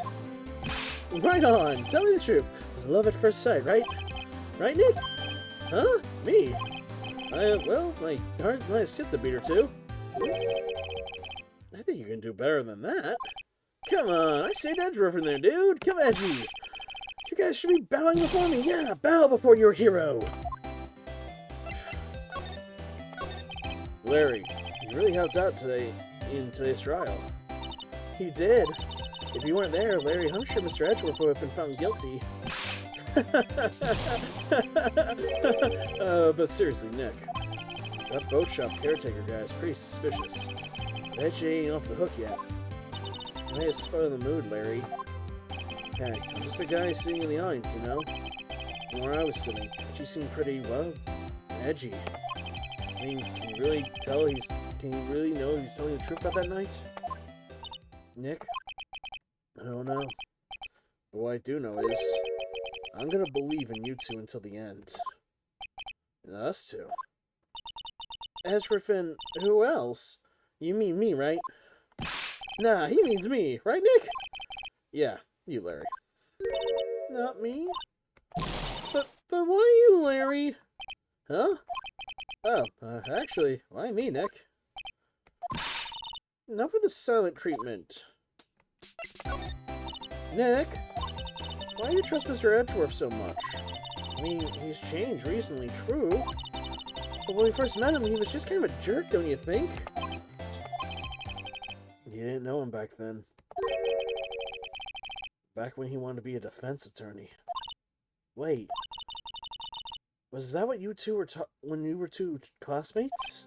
Yeah, in grade school. They saved me. Miles and Larry. They saved me, and I'll never forget it. That's why I became a defense attorney, you know? What? Hey, Larry, what's he talking about? Huh? Oh, sorry, I kinda forgot. Oh, okay, Nick, out with it. I'm gonna hear the story today, and that's final. Okay. It's kind of a long story, so hang in there. It was the very end of 3rd grade. I was on trial. A class trial. A class trial? You remember, Larry? Spring, end of 3rd grade?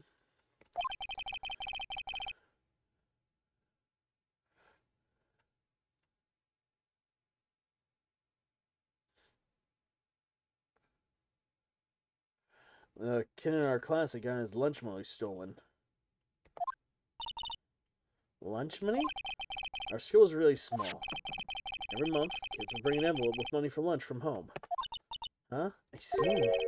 Anyway, this kid's envelope disappeared with $38 still inside. Oh yeah, now you mention it, I do remember that. I can see why'd you forget though.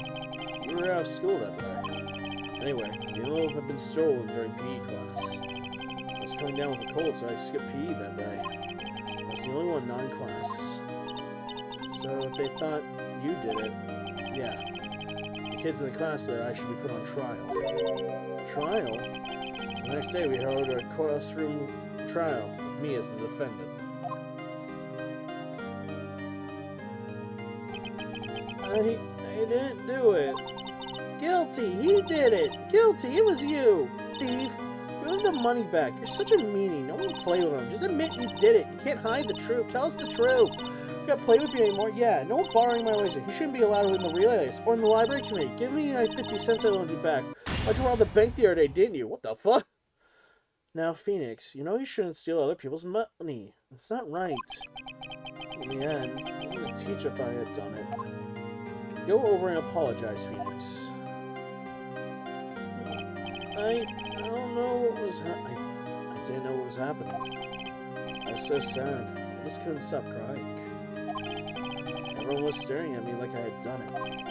I tried to apologize. I went to the boy whose money had been stolen and was sitting.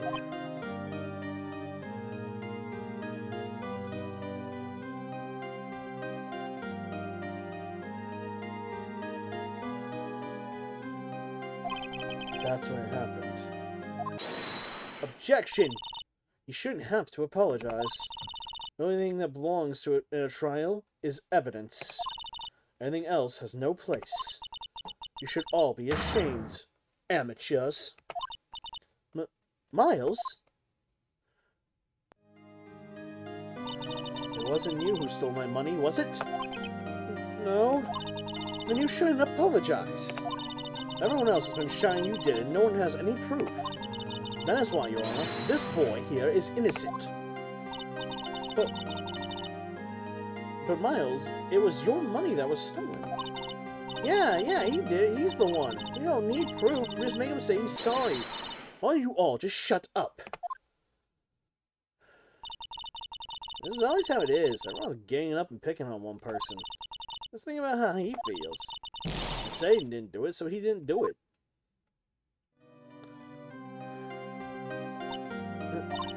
Very well. I will place the money myself.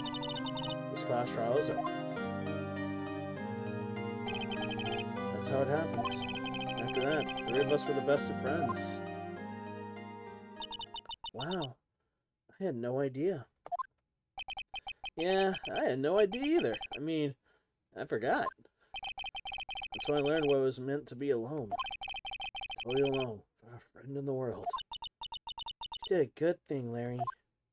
Ah, yeah, well, I was just lucky that I took the day off from school. If I had been there, they would have thought I'd done it. So I kind of took it personally, you see? When something smells, it's usually the butts.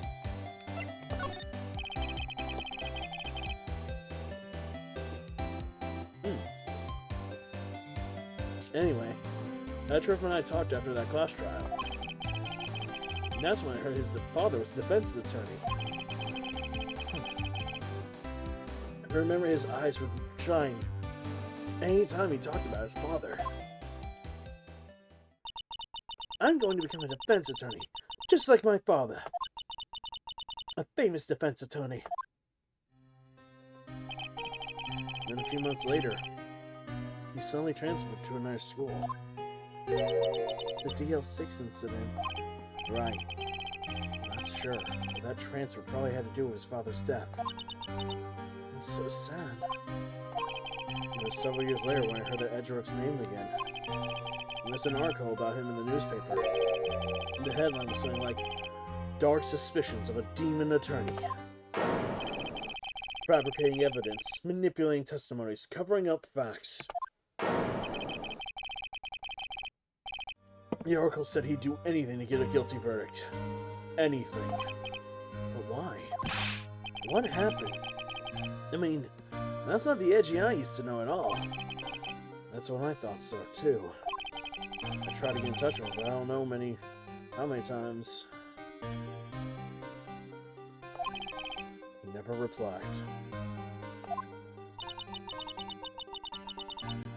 I guess he didn't want to see his old friends.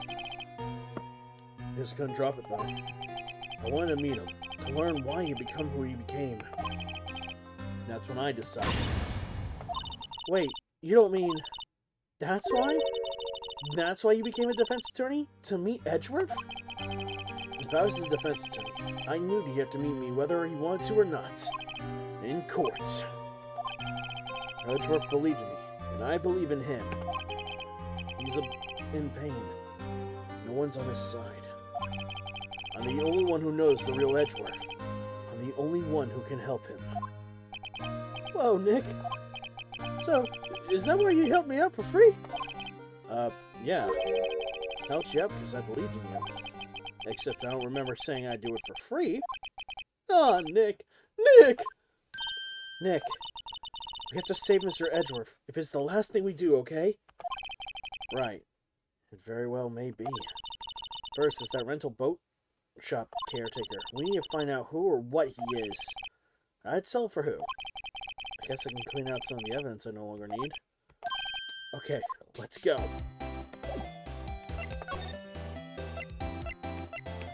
To the lake! As I have a little bit more of my pizza. The reasons is somewhat childish, but I can understand. Yeah. Hey, pal. Long time no see. Oh, detective. A close one today, huh? I got so worked up I snapped my tie in half. Sorry about that. No problem, pal. Thanks to you, we now know who really did it. You mean the boat shop caretaker? Look, I'll make you a promise. I'll have that scoundrel in my custody by trial tomorrow. Come what may. It's my duty to you as a police officer. Now, I'm off to catch me a criminal. Detective Gumshoe sure has, active today. Oh, and one other thing. No one can go into the woods today. The woods? Where Lotto was camping. The woods are off limits to camping. Apparently the park ranger found out.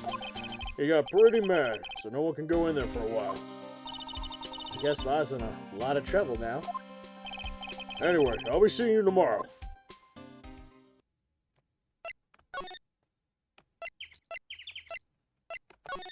Alright then.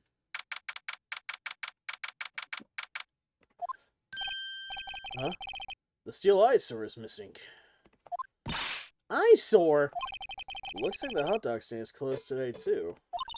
Well, I guess Larry's too busy worrying about Mr. Edgeworth to show up for work.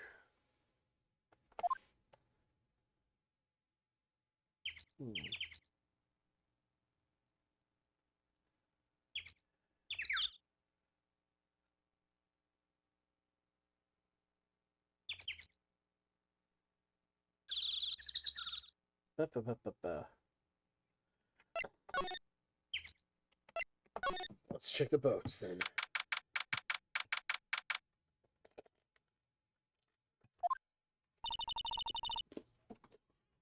That old caretaker got away. Yep.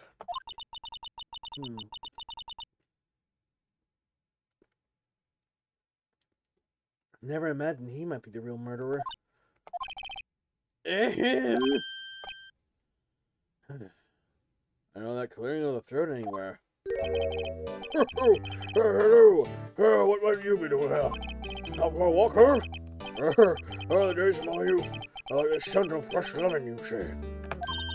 Mr. Grosberg, this is no time for idle reminiscing. Mr. Edgeworth's trial ends tomorrow.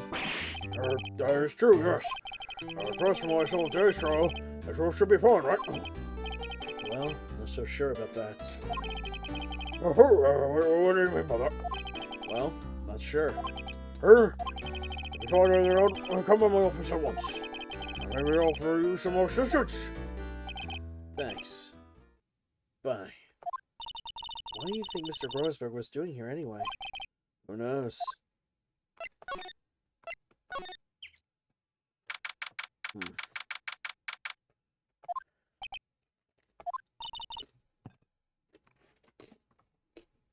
Nobody's home. Hello! Hello! Huh? Hey! It's Polly! Where were your owners gone, Polly? Hello! Hello! I can't believe you run up and leave his poor parrot to fend for herself. Hello! Hello!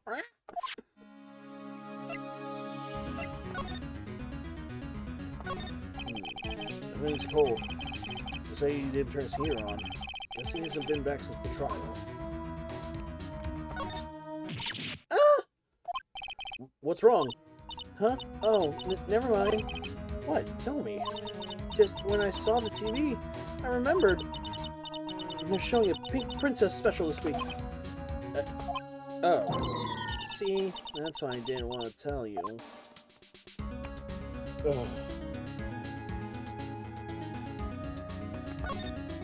Say, Nick, don't you usually put pictures of fish on the wall to post about them? Yeah, I guess so. I mean, pictures of the fish that they caught, right? Right, so don't all the fish here look pretty puny to you? Well, you know what they say. You should see the one that got away. So the one that got away from us was the caretaker, and we did see him. Well, I feel like we're gonna have two different conversations here.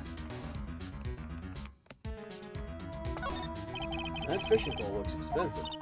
Maybe you should bring it to Detective Gumshoe. Don't you think the caretaker would mind? Well, we can just leave the metal detector in exchange. Maybe we better not.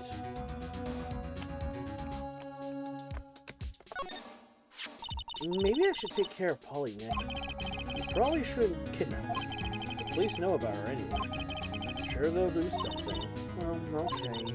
Sorry, Polly. He says I can't take you. Great. Now the bird's going to hate me. That reminds me, Nick. Polly here knows the number to the safe, right? Yeah, that's right. Polly, what's the number to the safe? 1228! Oh, 1228! Let's open it, come on. I'm sure this isn't any money in there. Aw, but hey, it keeps it locked, right? So there must be something of value in there. Not so sure. Okay, Nick.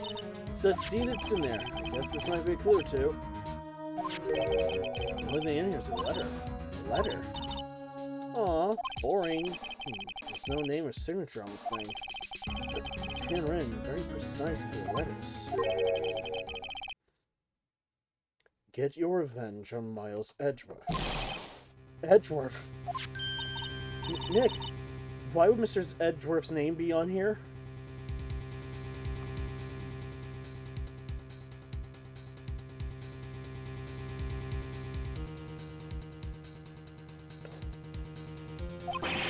How should I know? I just came to read the whole thing.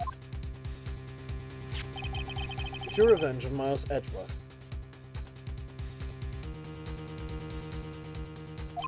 It also says, this is your last chance. Now is the time to get revenge on the two men who ruined your life. The rest of the letter goes on to describe the murder plot in detail. How to kill Robert Hammond and frame Edgeworth. Pulling Edgeworth out to the lake, getting on the boat, firing twice. This is exactly what I figured out today in court. It's all here. In perfect detail.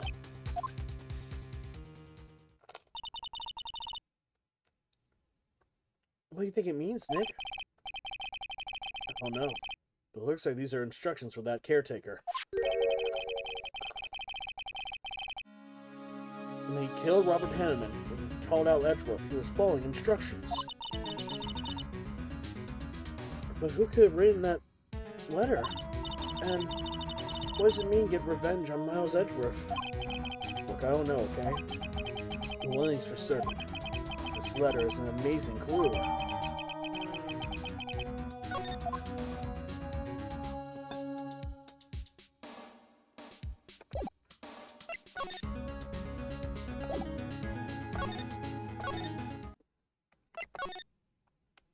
Let's head back.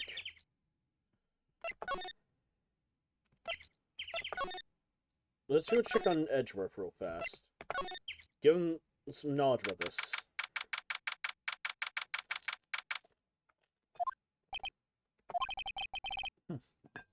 You look as grim as always. Mr. Edgeworth, I heard the story about the crass trial. Crass trial? What do you mean? You don't remember? No, I don't. The lunch money was stolen, wasn't it? In 3rd grade? Lunch money? Oh. Oh, right. I seem to recall something like that. Nick, I think you're the only one who really remembers. Well, it probably only really mattered to me anyway. Miss Edgeworth, didn't you know? That trial was the reason why Nick became a defense attorney. Ridiculous. Gee, thanks.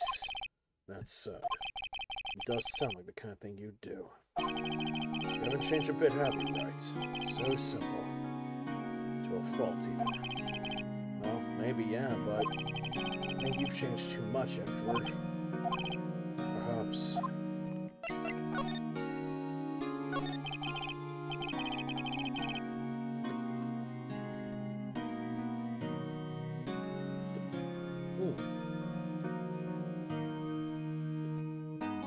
One more chat. Hey, Edgeworth. Why did you become a prosecutor anyway? You sold up to your dad. You said you wanted to be a defense attorney, right?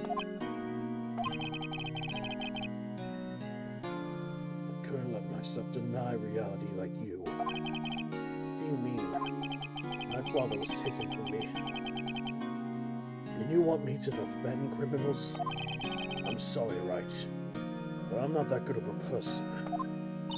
The suspect was apprehended in your father's murderer.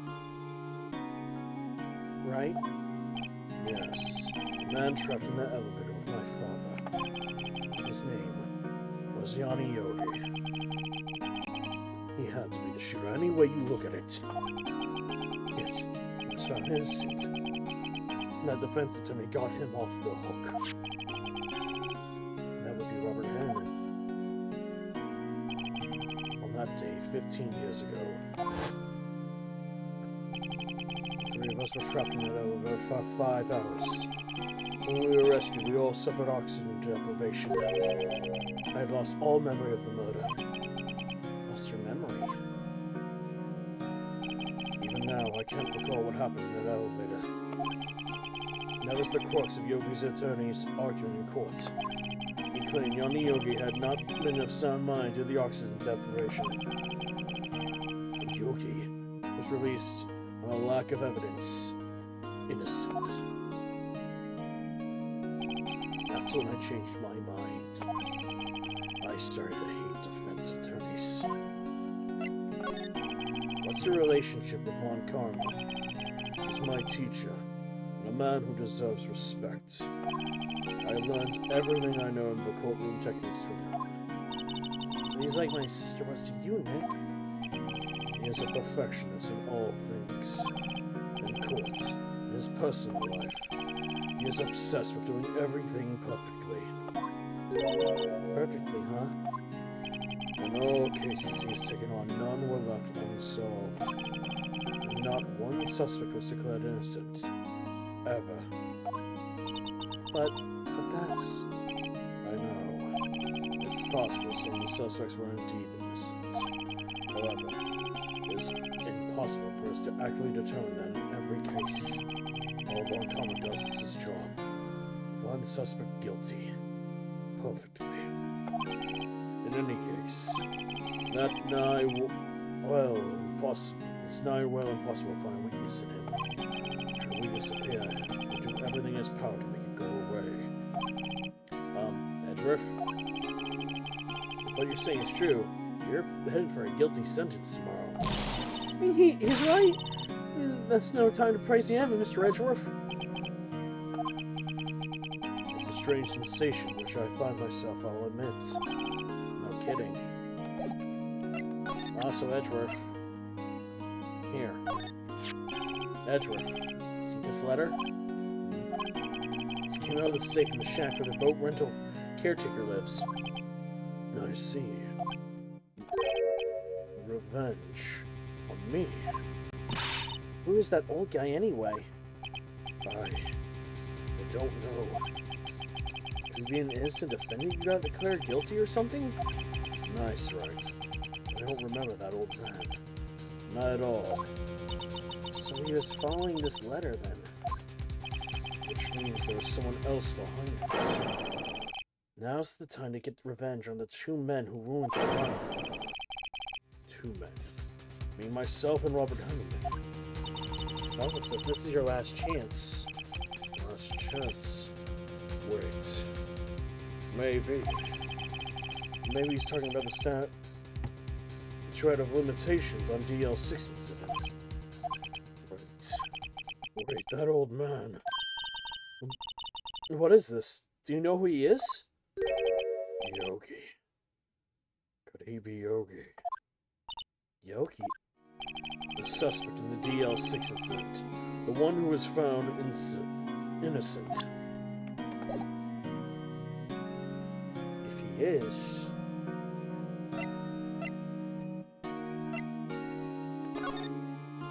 Tell me more about Yanni. Yanni Yogi was a court bailiff at the time. We just happened to be in the elevator together 15 years ago.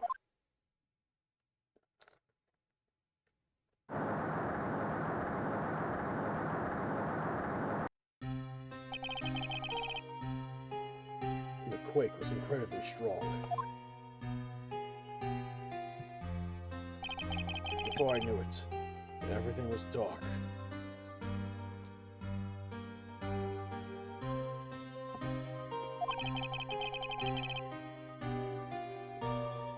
We were in there for so long, it felt like forever.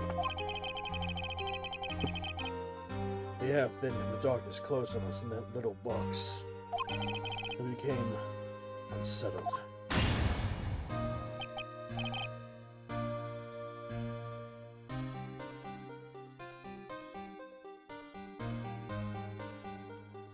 Help!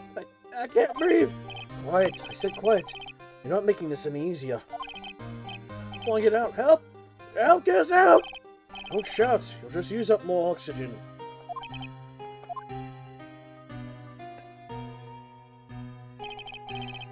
That's all I remember. When I came to, I was in a hospital bed, staring up at the ceiling.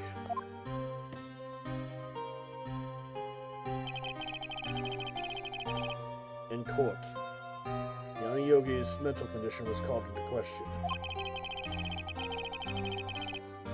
They claimed that the oxygen deprivation and stress had caused temporary insanity. In the end, the claim passed the court and Yogi was found innocent.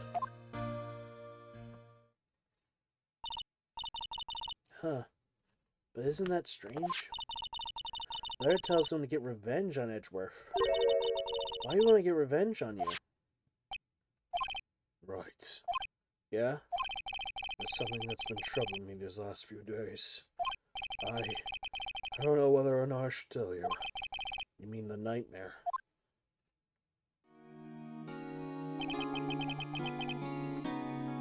It's a nightmare I've had. A memory of a crime I committed. A memory of a murder.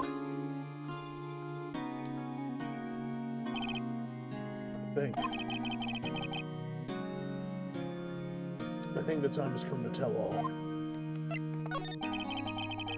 For the last 15 years, I've had the same dream almost every night. I wake up in a fearful sweat every time. What kind of dream? It's a dream about my father's killing. In the dark.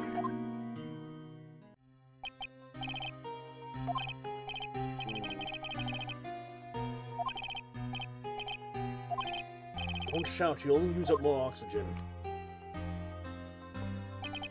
I can't breathe. You're using up my air.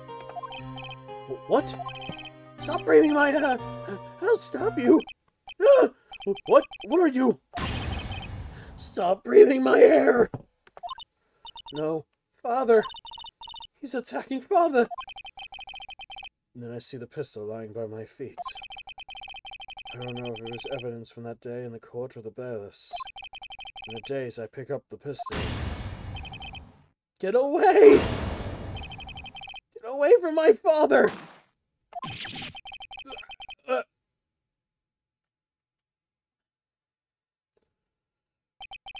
with that scream, I wake.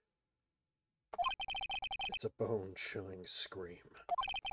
A scream that has rung in my ears for the past 15 years. But it's just a dream, right? Right? And that thought is the only thing that has kept me sane for the last 15 years. But what if I'm wrong? What if it's real? They say that sometimes people shout out memories in self-defense. Maybe it was I who killed my father. What? Think about it this way. The letter makes sense. Get your revenge on Miles Edgeworth. Think about it. He was really innocent. And that's why you want revenge against me. Wait, Edgeworth, you mean... It was me. I was the true criminal of DL6. I shot my father. This is bad. What are we gonna do, Nick? What can we do? I don't know. I don't think there's anything we can do, like it or not. There's someone else who knows a lot about the DL6 incident, maybe. There is, Nick! There's someone else who knows a lot about DL6. You're right. To Groesburg!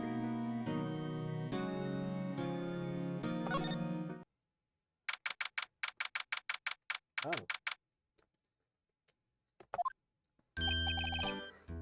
Mr. Groesburg. Oh, hello there. What's wrong? You seem troubled. No kidding. I can't believe you're not. My. Just calm down and tell me what's happened, huh? It's Mr. Edgeworth. He...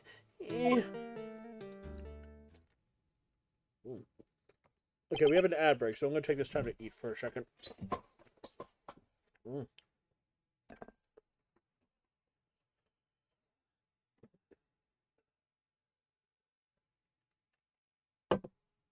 Yes, I see.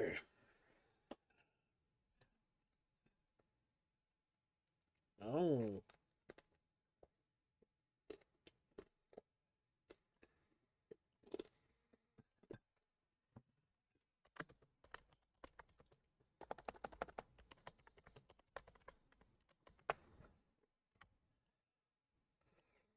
Yeah.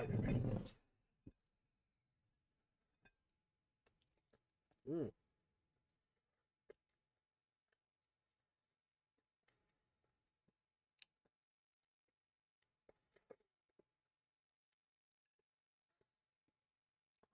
Mm.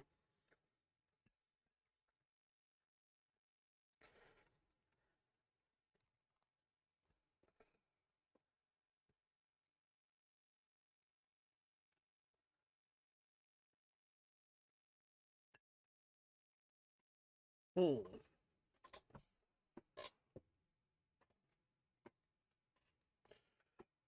Well.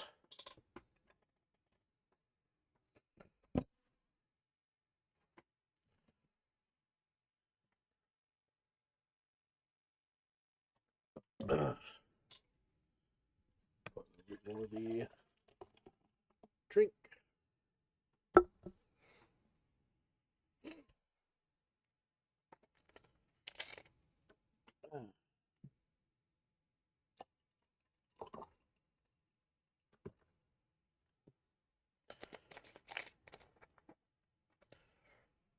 Mm. Ba-da-ba-ba-ba-ba.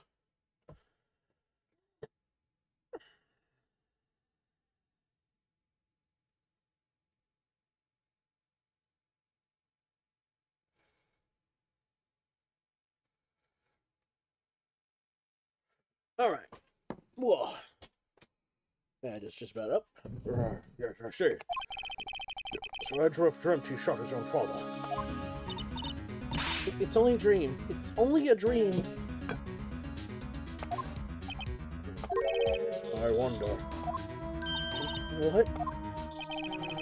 Well, that's the case. Why you look so troubled? Hmm? Well, also consider this. Yogi quite certainly holds a deep grudge against Miles Edgeworth. So deep, he'd want to frame him for murder. This leads me to summarize. Mr. Edgeworth's dream was not only a dream, but it was real. As you imagine, Miles Edgeworth threw the pistol to save his father. That pistol fired, and the deed was done. No, I don't believe it. Yogi was suspected of murder, and his career as a bailiff was irrevocably wrecked. Thus, he sought revenge on Miles Edgeworth. This was his last chance, of course, with the statute of limitations so close. It's like... What do you know about Edgeworth's father? He was a defense attorney without peer. It sounds trite, but it's true. Well, he may have had one peer now that I think about it. No mentor. Mia Frey. My sister. Gregory Edgeworth was very disapproving of Mr. Von Kalmer's techniques. It's no surprise. Von Kalmer is an extreme man. Forged testimonies and evidence are nothing to him. The result is a perfect win record in court. To beat him, Gregory Edgeworth tried to call attention to his methods. And? He lost. He died in despair, as it were. I see. Gregory Edgeworth was killed. The police called on a spirit medium. That was your mother, Misty Fay.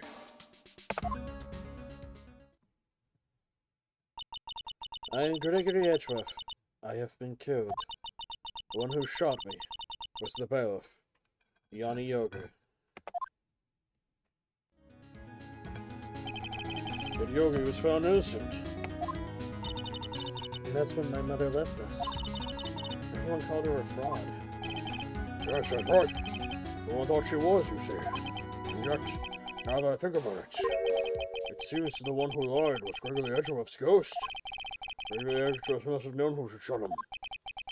I don't believe it. So you're saying he falsified his testimony? That Edgeworth's dad lied to protect his son? It's only a possibility, mind you.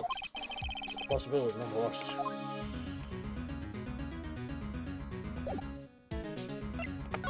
What about this? Oh, so this is the letter.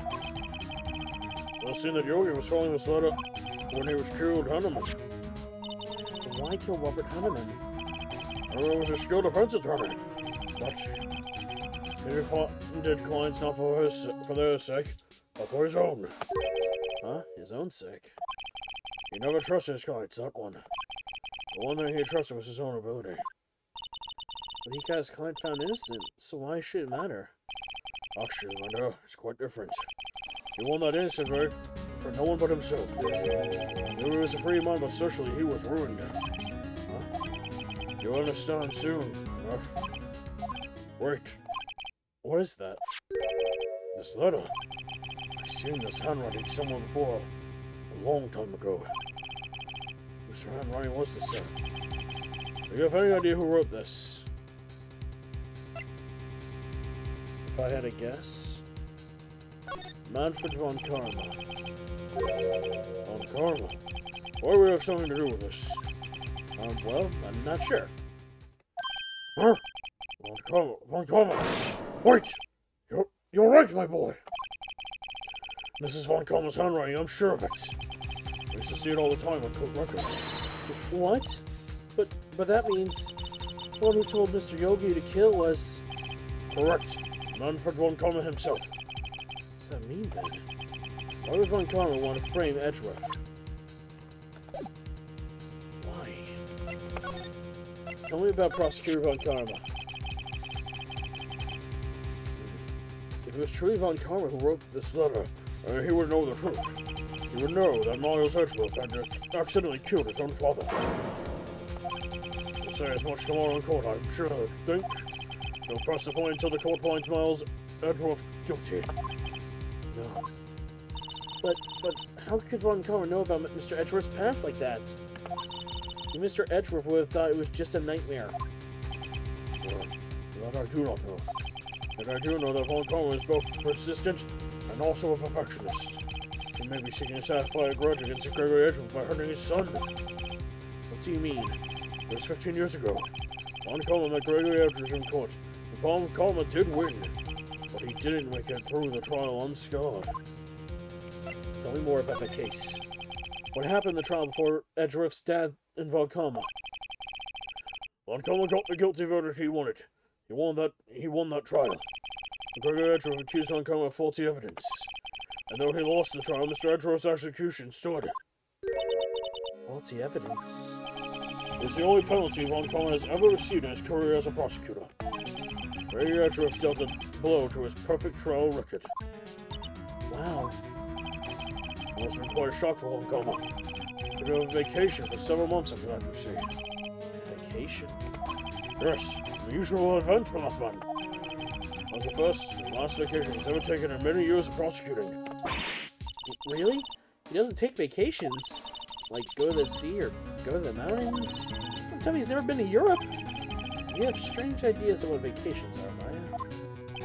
In any case, that was the one time he took a vacation from work. I knew that penalty upset him quite a lot. Odd.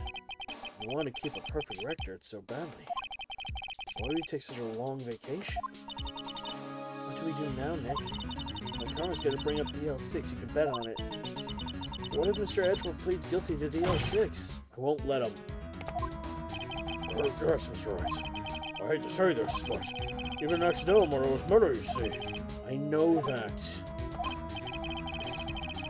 I just believe in Edgeworth's innocence. I can't believe he killed someone. But Nick, Mr. Edgeworth admits it himself. His father may have lied to protect him from beyond the grave. I don't care. I know he's not guilty. Mr. Wright, if you say so, I suppose I should go check again. The police files might hold something of interest. Mr. Grossberg, thank you. I can't promise anything. In fact, I'm interested in finding something else slim. I understand. Police materials, huh? Let's head.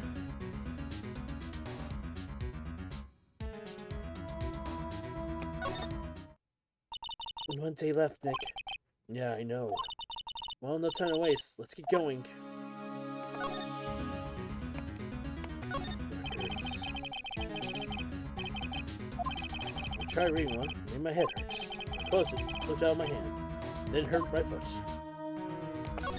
Records. Where's the desk?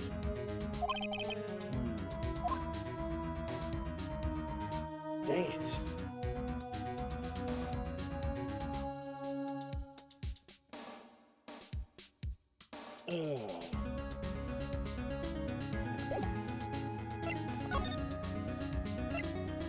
Oh, here we are. Criminal Affairs Department.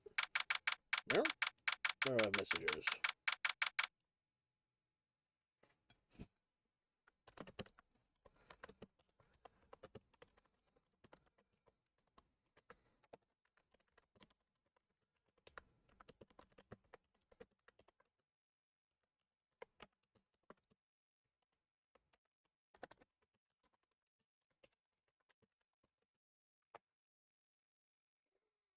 Ba-da-ba-ba-ba.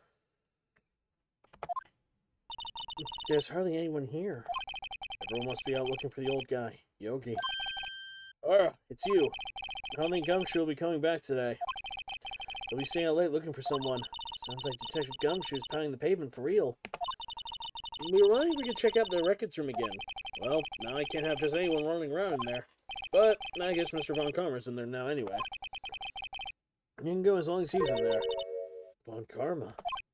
Yeah, he just arrived actually. Von Karma's in the records room. Nick, let's hurry.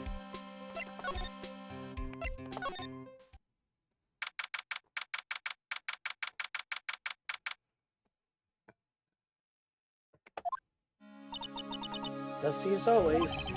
We were only here just yesterday. I'm sure they hadn't had time to clean.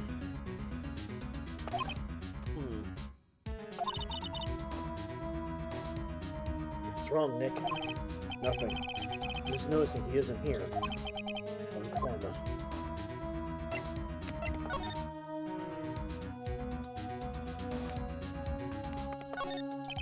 Here are files of collected case reports. It's quite a large volume of reports here. Wow. These are all case reports? Yeah.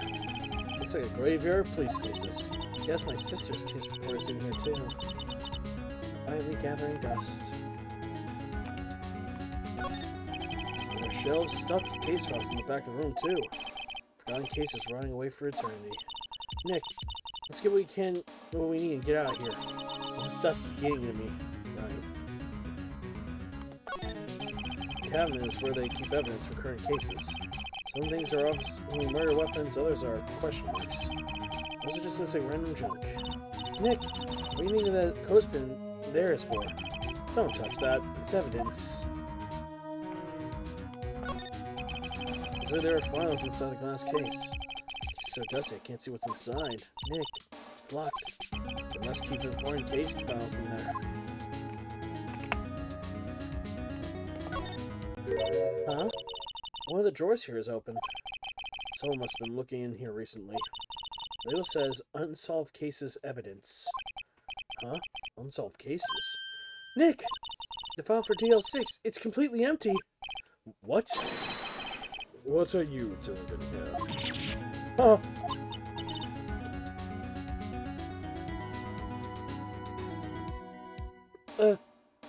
But Von Karma! You. How do you know my name? Huh? Have we met? What are you saying?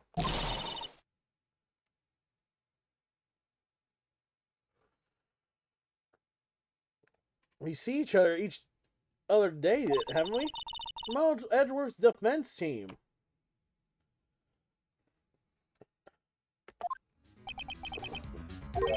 Defense team? Oh, I beg your pardon. You see, I rarely remember defense attorneys. They're like bugs to me. Needless things to be crushed. Because the other guy was Edgeworth's mentor. Oh boy.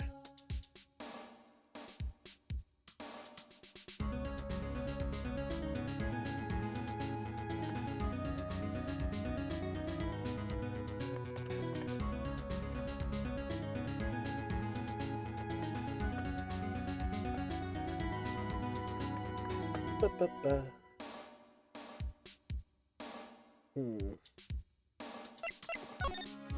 Tell me...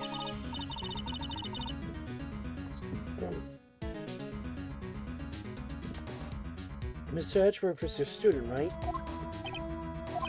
A romanticist who still can't shed that veneer of amateurism.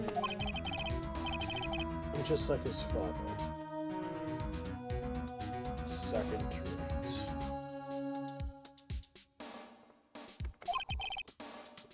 Mr. Von Karma. You have an axe to grind with Mr. Gregory Edgeworth, didn't you? Man, the prejudice of me a defense attorney? Why? Because he dealt a blow to your otherwise perfect trial record. Huh. So you did. What I don't get is, why did you take his son under your wing afterwards? That son of your most bitter rival. That might do it to me. It's none of your business. Tomorrow will be the last day of his trial. It's been a while since I've had a defense attorney last this long. Still, you will lose in the end. Miles Edgeworth will admit his own guilt. He's guilty. He's guilty 15 years ago, you mean? You're quite the researcher. If you've done your homework so well, then you certainly must understand. You know what Miles Edgeworth will tell the court tomorrow. You're right. O'Connor's gonna bring a DL6 in court tomorrow.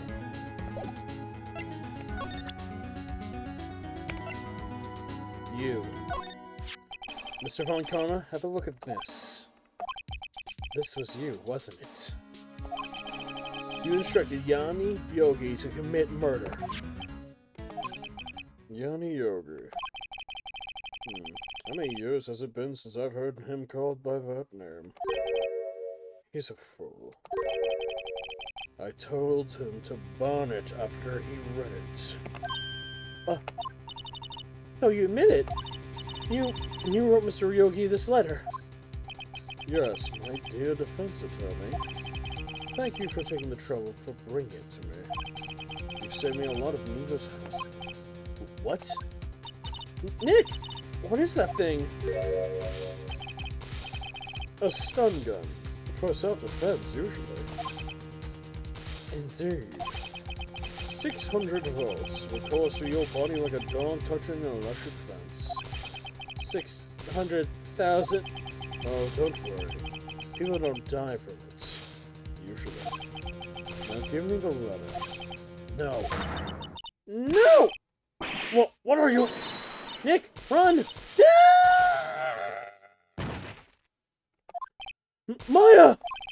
Out of my way.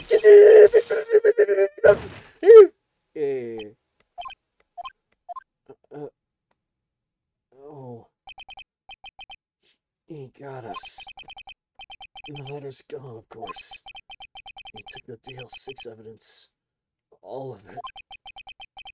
No clues. Wait. Maya jumped first. Maya! Is she okay?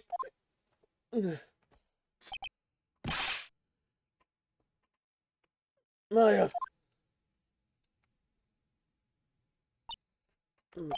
Maya, open your eyes. Maya! The letter. Did he take it? Huh? Oh, yeah. Are you okay? I couldn't stop him. I jumped as fast as I could. One shot from that thing and knocked me out cold. I'm useless. No good as a lawyer or a medium. I can't even call my sister. Not even now when we're needed her the most. I just wish I had woken up at all. Maya! There has to be some way I can help her. I do something about her self-confidence first. Huh? Maya. She's holding something. What's this? A bullet? DL6 evidence number 7. Taken from the heart of Gregory Edgeworth. I remember. Carl was holding this when Maya jumped him.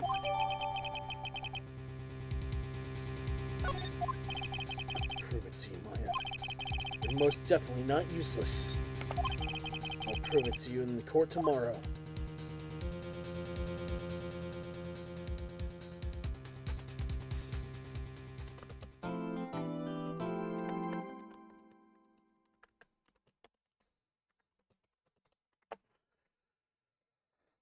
Ba-ba-da-ba-ba. Save your current progress. Munch, munch, munch, munch, munch, munch, munch, munch.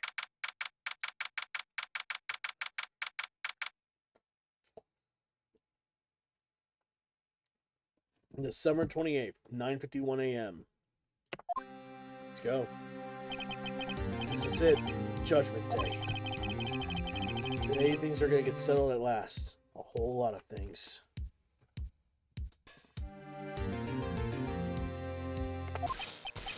What?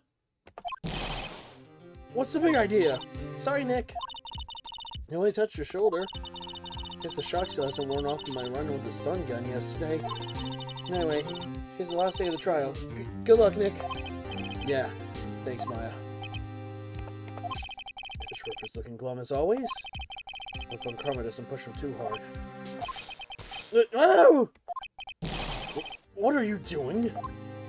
Sorry, I'm sorry. Just thought I'd cheer you up with a pat on the back.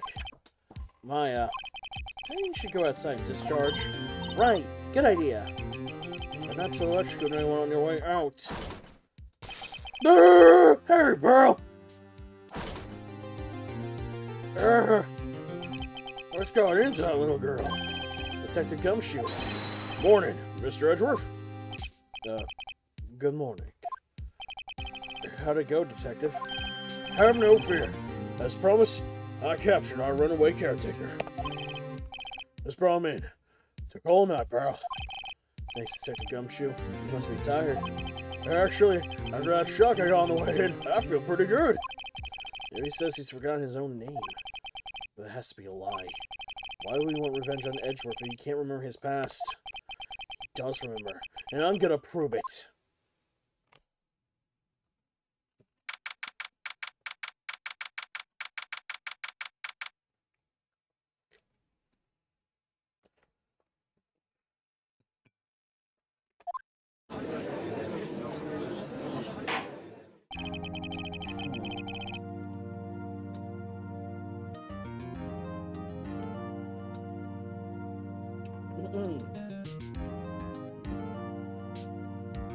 Court is now in session for the trial of Miles Edgeworth.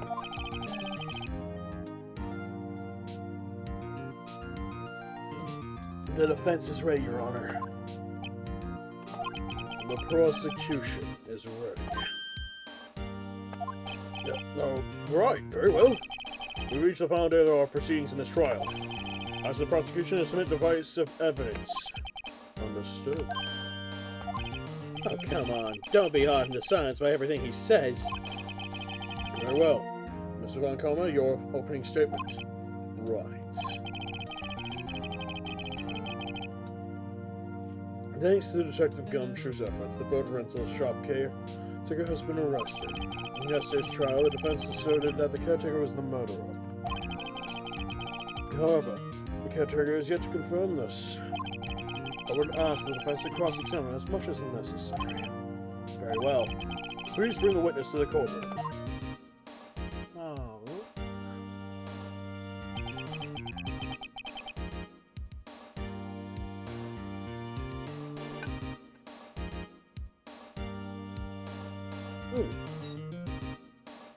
Ladies and gentlemen of the court, I believe you all remember our witness. He lives in the boat rental shop on the lake from where he witnessed the incident. In addition, he has currently lost the name of the lost...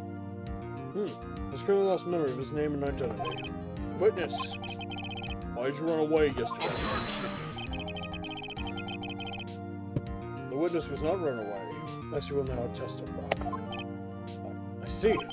Very well. Please begin your testimony.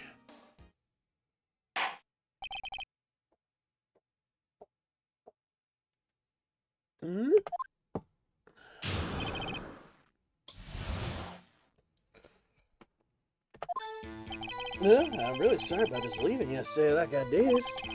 But I wasn't running away or nothing. I just went about proof for Paul, you see. I figured I got nothing to do with this incident anyhow. I mean, you need one of those motive names, right? And I don't got one. So my testimony yesterday stands as is.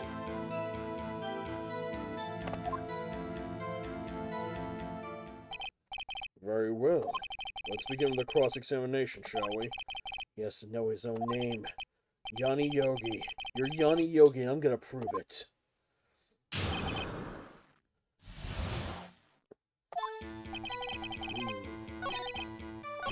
I went to buy some food from Polly. Hold on. You've lost much your memory, is that correct? Yeah, it seems like it. Then how can you know you didn't have anything to do with this incident? Or maybe you're lying about having your memory. About not having your memory, huh? You know exactly who you are. The witness has testified clearly that he has no memory of who he is. But he's lying, then show the court proof. How am I supposed to prove what's going on in that old guy's head? It's impossible. God, come to your senses, Mr. Wright. Very well, witness, please continue. I mean, I need one of those, you know, motive things. I don't have one. How can you say you've had no motive? I say you did. You had a grudge against Edward from the victim, Robert Hammond. And that's why you took revenge on him, right? Please don't make me repeat myself, Mr. Wright. This witness has no memory of anything beyond several years ago. He can't hold a grudge, it's impossible. Proof he's lying about his memory. Otherwise, it's gonna be the same thing over and over until this trial ends. Might I say something, Mr. Wright? Yes, Your Honor. You've been saying the same thing now over and over. You've been calling the witness's memory of the past and therefore lack of into question. But does this really have anything to do with the current case? Of course, Your Honor. The witness has said that he has nothing to do with this case and no motive. Both of those statements are lies. Order! Order! Mr. Wright, there's a serious problem with your claim. Or are you saying you know who this witness is? Of course, Your Honor. Ho ho ho! Now this is interesting. I'd like to know myself, so who is he? Don't play dumb, Von Karma! Mr. Wright, please tell us the witness's name. His name is Yanni Yogi, a former court bailiff. Yogi? That name sounds familiar. Oh! Yanni Yogi, from the DL6 incident. Figures the judge would have heard of it. It was a famous case. But what does this mean? Your Honor, if that man is Mr. Yogi, then he has a clear motive.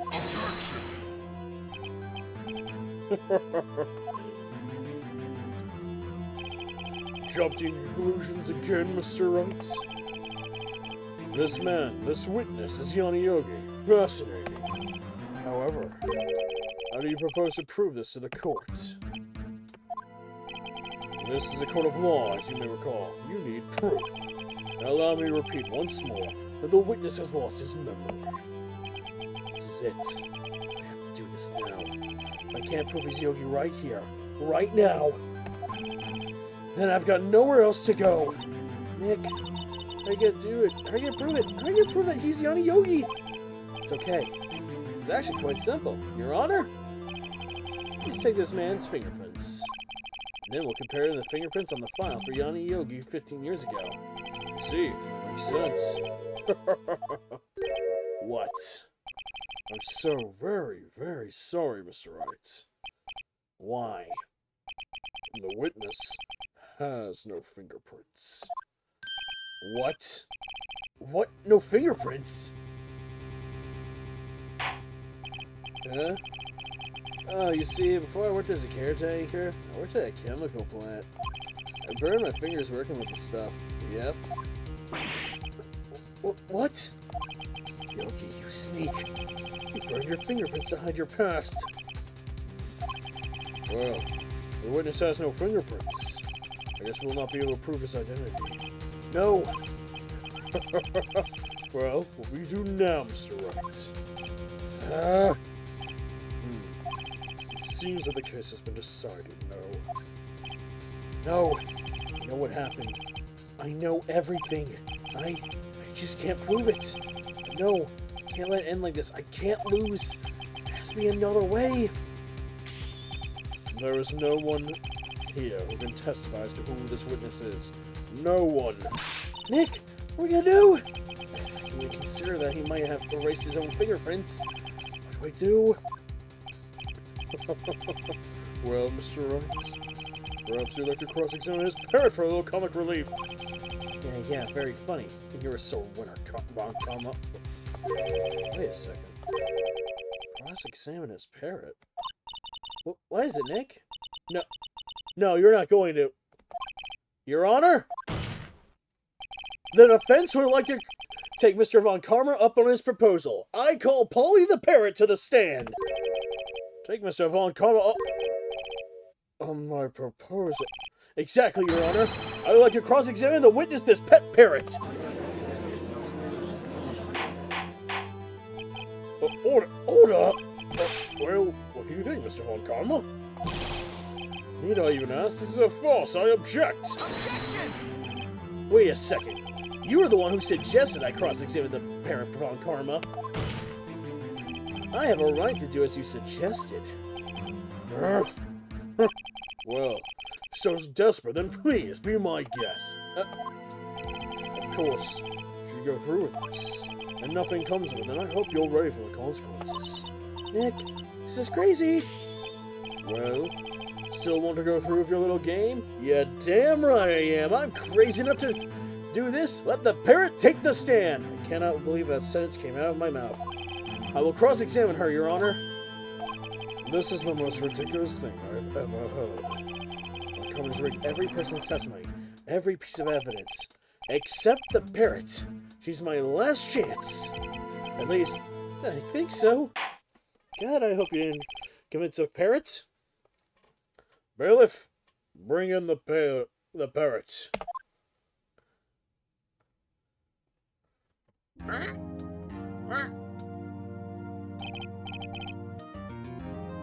That's quite a bird. Please, tell us your name.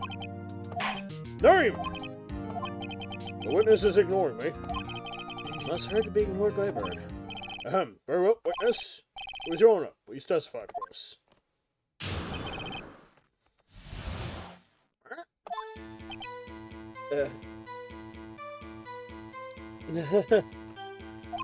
Hello.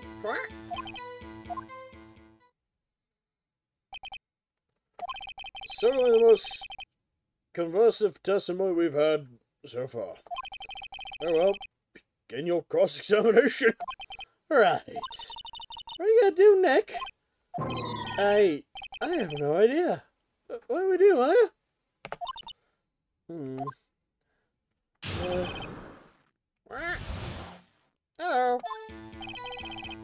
Hello.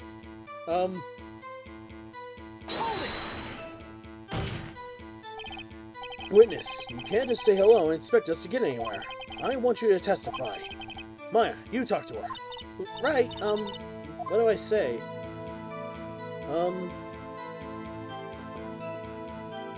Tell us, what's your name? Maybe I should get her to say her name. Polly, what's your name? Polly! Mr. Wright, I think we've established this parrot's name is Polly. Does that have anything to do with her owner's identity?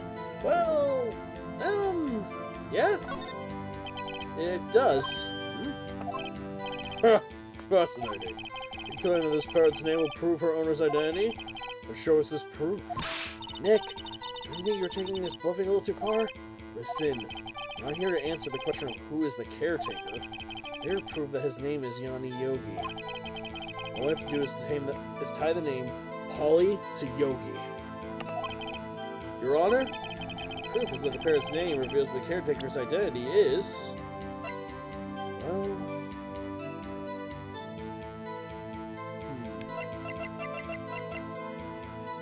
Let me think.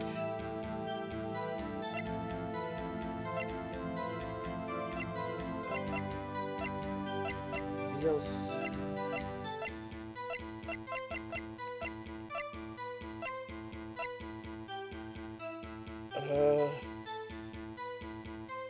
Here.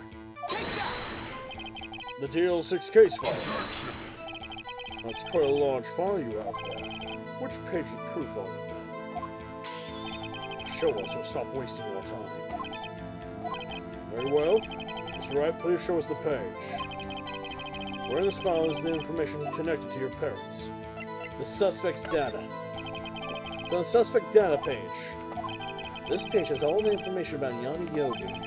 Right after he was arrested, his fiancée committed suicide, see? Indeed, it does say that, yes. What was his fiancée's name? Polly Jenkins.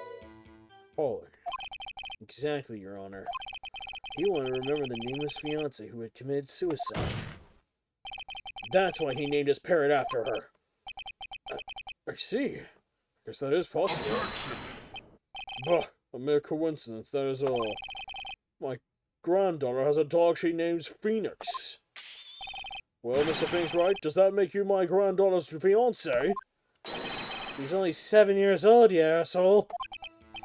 Indeed, alone is very weak evidence in a murder trial. We need some other kind of corroborating evidence. Where am I gonna go find that? Nick, we're getting closer. One more. We need to get one more piece of evidence. Right. But what?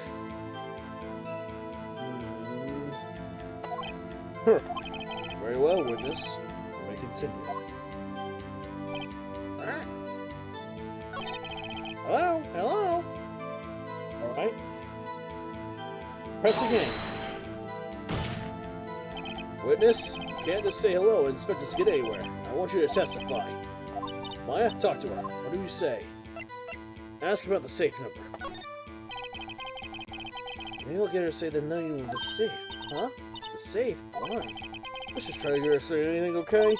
Polly, what's the number to the safe in the shack? 12? 28. 12, 28. My, what a reckless parents. Well, Mr. Wright, you are claiming the number has something to do with the caretaker. It does. It actually does. That's why I had her say it. Ha! Ridiculous. How can the number to a safe tell us who the caretaker is? Show us your proof.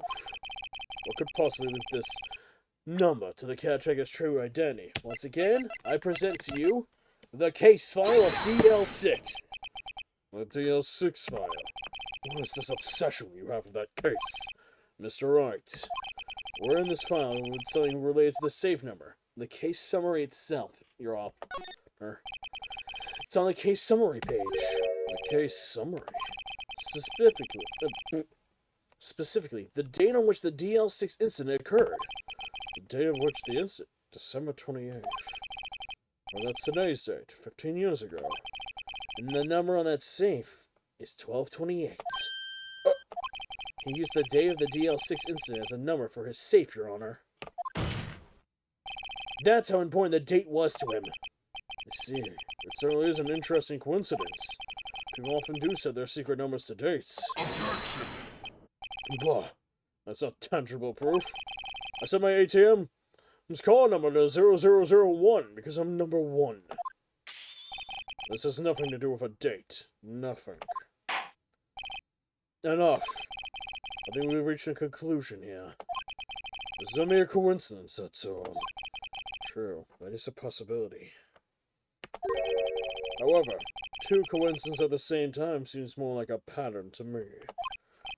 What are you saying?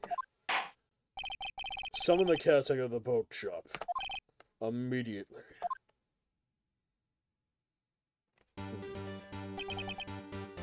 Witness, tell us your name. Objection. Wait. This witness, he doesn't remember. No, it's okay. I've accomplished what I wanted to do. I'm done. Nick, he looks totally different. It's the real Yogi, I think. Finally.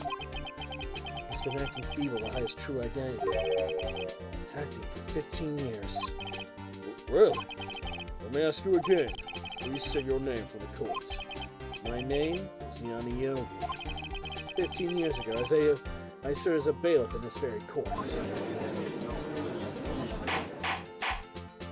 Order! Order! Yanni Yogi. So, it was you who killed Robert Hunterman. You tried to flame Miles Edgewood for his death. Yes, it was me. I did it. They put me on the witness stand 15 years ago. Robert Hammond, he said I was mentally unsound. He told me to make me innocent, get me off the hook. So, I pretended to have brain damage. I was innocent, really. He didn't believe me.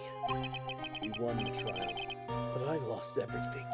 I lost my job, my fiancé, my social standing. Then, this year, 15 years later, a package arrived. It was a letter and a pistol. The plan was written out in careful detail. It was a plan for me to take my revenge on the people who ruined my life. I didn't care who said it. But this is my chance after 15 years. This was it. Finally a chance to have my revenge on Robert Hanneman and Miles Edgeworth. I have no regrets. Wait a moment. Revenge? It's Miles Edgeworth. What do you mean? I'm not at liberty to speak on that matter. Why don't you ask Mr. Edgeworth yourself? Anyway, I admit it. I'm the one who killed Robert Hanneman. Von Karma. Where's Mr. Yogi? Under arrest, Your Honor. I saw no room for error in his confession. Then the defendant, Miles Edgeworth, is innocent. In this case, at least. Very well. Will the defendant please take the stand? There are a few mysteries left unsolved. Still, you are cleared of suspicion for this particular case. So I'd like to pass judgment on to the murder on Mr. Robert Hanneman. Any objections? I don't believe it. Why isn't Von Karma saying anything? Very well. In this case, finds the defendant, Mr. Miles Edgeworth, not guilty.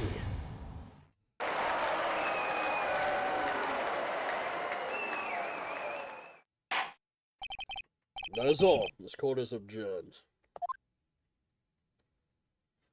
Objection! Did someone just say objection? It wasn't Von Karma. Wait, that means... No. Edgeworth! Your Honor, I object to your judgment. What do you mean? I'm not innocent at all. As we have heard, Yanni Yogi killed Robert Hanneman in revenge. Revenge for what? Nick? Edgeworth is trying to confess. He's gonna say he's guilty. He's gonna tell them that he was the murderer in the DL6 incident. He's gonna tell them he killed his own dad. What do?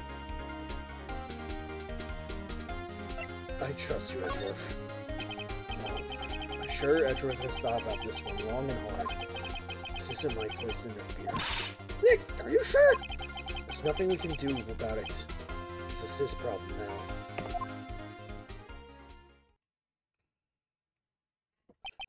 For 15 years, I have had a recurring dream. A nightmare. It's only a nightmare. That's what I told myself. But now I know it wasn't a dream. Yanni Yogi wasn't the killer. You mean, in the instant when your father died? In the distance of the shot, it wasn't suicide either. Everything was as clear as his day. The murderer, the criminal in the DL6 incident. It was me. Your Honor, I confess my guilt. I am guilty for the DL6, and the statute of limitations of which ends today. The culprit is me! Order! Order! This is certainly unexpected. The defendant declared innocent is now confessing to a different crime. A crime from which the statute of limitations runs out today. Not really sure how I should deal with this. It's obvious. We have a trial, right here, right now. Will you try this man for his crime of 15 years ago? I think I would like to take a 5-minute recess. During this time, I will consider the appropriate course of action to take. Court is adjourned. Yeah, I'm gonna strangle you. 2:24 p.m. I'm sorry, right? I just wasted all of your efforts.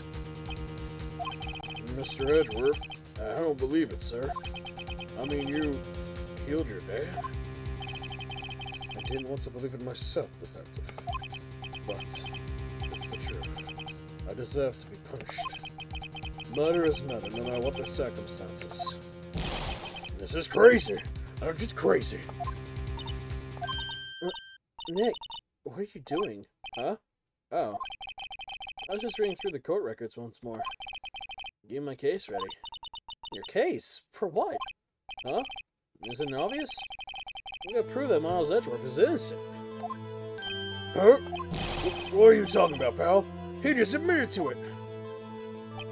He confessed that what he did in court. I'm sorry, Edgeworth, but I don't believe your nightmare. What? It's just a dream. It's not real.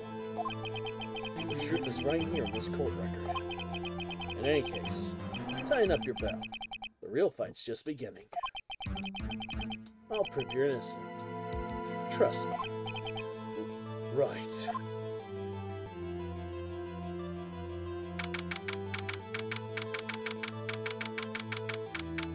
(2:30). Now then, I'd like to resume our trial. Judge, Miles Edgeworth has admitted his own guilt. He has confessed his crime. Let us begin by hearing his testimony. Then, though pointless, let the defense do their cross-examining. The statute of limitation of the DL6 incident runs out today. Though it's unconventional for me, I'd like to run this one by the book. I see. Does the defense have any objections? No, I don't. Ron Carla, you knew this was going to happen from the very beginning, didn't you? Very well. Will Miles Edgeworth take the stand? Will the witness state his name and profession? Miles Edgeworth. I'm a prosecuting attorney. Mr. Edgeworth, 15 years ago, you mistakenly killed your father, Gregory Edgeworth. Is this correct? It is correct. Then testify about this matter to the court. When will Edgeworth be telling me... When Edgeworth was telling me about his dream yesterday, I noticed something. One detail didn't quite fit. That will be the key. But only if I can get it to work. Please, please, please. The DL6 incident. That day, I had gone to the courtroom to observe one of my father's trials. As we went to leave, an earthquake struck, trapping us in the elevator. My father and Mr. Yogi lost their composure and began to argue. Then, something heavy fell at my feet. I picked it up and threw it at Mr. Yogi. I wanted them to stop fighting. A moment later, there was a single gunshot and a scream.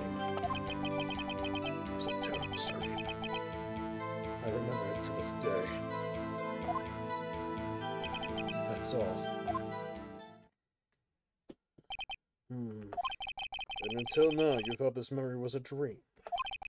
We were stuck in that elevator for 5 hours. The oxygen in that elevator ran out and I lost my memory of the events. Bah. The same claim Mr. Yogi has made. Very well. Mr. Wright, your cross-examination, please. Yes, Your Honor. Okay.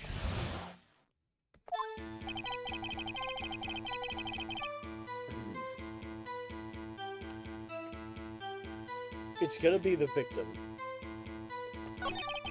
Because even then we heard about it. A single gunshot and a scream.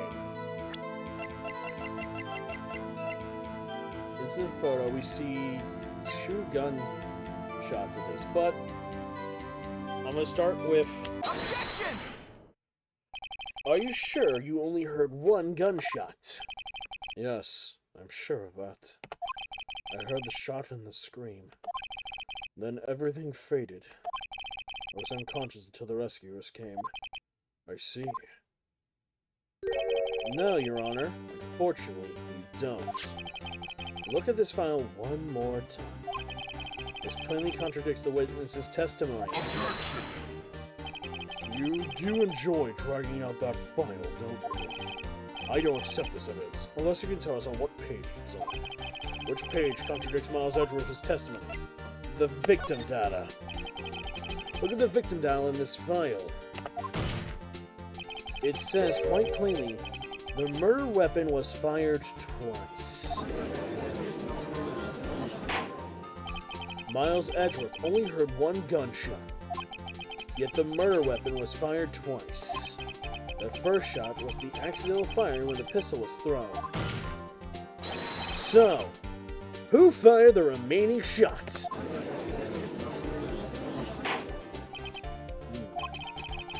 Was there perhaps another shooter who fired that second shot? Your Honor, as I'm sure you're quite aware, this incident occurred 15 years ago. The evidence is dated. The pistol did fire twice. However, we do not know when that second shot was fired. It might have been fired that day before the incident. There is no proof that the second shot had anything to do with this incident. What? I see. You do have a point, Mr. Wright. The murder weapon was fired twice, as we heard. One of those shots killed by the defendant was fired by the defendant, a boy in the time. Do you have any proof that the other shot was fired that had something to do with this case?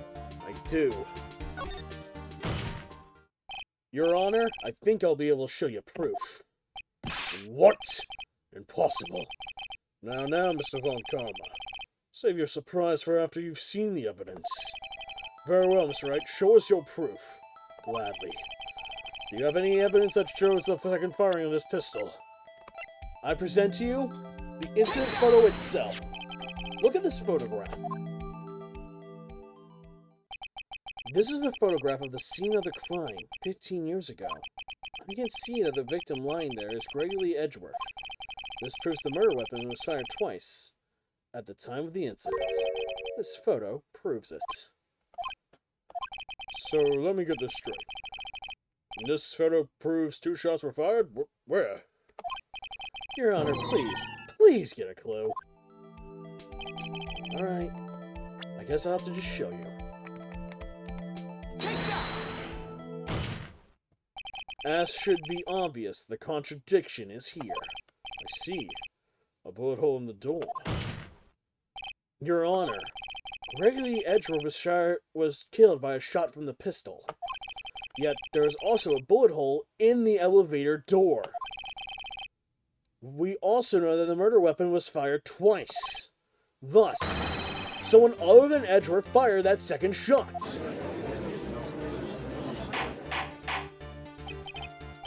Order! Mr. Wright, where are you driving at? It's simple, Your Honor.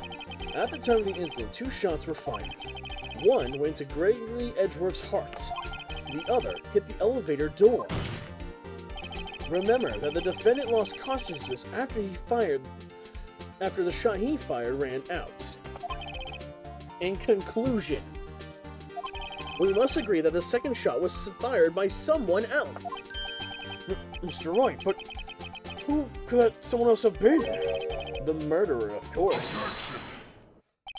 I knew I should have stepped in before your wild fantasies got out of hand. Mr. Wright, look once more at the DL6 incident case file and look closely. Try the case summary page. Case summary? That's on page 1. Look what is written there. Not a single clue was found on the scene. If the pistol had indeed been fired 2 times, then the other bullet would have been discovered on the scene. He does have a point. That second bullet has never been found. Why? because the second bullet does not exist. That bullet that claimed Gregory Edgeworth's life was fired by his own son. And that is the truth of the matter. The whole truth. It is undoubtedly something else had made that bullet hole in the door.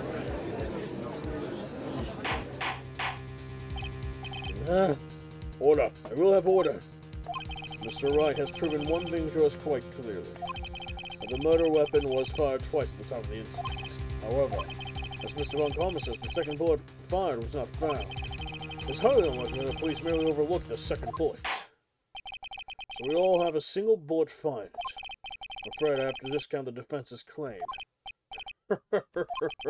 I praise the judge for his wisdom in this matter. Oh, come on, how did this happen?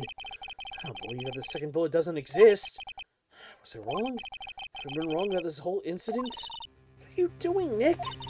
Why aren't you raising an objection? Oh, hello. I will hydrate in just a moment. Let me just go ahead and click on this, like, integrated harsh whatever guy. Goodbye, little buddy. And he's gone. Okay, yeah, I heard my voice crack on that one. Oh. Bum, bum, bum.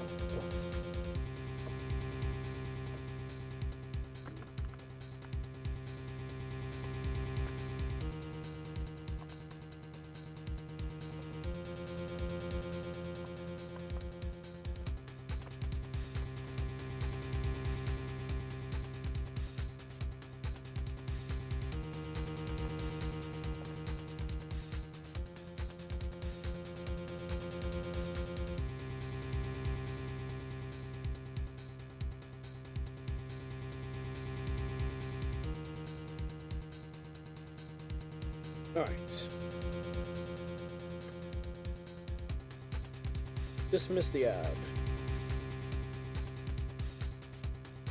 I'm sorry, man. What? Looks like I was wrong.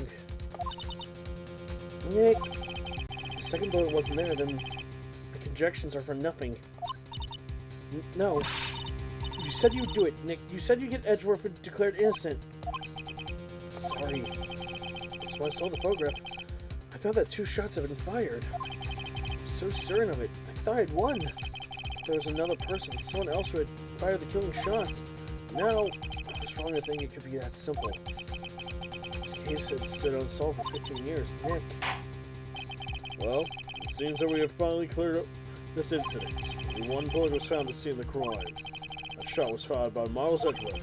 Precisely. I'd ask one thing of Miles Edgeworth before passing my verdict. Have you been paying attention to the trial so far? Yes, sir. Do you have any objections? No. No, I do not. So you killed your father, though it was not your intention. Yes, I did. Oh no. He's accepted the guilt. Very well. The statute of limitations of the murder of Gregory Edgeworth runs out today. Therefore, I must pronounce a verdict of the defendant today, right here. Right now. Indeed. Does anyone have any objections? I've been here before. It's just like my first day in court. There's so many things I should know, I should be saying. My mind's going blank. I can't find the words. Mr. Wright, I object! Objection! Your Honor, I object. Mr. Wright, on what grounds do you object? Nick, I don't know. This case is perfect. Oh no. It must exist. The second bullet. What? What did you say? Nothing. The second bullet must exist. Where? Someone took it. It seems waiting is not going to produce us any answers from Mr. Wright. Wait, Your Honor. The second bullet, it existed. What? We just heard proof that it did not exist. I realize that, Your Honor. I'm really grasping here.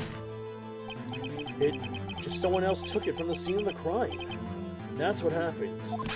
But who? The murderer! The murderer. Then tell us, just who is the murderer? I'm still thinking on that one. So the criminal took the second bullet, but why? Huh? First of all, how would they have found it? It's not easy to find a stray bullet, Mr. Wright. Was there some pressing need for the murderer to search for that bullet? Yeah. The murderer didn't need it. Why would the murderer have spent time to look for a stray bullet? I haven't got a clue. What's wrong, Mr. Wright? Ugh, the murderer had no reason to take that bullet. You don't want to admit it, but it's true. Ugh. Had to take it. Had to take it. The murderer, what does that mean? You're thinking too normal. Think crazy. Don't think why the bullet was taken. Think why the bullet had to be taken. Mr. Wright. Yes, Your Honor. I have no idea what I'm doing. Well, the murderer had no intention of taking the bullet from the scene. But, the murderer had to take that bullet. Had to? Mr. Wright, what do you mean? Well, for instance what? For instance, the bullet, hit the murderer. The bullet hit the murderer. Just saying, for instance. I mean, if it hit you, then you would have to take it with you, wouldn't you? It's not like you could just perform surgery right there. You know? Wait a second. I was just talking off the top of my head, but what if that's really what happened? Let me get this straight. So at the time of the murderer himself was shot. And they left the second bullet inside of them. Boop. I'm just gonna snooze that, again. Thus leaving only one bullet at the scene of the crime. Yeah, I guess that's how it would work, yes. Oh, damn it, no, there you go. Did the whole, like, top gifter thing again. But there's a problem with that. The other two people rescued from that elevator, Miles Edgeworth and Yami Yoga, were both unharmed. So that would mean the murderer came from outside. Yes.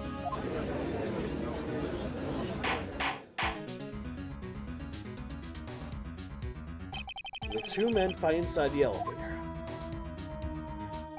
Trying to stop him, the boy picks up the pistol at his feet and throws it. The pistol discharges, and the bullet goes through the elevator door and hits the murderer outside. The boy loses consciousness. Then, the murderer opens the elevator door and sees the men inside.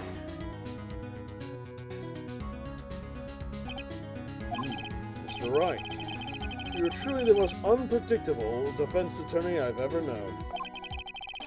I guess I can tell you're grasping. I cannot divine the possibility of what you say. What are you saying? Deny it. Deny it. No one involved in that incident was wounded. There was no murderer.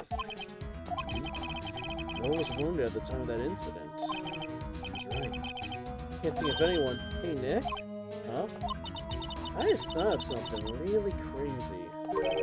Crazy? Remember what Mr. Grossberg said yesterday?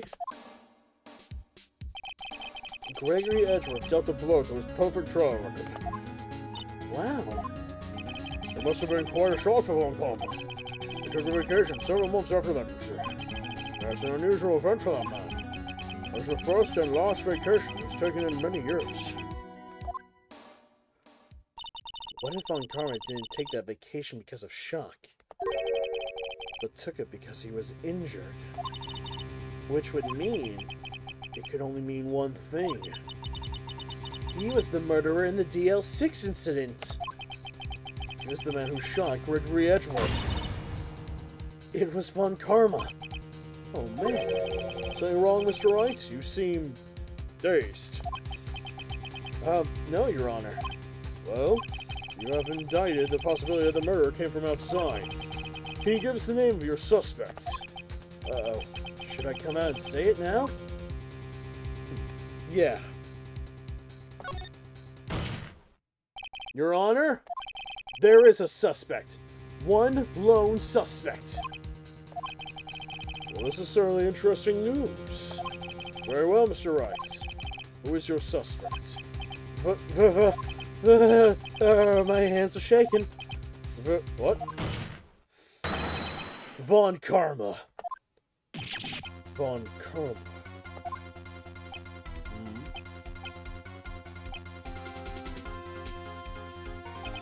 You mean the Von Karma? The prosecutor, the one standing right there, over there, right there. You don't object. Huh. I see no reason to. Why, Your Honor, this ridiculous outburst with my objection. Because you took a vacation for several months starting the day after the incident. Yet you pride yourself on a perfect record. Why would you take such a long vacation without any reason? So you claim that I took a vacation to heal from my injury from that incident. Fascinating. Prove it! I would have need of surgery now. Where would I go under the knife, Mr. Wright? Bring the doctor up for me. Have him testify. Nick, let's find out who this doctor is. It's no use. Edgeworth? I know Von Karma. Perhaps too well. He's perfect. He wouldn't leave clues. He probably didn't undergo surgery. I would leave a doctor as a witness. No one's that perfect. So what now, Nick? Did Von Karma pull the bullet out by himself? It's insane. No. He couldn't have. You can't just pull bullets out of yourself. Wait. What does that mean? That bullet has to be somewhere, but where? Well, Mr. Wright, can you produce evidence to prove I was shot? Yeah. Can. Alright, Von Karma, I'll prove it. And I'll even use evidence. I know how much you like it so much. What?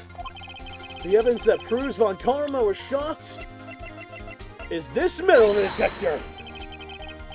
Von Karma's perfect. He wouldn't risk surgery after leaving an evidence trail.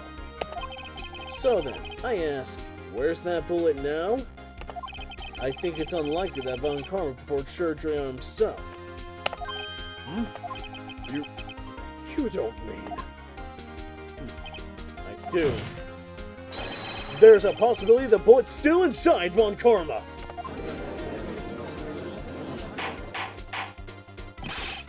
It's even possible for all these years. Well, there's one way to find out. We could use this metal detector.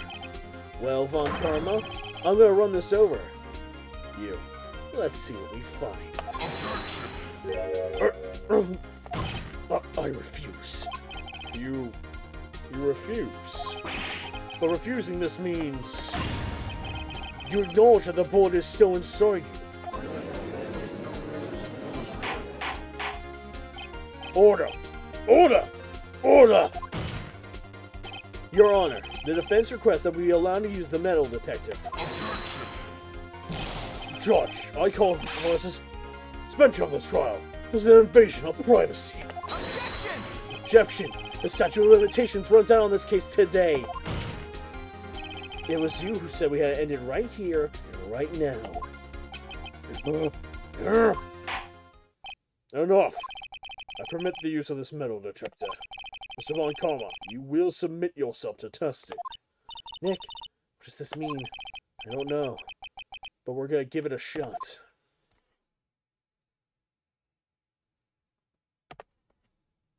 He reacted. Something's inside his right shoulder. The bullet. Mr. Von Karma. You. It was you. I was afraid this would happen.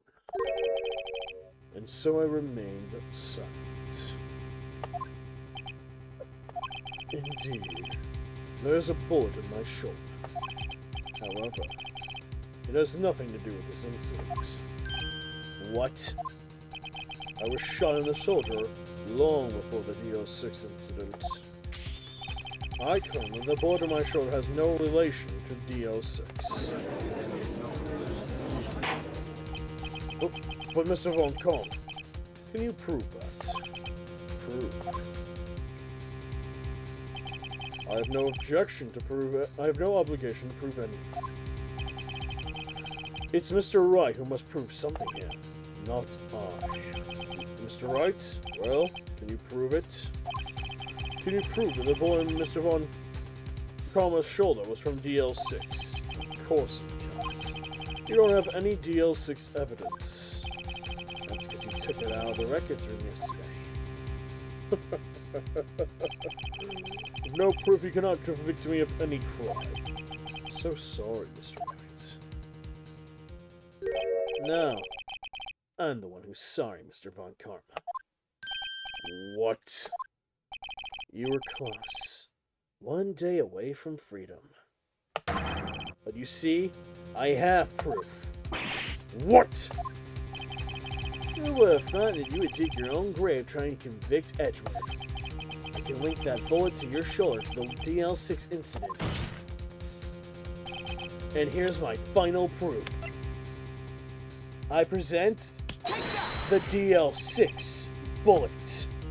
That's a bullet. Where did you get that? This is the bullet used in the DL6 incident. This was taken from the heart of the Gregory Edgeworth. The bullet was preserved quite nicely, all the ballistic markings intact. Ballistic markings. You may recall the term. It came up in the first trial 2 days ago. Ballistic markings are the fingerprints of a weapon. All bullets fired from a gun are marked with that weapon's unique pattern.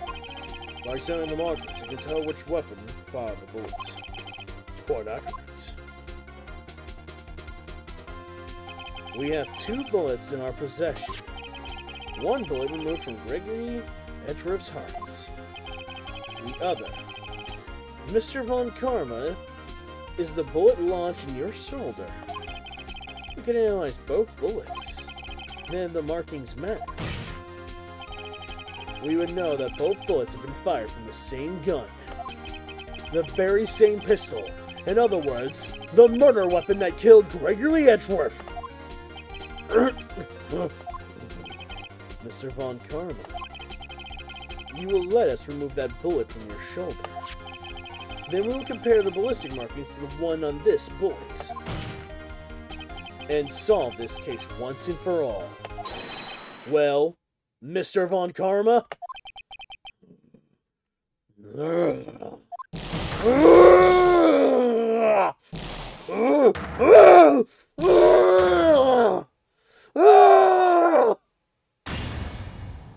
That scream.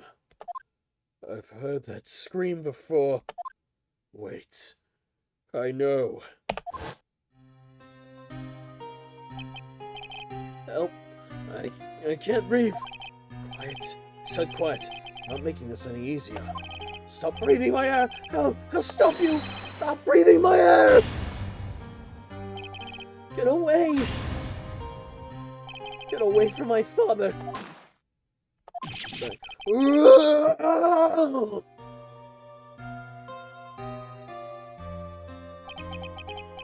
It's that scream I heard in the elevator 15 years ago. Von Karma! You are the murderer! Mr. Von Karma. Edgeworth! Only you dare defy me! So it was you. You and your father are my curse! Your father shamed me with a penalty on my record. And you left a scar on my shoulder that would never fade. I'll bury you! I'll bury you with my bare hands! Death! Death! 15 years earlier. Chief Prosecutor, I'm sorry. Ron Karma. It's not like you to make this error. I never would have thought that Edgeworth would be the one to catch you. I was careless. I'm sorry, but you'll have to be penalized. I've covered for you in the past, but not this time. Edgeworth? It was a shock like none other that I had had. Me, penalized. It took hours for me to regain my composure. Suddenly I found myself in the darkness. I was in the court records room. I must have wandered in there without thinking where I was going. The room was pitch black. The lights must have gone out. I went out to the hall and felt my way to the elevator. I pressed the button, but nothing happened. Then, there was a noise. I was in pain. A horrible, burning pain in my shoulder. Just then the lights came back on. The elevator door opened before my eyes.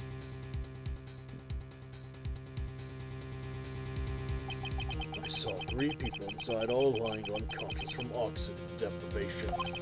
Much to my surprise, a pistol lay at my feet.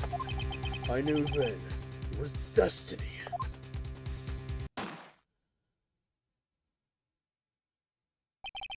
In his last moments, Gregory Edgeworth was still unconscious.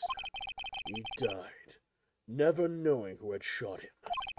Later, he spoke through a medium playing me Mr. Yogi. He was fooled. It was a perfect crime. Who would have thought another man would have come to open that elevator door? Judge. What? What are you doing? Do your job. Bring an end to this miserable charade. Now, end it. Very well. It appears that we have come to a very long end of this maze. 15 years later, Mr. Miles Edgeworth. Yes, Your Honor. You are innocent. You are innocent. As you said, it's all a nightmare. Yes, Your Honor. The court finds the defendant, Mr. Miles Edgeworth, once again, not guilty. Yay!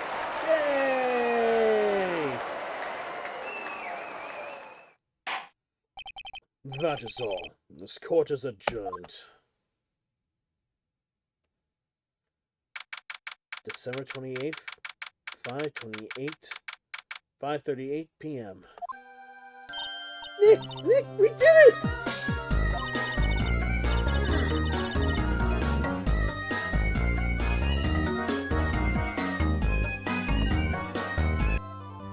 Did you see his face? Von Karma looked even paler than usual. He's pretending to be all cool, but inside you crushed him, Nick. Crushed! I gotta say, I'm impressed. It was pretty close, though. I was sure we had it. I know, I was on the verge of tears the whole time myself. But now, it's all just a good memory. So, it's finally over, Edgeworth. Right. Yeah? I'm not sure how to say this. I know. Trying. Thank you. I see. Thank you, right. You're welcome. I think you could have at least done better than that. Ugh. Sorry. I'm not good at this sort of thing. You got a lot to learn, Edgeworth. She's got you there. Woohoo! Amazing, pal. You pulled through just like I thought you would. I'll never forget this. I owe you one, pal. And tonight, let's party. Dinner's on me. Yeah, well, my salary went down a little bit this month, but who cares? See, Mr. Edgeworth, you should take a lesson from Detective Gumshoe. That's how you say thank you. I see. Woo! I feel foolish. Don't worry. Take it a little at a time. You'll get used to it. It's been 15 years since I've seen Edgeworth this unguarded. Hey, y'all! Lotta! Y'all are great in there. Thank you. Yo, Edgeworth, congratulations. Thank you very much. I knew you were innocent from the start, of course. Just look at you. You wouldn't stick your hand in a cookie jar even if there was no one there. You were the witness on the first day of the trial, weren't you? Yeah, well, let's let bygones be bygones, eh? Sweet you witch, what are you doing here now, Lotta? Oh, me? Well, I went back to college. I got trying to be an investigative photographer pretty quickly. Really?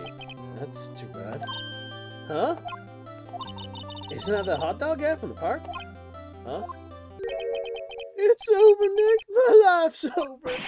Why the sad face, Larry? What happened now? Oh, Nick, I'm long for this world. You don't look sick. It's Kayance. She's gonna live in Paris. Paris, Nick. He's leaving me behind. Should have seen that coming. Yo, Edgy, here you are. Yes, here I am. Congrats, Edgy. Here's a little gift for me in celebration. Celebration? That's unusual for you. Harry Butts! You come along tonight. You're my treat, pal. Huh? Oh, yeah, thanks. Looking forward to it. Yo, Nick. The suit that questioned me. When he says treat, that's how police talk for prison food, right? Right? I think you'll be fine, Larry. Right. Yeah? What's up? That envelope that Larry gave me. It's got money in it. Well, yeah. That sounds strange. People give money away to celebrate sometimes. It's $38, right? Larry, you son of a bitch! Huh? What a weird amount. I mean, it's not a little, but it's not a lot either.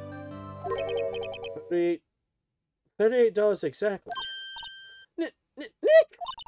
Wasn't the exact amount of lunch money that was stolen from Mr. Edgeworth in school? $38. No. No! Larry, it was you! What are you so surprised about, right? Huh? Larry was absent that day from school, right?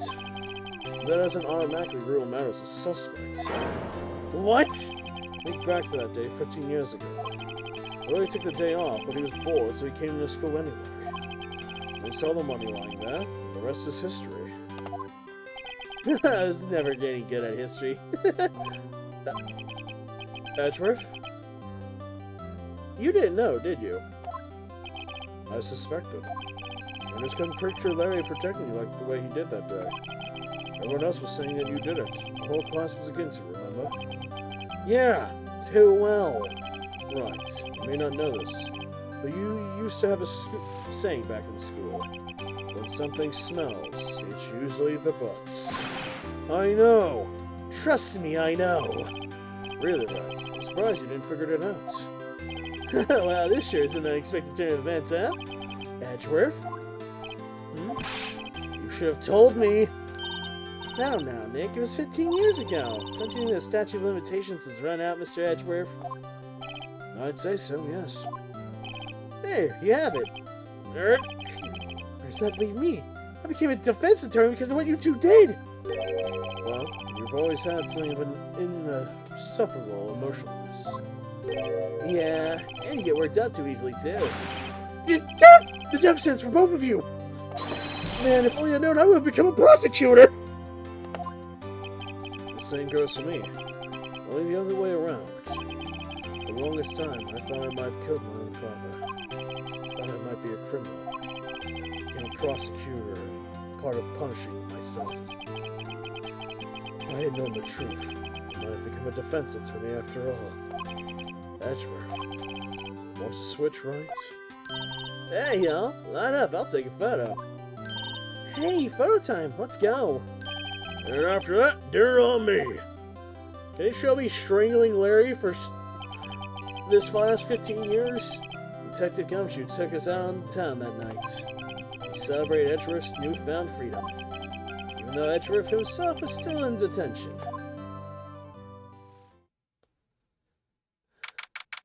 7/29th, 5:02 a.m. Writing Co. offices. Whoa, I went a little overboard yesterday. My head hurts. Huh? It's only 5. Maybe I should go back to sleep. Huh? What's this? A letter. Good morning, Nick. You were really impressive yesterday. Seeing you, it made me think about what I'm doing here. I'm a spirit medium, in training, of course. I wanted to help Mr. Edgeworth, too. I wanted to help you, but I couldn't. I was useless. So I decided to go back to my training. I'll become a full-fledged spirit medium for starters. I couldn't say it to your face, so I left this letter. Goodbye, Nick. Goodbye? What time is it? First train for the mountains has already left to the station. I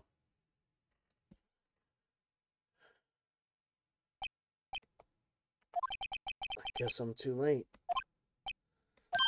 Hey! Nick? Maya! So, you're leaving. Yeah. It's hard being a spirit medium who can't talk to spirits. And I think you'll do fine without me, Nick. Be good, okay?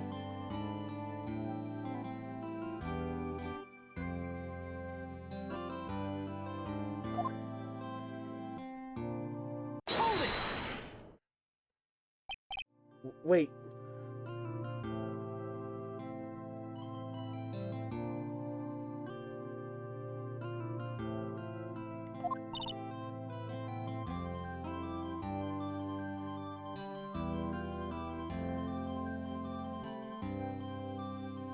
What?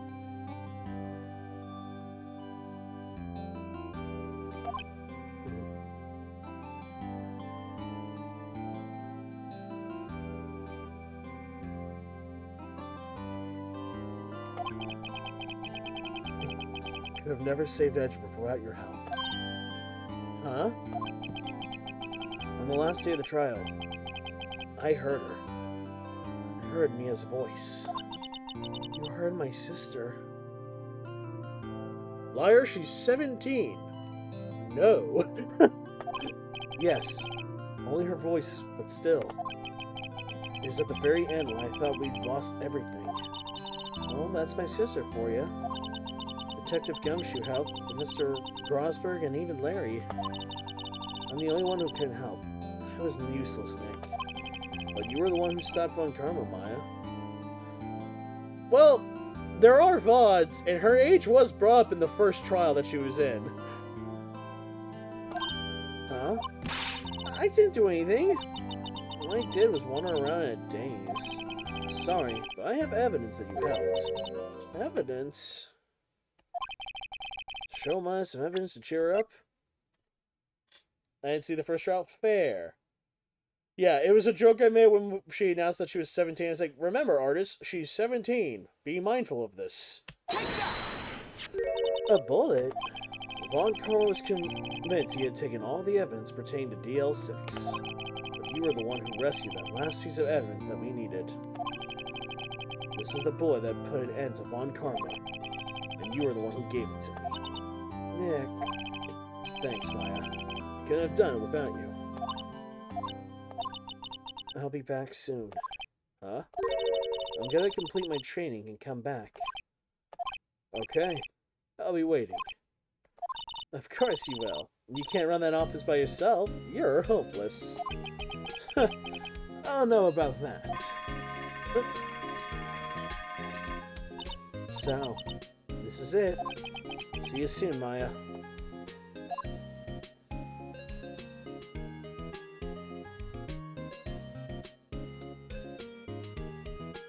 Thanks, Nick.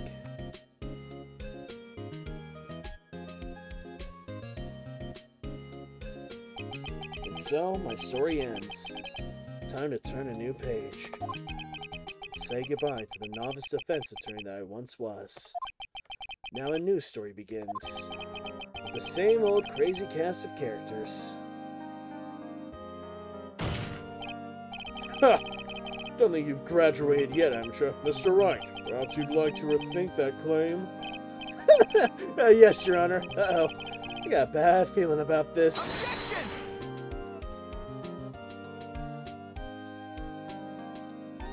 And thus ends the first Ace Attorney game. Hey, pal. Mr. Edgeworth came down to the precinct to wish me a Happy New Year. I got a pleasant surprise. Woo, Detective Gumshoe. Then he hung his head out low and went right back outside. Kind of like he was embarrassed or something. Strange, huh?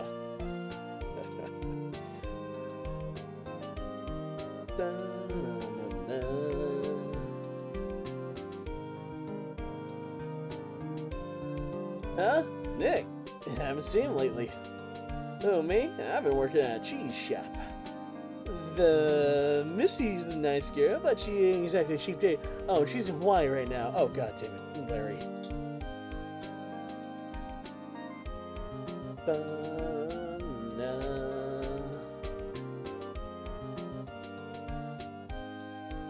Ooh, Mr. Wright? Yeah, I remember him. I hear he's busy lately. You know, not to ring my own bell, but I sort of tell him everything he knows. I'm sure he's grateful. I hope. God, can I be relevant again? I was in one case, and I was made a fool of. Oh, Phoenix Wright? Ah, the defense attorney who I wrote that advocate for. I should have known. I've taken over management of the hotel recently. Should you be in the area, please stop by.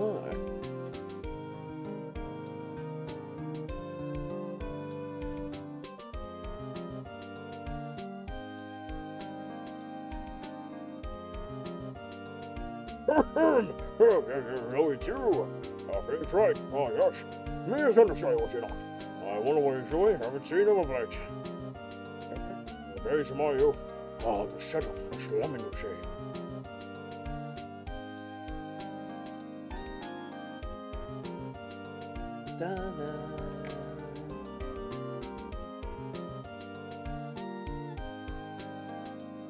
Phoenix Wright? Is he an actor? Well, I'm not buying it. You can't be a star with a name like Phoenix. How did you know they put up? Oh, Christ, not again! Windback, stop!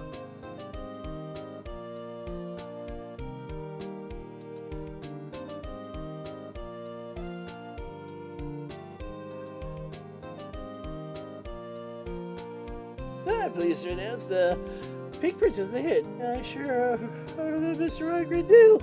I keep putting my face to the public till the show's over. I wouldn't want to ruin any kid's dreams, you know? Aw, doesn't win. Hey.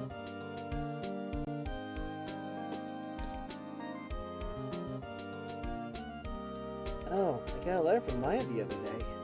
Sounds like she caught a cold staying under a waterfall. Wanted to visit, but didn't have time, so I sent her some Pink Princess trading cards. She says she can't buy them where she is. What kind of place is she living at anyways?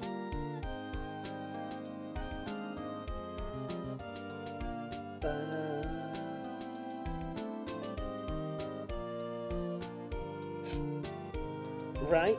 Who's that? You want to talk? Let's talk Pink Princess. Alright. But, you know, I snuck into the studio the other day. And I saw her, the one inside the Pink Princess suit. What a dog. Some kind of shock for a boy of my tender age.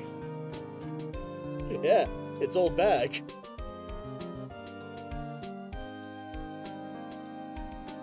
Poor kid probably had a crush and was like, oh god, it's the old one. Yeah, I remember, right? That lawyer guy. Huh? Me? I've been trained to become a paranormal photographer. You know, the picture I took of everyone? Well, just behind them, there's a ghost. For real. Now that that's talent, I'm gonna be famous.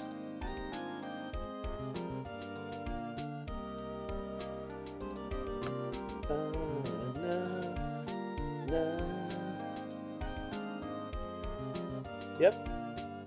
See, look, there's Minnie's ghost right there.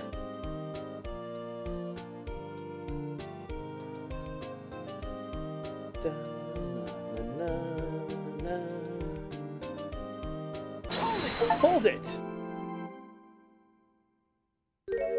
A brand new episode has been added. See my progress? Yes. And now, episode 5, Rise from the Ashes. We'll do that next time. For now, oh no, wait. Velvet is still on.